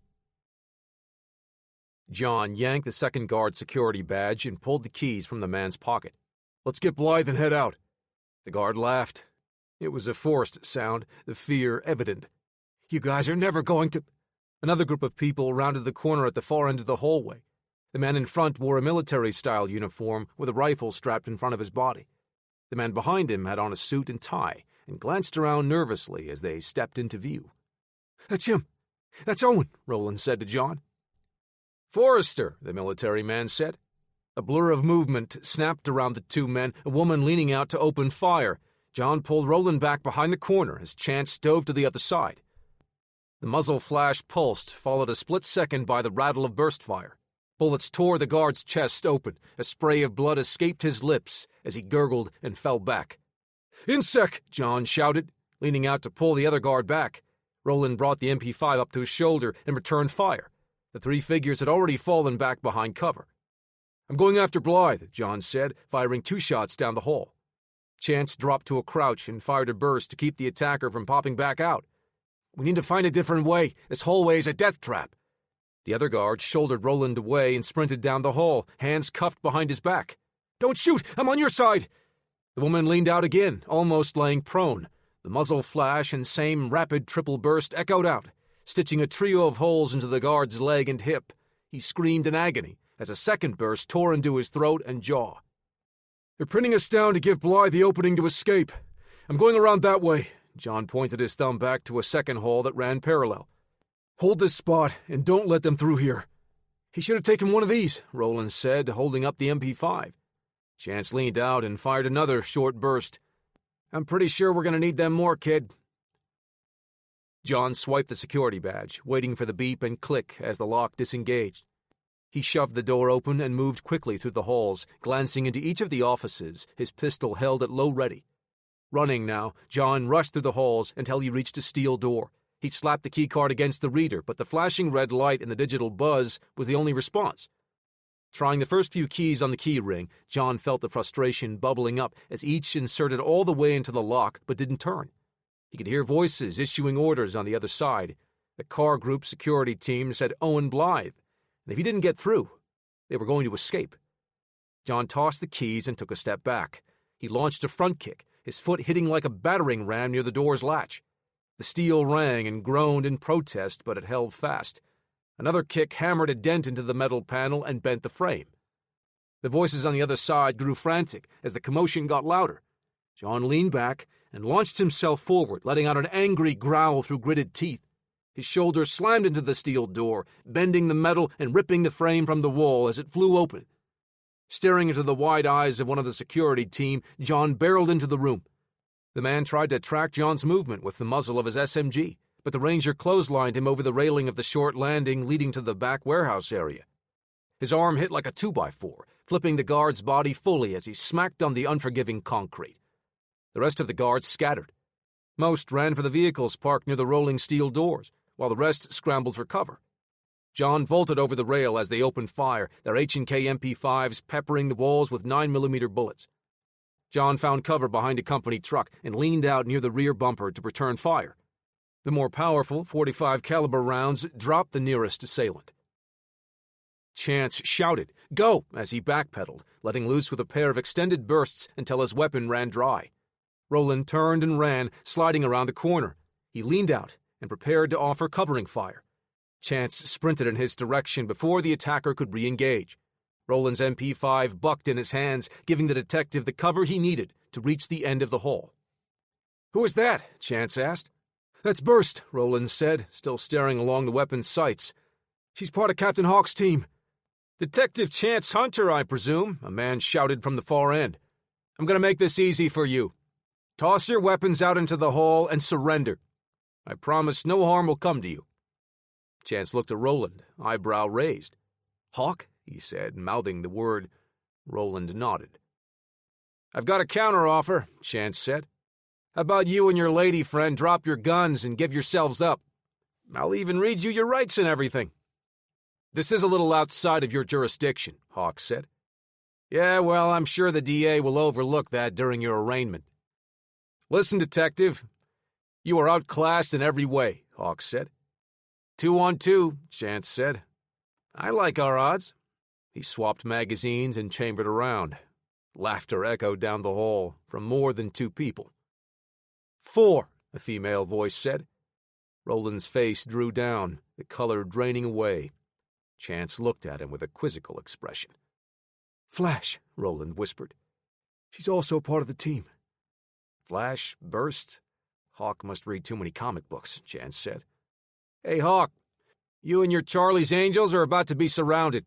The police should be here any minute once someone calls in about the firefight." "That's funny," Hawk said. "The airwaves seem awfully quiet. I don't hear anyone calling that in." Faint popping reverberated in the distance. "Shots fired! Shots fired!" someone called over Hawk's radio. "We're under attack!" Hawk cursed loudly. "Rhino, deal with it. Make sure Blythe gets out safely." Chapter 21. Reading, Pennsylvania. Millie tried to maintain her calm. "Come on, isn't it bad enough that they're firing everyone? Now we have to sit through a humiliating search because someone doesn't trust us?" "Ma'am, I'm just doing my job here," the woman said. "I'll just take a quick peek." The head of security made his way through the crowd, angrily rifling through the contents of a few boxes before flipping one out of someone's hands. Millie gave the woman a slight nod, relaxing her arm as she relented. The crowd grew restless as the wave of anger washed forward. She used the emotions as cover and fell forward, pretending someone had pushed her. Millie snatched the backpack away, turning her back to the security guard. "Hey, watch it," she said to the man behind her. He looked at her, a deer caught in headlights. She shoved him into an approaching security guard. He staggered back as his box of belongings spilled on the ground. The other woman put a hand on Millie's shoulder. "Calm down." Turning her body around, Millie snapped an elbow back, catching the woman on the cheekbone, sending her deeper into the ocean of bodies. A brawl started in the center, growing out as the lead security guard lashed out at nearby employees. Millie ducked and stepped to the outside of the crowd. A security guard grabbed her bag to stop her, but she offered no resistance, letting the man pull her in close. She turned her body and wedged her hip on the outside of his, tossing him over like a sack of flour. The chaos around her spilled to the edges of the room. Millie ran as far as she could near the wall before the mosh pit threatened to swallow her up. She climbed up onto a chair and stepped on the shoulder of a guard holding a woman in a headlock, jumping to a clearing. At the edge of the crowd, a security guard burst through the wall of bodies. Millie's arm extended as he grabbed hold of the backpack, ripping it free from her grip. She turned to pursue when another guard grabbed a handful of her jacket. Millie turned and cracked him across the jaw with a right hook. She followed a knee to the midsection, dropping him. Before she could get to the front door, the head of security moved to block her path. A look of pure hatred emanated from his eyes as the ends of his mustache arced downward. He rushed forward to tackle her. Out of the corner of her eye, she spotted one of the cardboard boxes tossed to the floor in the rumble. She snapped a foot out in a tight arc, sliding it into the man's path. His foot stepped inside, tripping him up and sending him sprawling. Millie turned to sprint for the exit, following the guard that had taken her backpack. Ty drummed his fingertips on the steering wheel to the beat of the music from his stereo. He glanced up at the lobby of the building as people started spilling out onto the sidewalk. He turned the music down and watched the brawl inside the building. "Looks like Millie needs my help," he said, thumbing the button to start the engine.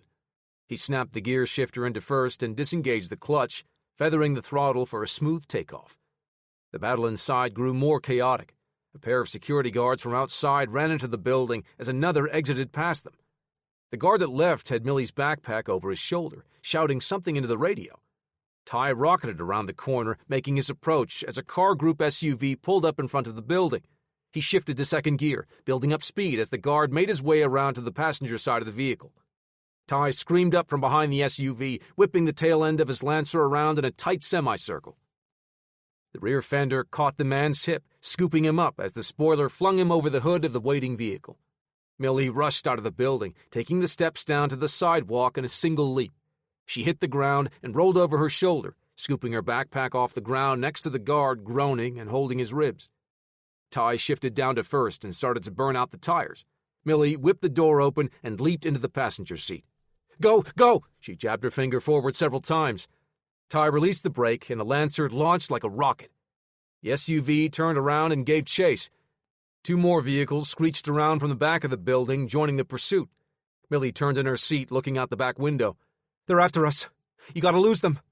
Ty glanced up at the rearview mirror. "Oh, that's adorable. They think this is an old-fashioned car chase." He pulled the car to the left at the intersection. Cars in the traffic around them slammed on their brakes, the drivers blasting their horns. As the SUVs turned to follow, Ty kept the Lancer moving in a wide, drifting turn, circling back into the other lane, heading the opposite direction the security forces had just turned. "I'm hungry," he said. "We should grab something to eat after this." "Shouldn't you be focusing on the situation first?" Millie asked, watching the vehicle still trying to pursue. The distance between them grew as the cars struggled to turn around. Ty casually glanced in the rear view and shifted again, pushing Millie back into her seat as he broke 100 miles per hour, slaloming between cars. "Pizza," Ty said. "Let's grab some slices after this." Millie gripped the handle above the window. "Whatever," she said, staring at their pursuers fading into the distance in the side mirror. Ty made the turn for the on-ramp and hit the freeway. He opened up the throttle, and the engine roared in response. "Hey, why do you guys call it pie out here?" he asked. "Pizza pie. That just sounds weird." "I don't know. I'm from Mexico," Millie said. "What do they call it in Mexico?" Chapter 22. Lansing, Michigan. John double-tapped the 1911, punching a pair of holes in another attacker. One of the security guards hustled Owen to the passenger seat of an SUV. John dropped his shoulder and charged forward. His thumb found the release, dropping the empty magazine from his weapon. Sparks flew from the barrel he used for cover as he sent the slide forward. Bullets chipped away at the concrete, followed by a click and an angry shout. A guard nearby held his empty weapon up like a club, rushing in. John ducked, and the man's momentum carried him forward, draping his body across John's shoulder. John stood and brought his arm up, launching his foe up and over, the man's body slamming back first into the handlebars of a motorcycle. John fired again, scoring a headshot on the guard escorting Blythe. He sent two more rounds at the driver, but his bullet struck the frame. The vehicle lurched forward, plowing through the rolling door with a crunch. John fired the last 4 rounds in the back of the SUV as he stepped out from behind cover. The second his weapon slide locked back, he was already scooping up one of the submachine guns from a dead guard. He holstered the pistol and brought the MP5 to his shoulder. His finger took the slack out of the trigger, but thunder erupted from the door he burst through earlier. A massive brute wearing full combat gear entered, his AA-12 shotgun roaring. John rolled to the side and took cover behind a stack of crates, returning fire. The well-placed bursts drove the brutish foe back out the door. A pair of motorcycle engines revved and growled as the last 2 security guards made their escape through the hole left by the SUV. The big man's shotgun boomed. A second blast tore one of the crates apart. John emptied the last few shots from his magazine and tossed the SMG aside. He grabbed a box and hurled it at the door, running forward to follow close behind. Just as he took the first step, his foe pivoted out to open fire. The crate smashed into his upper body, wood cracking open. John's feet pushed hard until he reached the steps to the entrance. He took them in 2 bounding leaps, coming face to face with his opponent as the man recovered from the impact. The shotgun's muzzle swung around for a clear shot, but John's hand clamped over the weapon's body just behind the barrel. John slammed his left fist into a granite chin. The behemoth shrugged the blow off, but John's follow-up to his nose let out a wet crunch. With both hands, John wrenched the weapon free and adjusted his grip.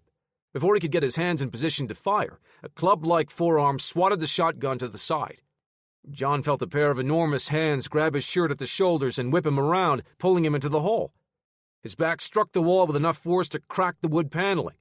John launched an uppercut, but the man's arm was still in the way, holding on to his shirt. Most of the power had been drained from his first punch, but he followed immediately with a straight left that snapped his foe's head back. The big man roared and clamped a massive hand around John's neck, lifting him off his feet. John could feel the pressure building around his eyes as he struggled to pull in a breath. A cannonball slammed into his gut, forcing the air out of his lungs. John squeezed his eyes shut and slammed a forearm down onto the inside of his foe's elbow. He felt his feet make contact with the floor again.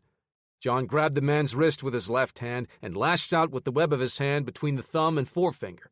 As his strike made contact to the brute's throat, John wrenched the man's hand free from his neck. Both men dropped to a knee, gasping for breath, eyes red and full of fire, as they stared each other down. "Rhino, clean up your mess and get back here," someone said over the man's radio. "We've spotted Roland." John saw a flicker of indecision in the man's eyes. "Looks like you've got a choice to make," John said. "Go help your buddies, or stay here and finish this dance." Rhino pushed himself up to his feet as his hand dropped to his sidearm. John anticipated the move and lunged, thrusting his foot forward and kicking the pistol free as it cleared the holster. With his face contorted in a mask of fury, the beast launched an overhand right. John twisted his body to dodge the blow and buried a left hook into Rhino's gut. He turned again and caught the big man with a right hook to the other side. A tree trunk obscured his vision, and John brought his arm up to cover his head as Rhino's arm swung out, hurling John against an office door. The wood crunched and splintered from the massive impact. John pushed himself up to a crouch, anticipating a follow-up barrage, but Rhino ran for a shotgun. His hands moving on autopilot, John drew the pistol from his holster and flicked the empty magazine free, slamming a full one in its place. He power-stroked the slide and brought the 1911 up as his opponent retrieved his weapon. John's pistol bucked twice as Rhino let off a blast. Thunder and lightning filled the hallway. John fired again as he threw himself against the door. His body crashed through, rolling into the office. He came up in a crouch, pistol gripped in both hands, expecting his adversary to press the attack. By the time his ears stopped ringing, John could hear Rhino's footsteps fading in the distance. Coward. He kept the handgun trained down the hall as he swung out. Walking toward the spent shotgun shells, John saw crimson spray on the wall. He scored a hit. Probably not a substantial wound, considering the size of the pattern. He had a different problem now. The security teams escaped with his target, but Chance and Roland needed his help. Chance fired another burst as he shouted over his shoulder, "Go!" Roland turned and ran to the next corner. A hail of gunfire tore up the walls and floor. Chance dropped the empty submachine gun and ran toward him, drawing his Beretta. Flash pivoted around the far corner, and Roland fired to keep her back. Chance slid across the floor like a baseball player stealing home to cover the last few feet. He rolled behind Roland as Captain Hawk popped out and returned fire. "New deal," Hawk said. "Just give us Roland, and we'll let you out of the building alive, Detective Hunter." "Here's my counteroffer," Chance said. "How about I just—" He leaned out and fired a trio of .40 caliber rounds, just missing Hawk as the captain dropped back. He smiled when he heard the military man hiss a string of curses at him. He turned to Roland and pushed him toward the front lobby, now empty after the firefight sent the people fleeing. Roland stripped the mag from his weapon and checked to see how many rounds he had left. "I'm just about out," he said. "Yeah, me too," Chance answered. "What about John?" Roland asked. "I need to get you out of here first. We can worry about the rest later," Chance said. The two men sprinted to get clear. The front doors and windows exploded outward as the insect strike team let loose at the fleeing targets. Chance and Roland spun around and fired back. One of the women let out a short scream and fell back behind the wall. Chance and Roland jumped through the broken windows, heading out front. The rumbling engine to their right pulled their attention off of the strike team.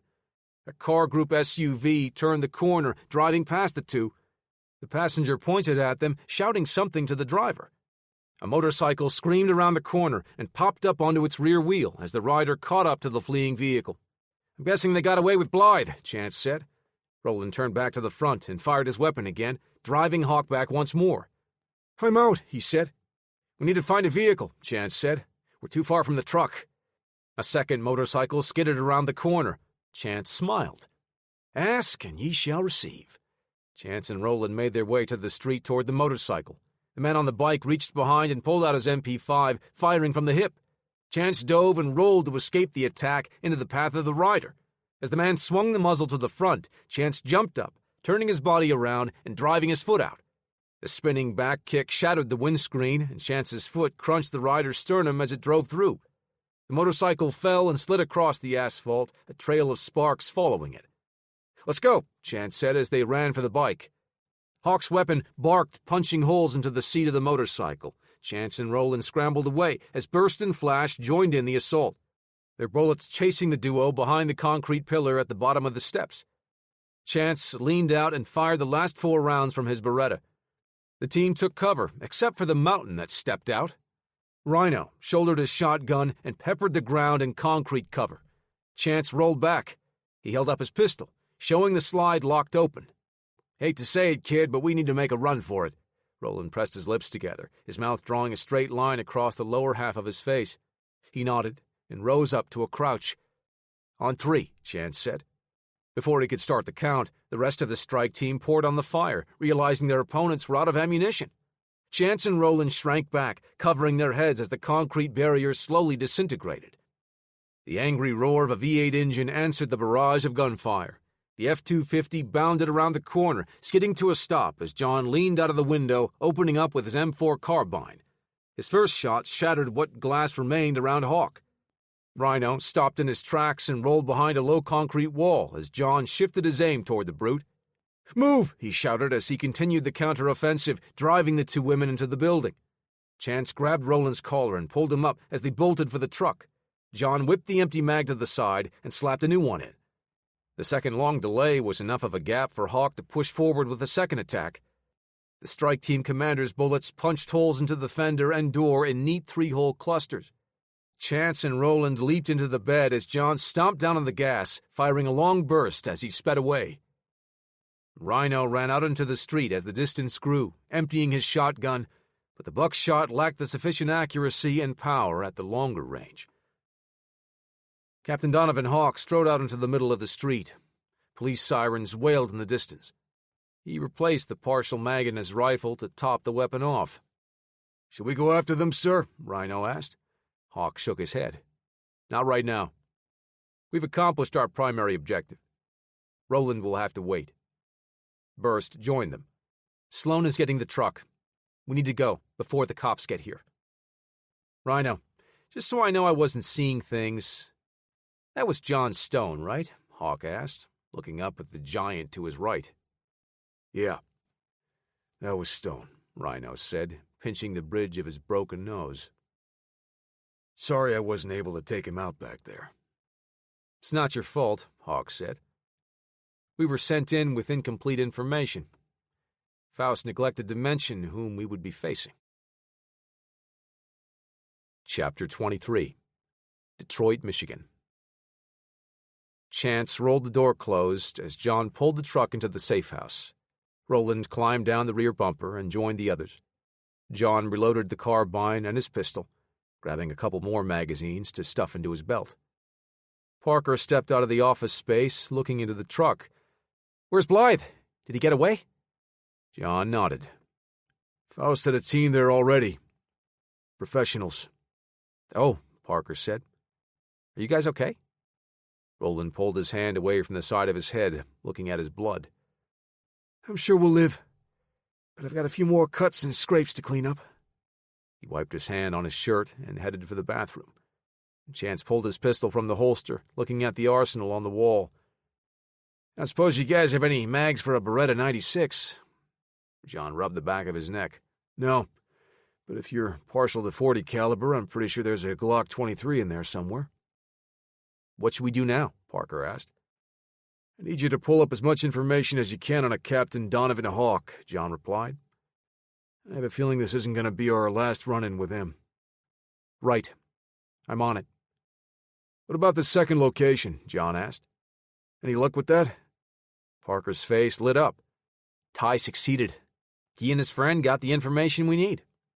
"Ty Octane?" John asked. He bit his lower lip and shook his head. "Wonderful. I'll never hear the end of it now." "Who's Ty Octane?" Chance asked. "You don't want to know," John replied. "He's a shadow courier," Parker said. "Talented wheelman that saved my butt not too long ago." Chance pursed his lips and raised his eyebrows. "Sounds like someone we could use on the team." John scoffed. "The kid runs his mouth faster than the cars he drives." "Which says a lot about his driving," a voice said from behind them. John spun around, drawing his 1911.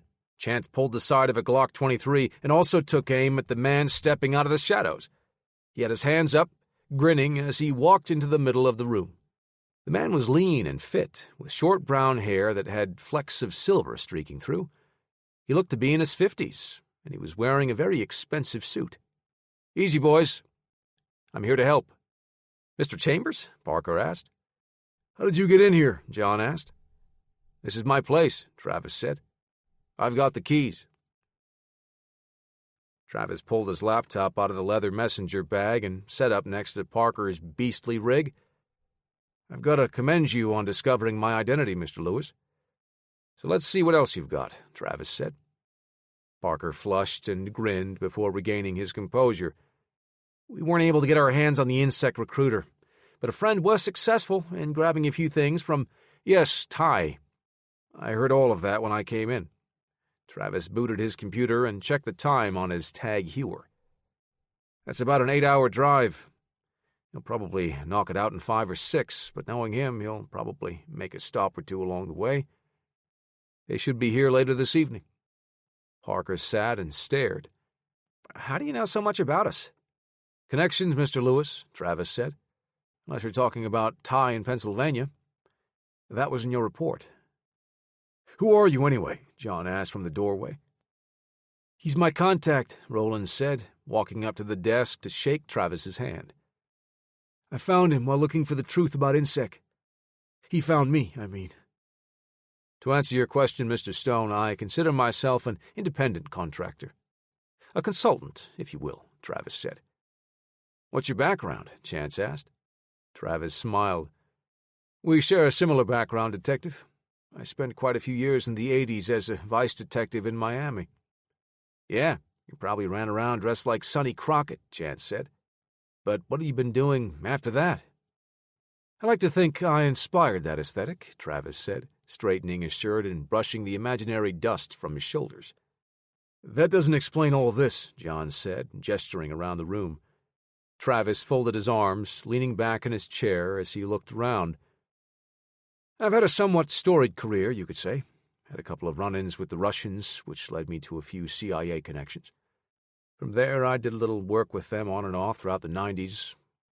After 9/11, they tapped me as one of the many people to set up the Department of Homeland Security." "Storied indeed," Chance said. "Are we buying all of this?" He's like the Forrest Gump of law enforcement. I'm terrible at ping-pong. But I did get to shake the president's hand, Travis said. John leaned against the wall, arms folded over his barrel chest, and chin tucked as he stared at Travis from under his brows. We don't have much choice, he said. If Chambers is the one that turned us onto Roland, it sounds like we've all got a vested interest in seeing the Carr Group fall. Chicago, Illinois.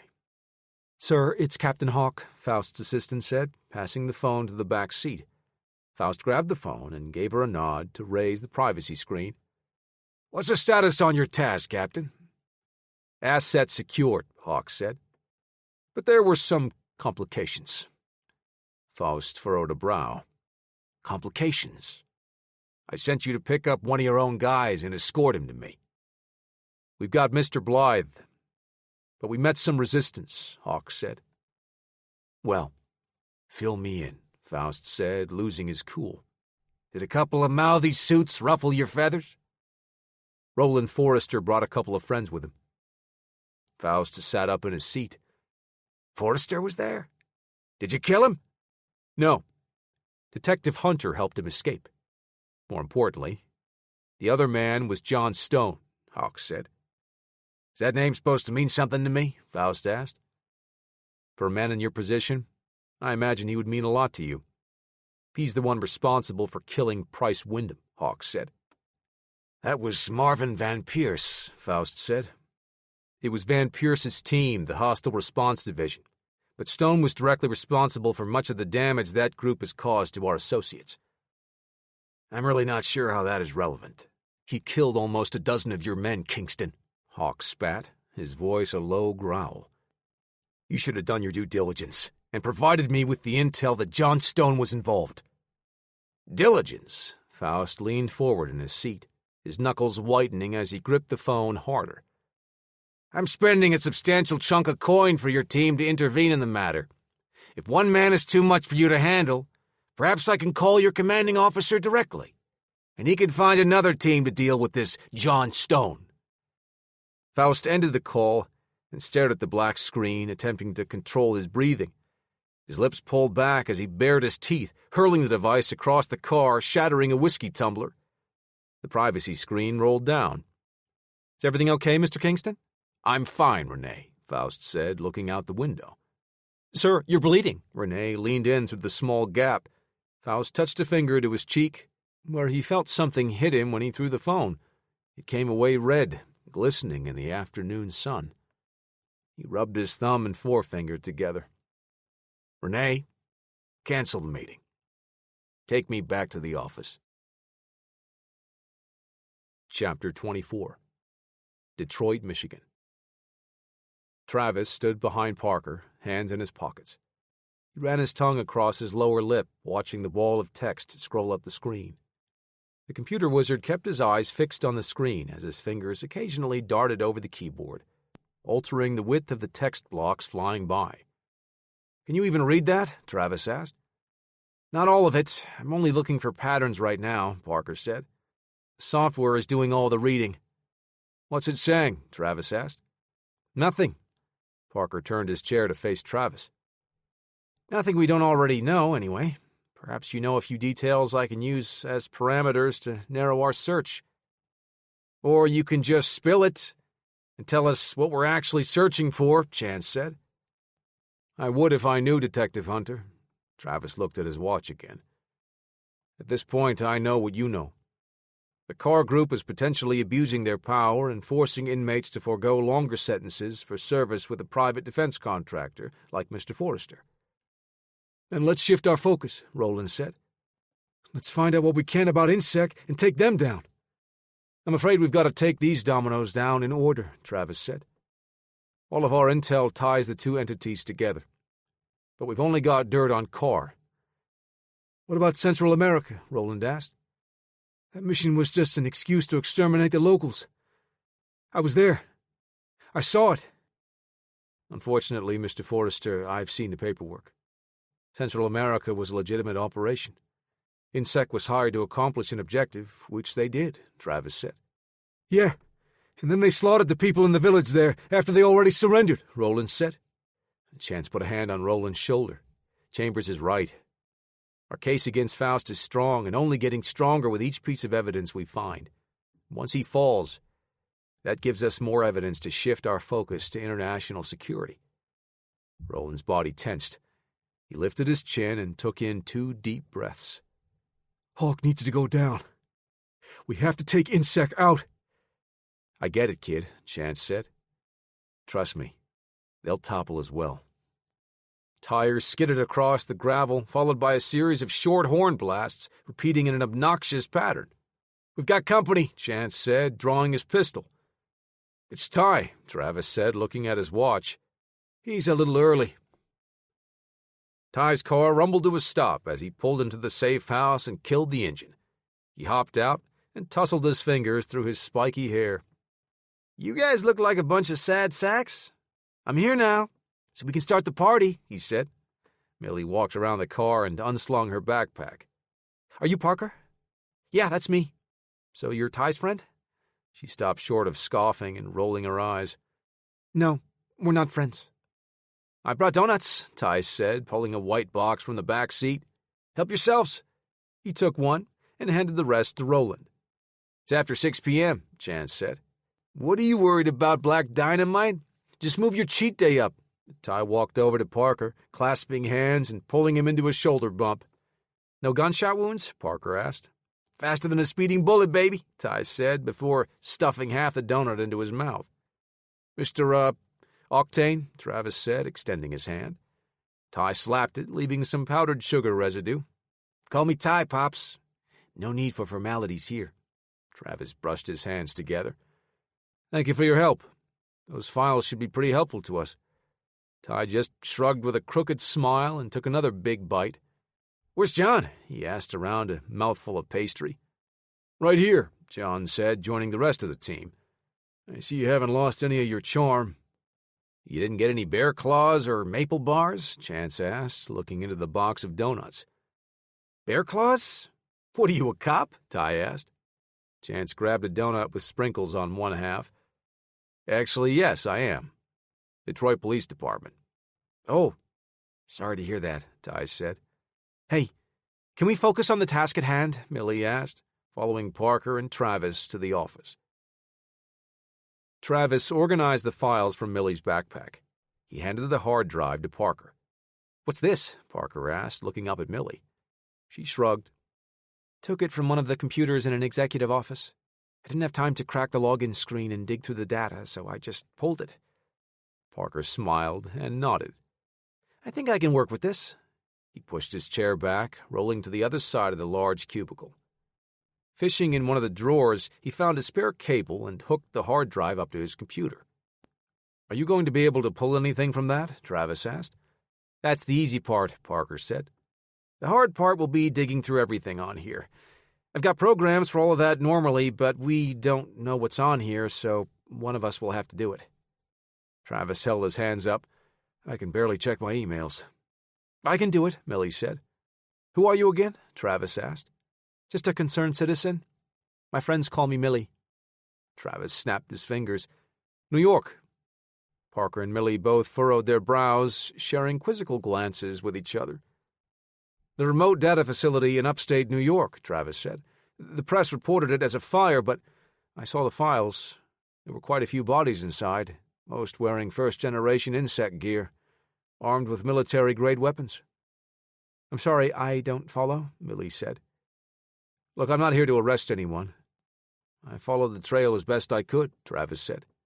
Kept hitting dead ends, but 2 details popped up several times in my search.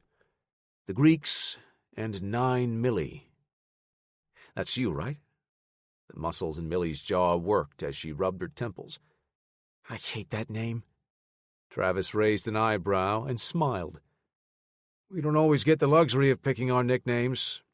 But who are the Greeks? Let's focus on this first, Millie said. Then maybe I'll fill you in later, when I cash in the favor you guys are going to owe me. Fair enough.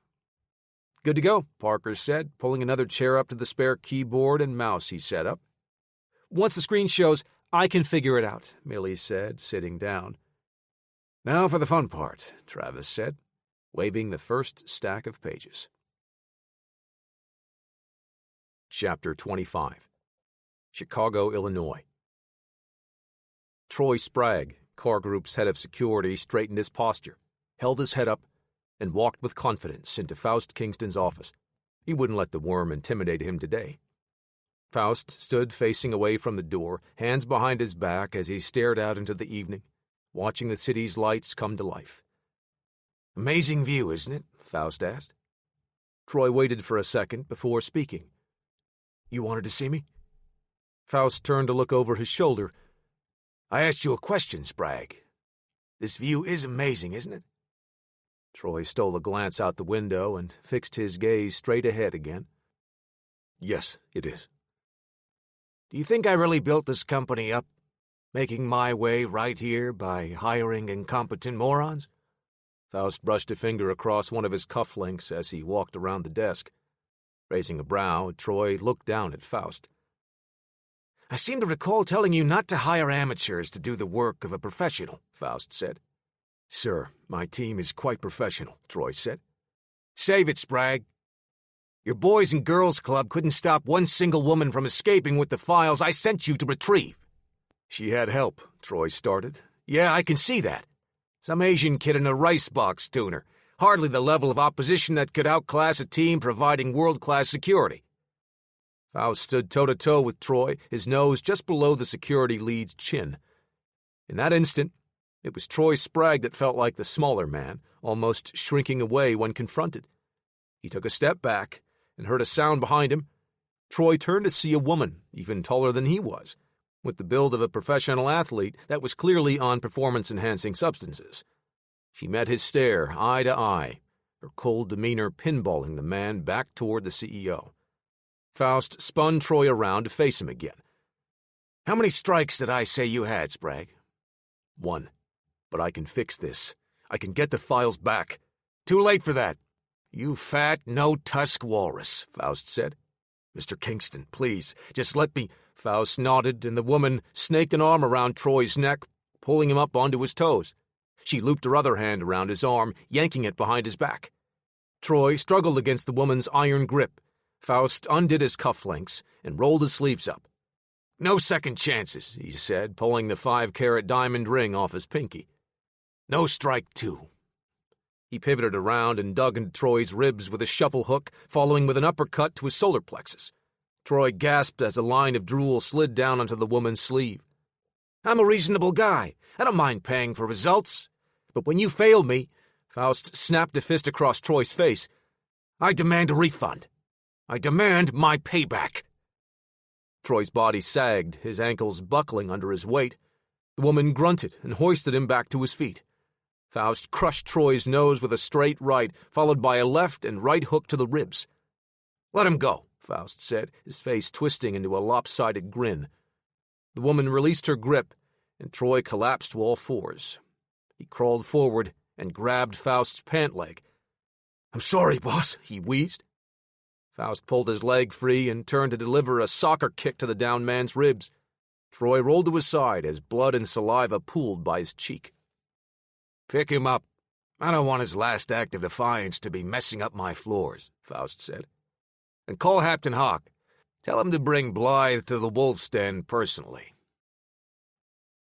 Detroit, Michigan. Shuffling the pages to look for any missing information, Parker bit his lip and sighed. It's just not enough. Travis sat at the edge of the desk. "We've got a much stronger connection between Faust and INSEC.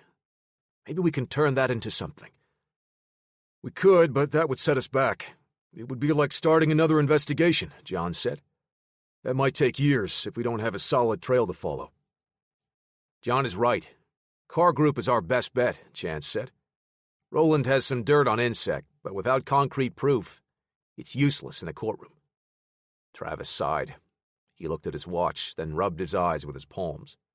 Parker leaned back in his chair, propping his hands on the armrests as he stretched his neck. "Maybe this can help," Millie said. She double-clicked an email entry and pulled up the message. Parker leaned close to the monitor, his eyes squinting and mouth moving slightly as he read.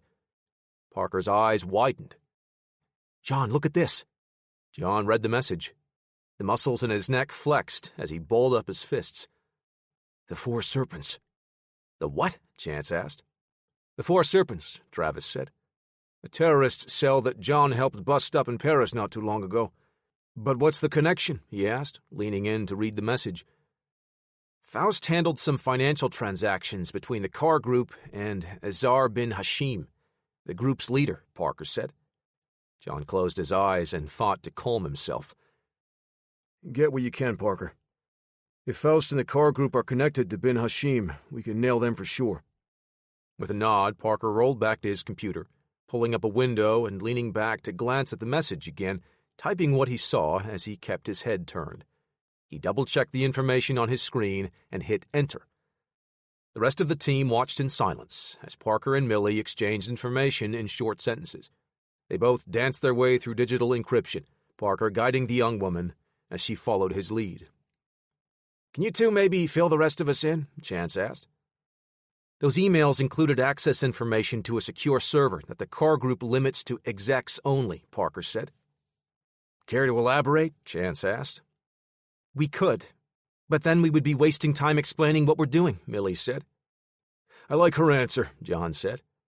Parker tends to suck the intelligence out of the room when he starts speaking in his techno-babble. We'll leave the two of you to it. Let us know when you've got something. You sure about this? Travis asked. About 90% sure, Parker said. Faust is building a base in the southern portion of the Rockies. A base for what exactly? John asked. We don't know yet, but it looks like they're still building the main structure, Parker said. It's for training soldiers, Millie said, sitting backward on a chair, resting her chin on her hands. How can you tell? Chance asked.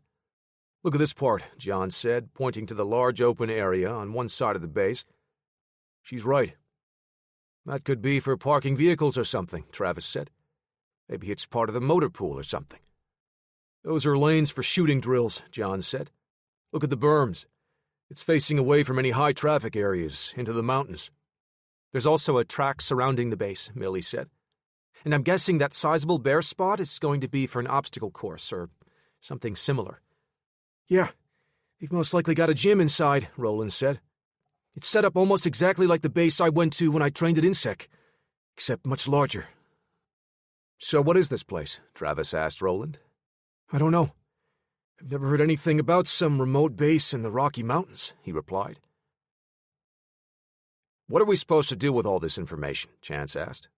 I thought we were looking for Hawk's team to get the files. We're going to break into that base, John said. According to the communications that Parker and Millie found, Owen is supposed to be running that place once it's active.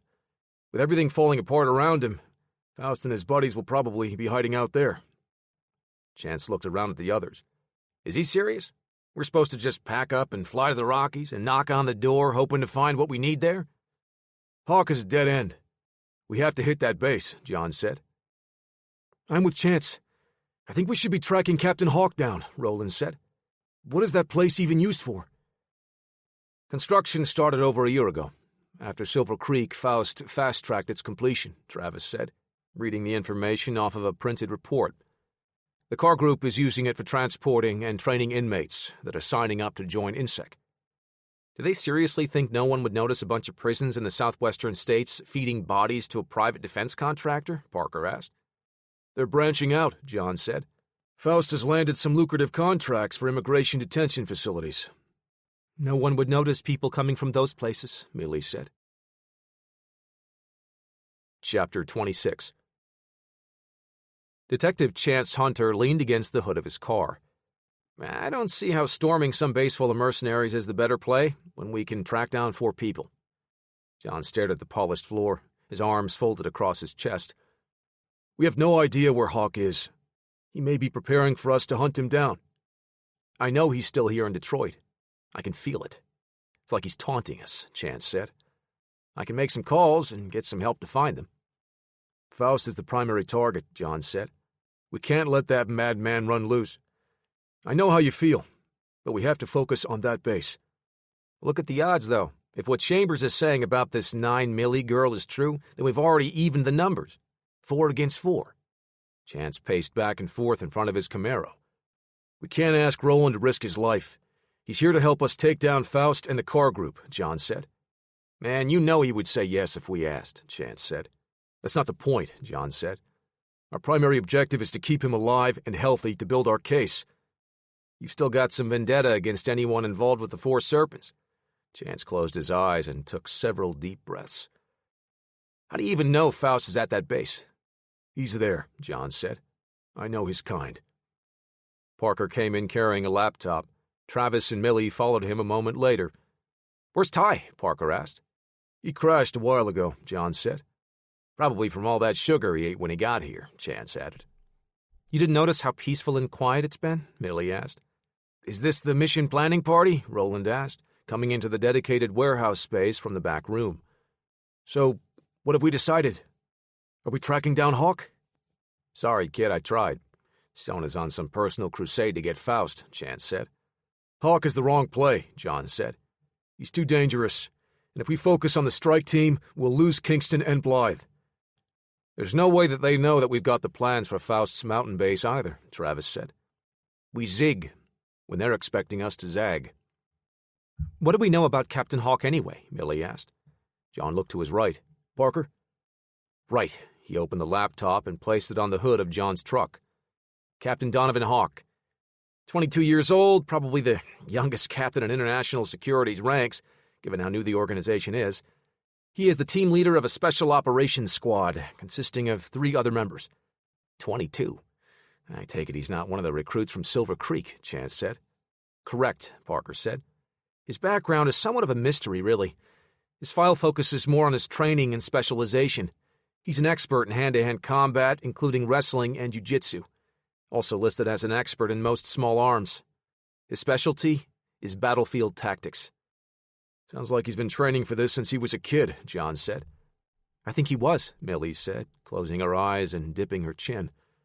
The rest of the team exchanged glances before responding. How do you know that? Parker asked. He might be one of the Greeks, she said. Assets trained by the Order to build an army loyal only to them. Everything about his resume fits the story. Wow, now I've got like a million more questions, Roland said. Who are the Greeks? What is the Order? How big is this army? That's only 3 questions, Chance said. Travis held his hand up to wave away any further questions. Sounds like the floor is yours, Millie. I think we're going to need to know more about who else may be involved before we continue planning this mission. Millie nodded. The Order is a group created by some very powerful people.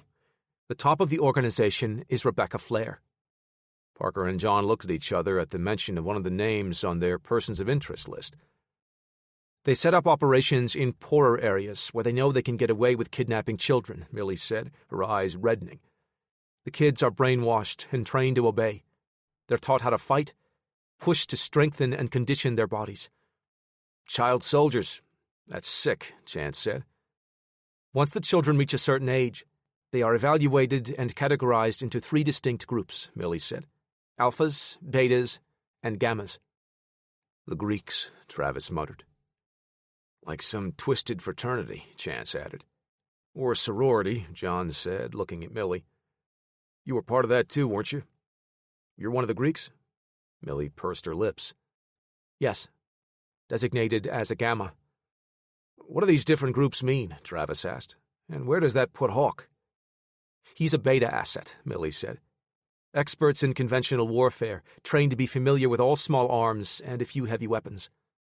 The man is dangerous. What about the rest of his team? Roland asked. Were you about to square up with an entire crew of super soldiers?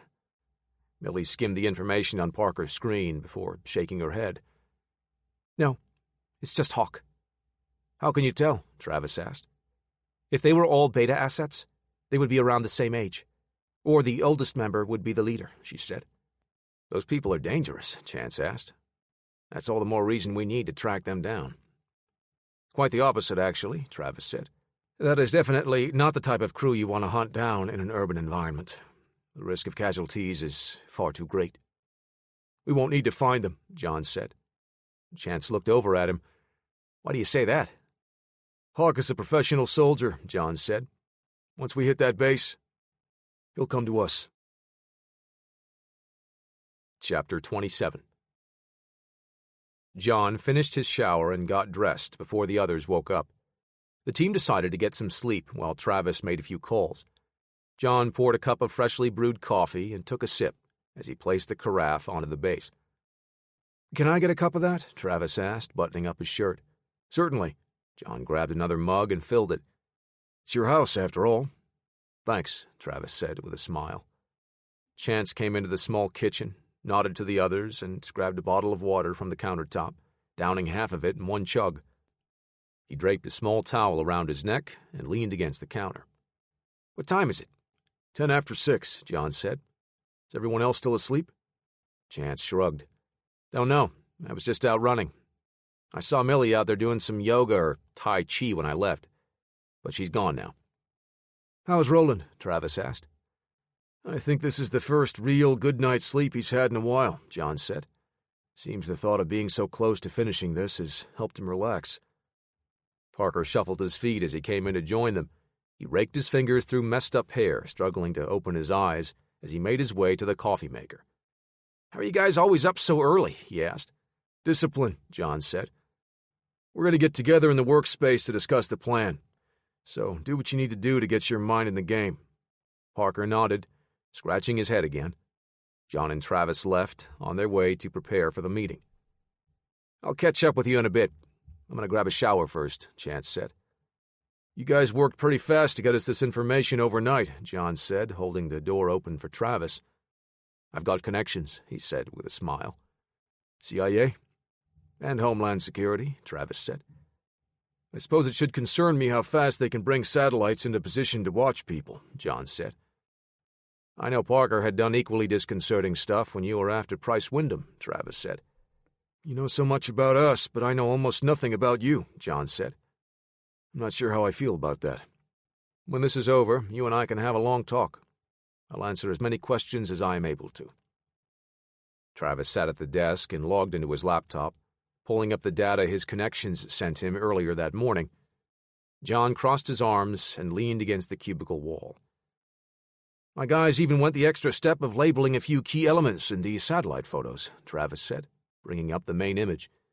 John let out a low whistle. "That looks like a fortress, not a training compound. What are those red boxes highlighting?" "Full package of surveillance," Travis said. "Radar, LiDAR, infrared, the whole shebang." "What's LiDAR?" Millie asked. Travis ducked his head and shrugged his shoulders, startled by the unexpected voice. "Christ, girl. You're like a ghost. Why don't you announce yourself next time?" "I was already in here when you two walked in," she said. "Not my fault you didn't notice." John's mouth pulled up in a half smile as he looked at Travis. "She's got some real skill." "To answer your question, LiDAR is like radar, but it uses lasers instead of radio waves," Travis said. "It's mostly used for measuring the distance to a target," John said. "Useful when you got stuff like this." He pointed to the blue rectangles positioned along the rooftops of the base's buildings. "Are those anti-aircraft defenses?" Millie asked. "What are we getting ourselves into again?" "I feel it's my duty to inform you that you don't have to go on this mission," Travis said. "You've been more than helpful, getting the hard drive that let us find this place." "Well, seeing as how our goals are somewhat aligned, I would be foolish to pass this opportunity up," Millie said, handing Travis a folded sheet of paper. "But I've got a few things I'll need for this undertaking." Travis looked at the list on the page, chuckling. He handed the sheet to John, letting him see what she had written down. "This is an oddly specific list." John glanced at Travis. "I think I want one of these too," he said, pointing to the first item. Parker, Chance, and Roland joined the others. Travis hooked up a projector, making it easier for the team to see the images projected on one of the walls.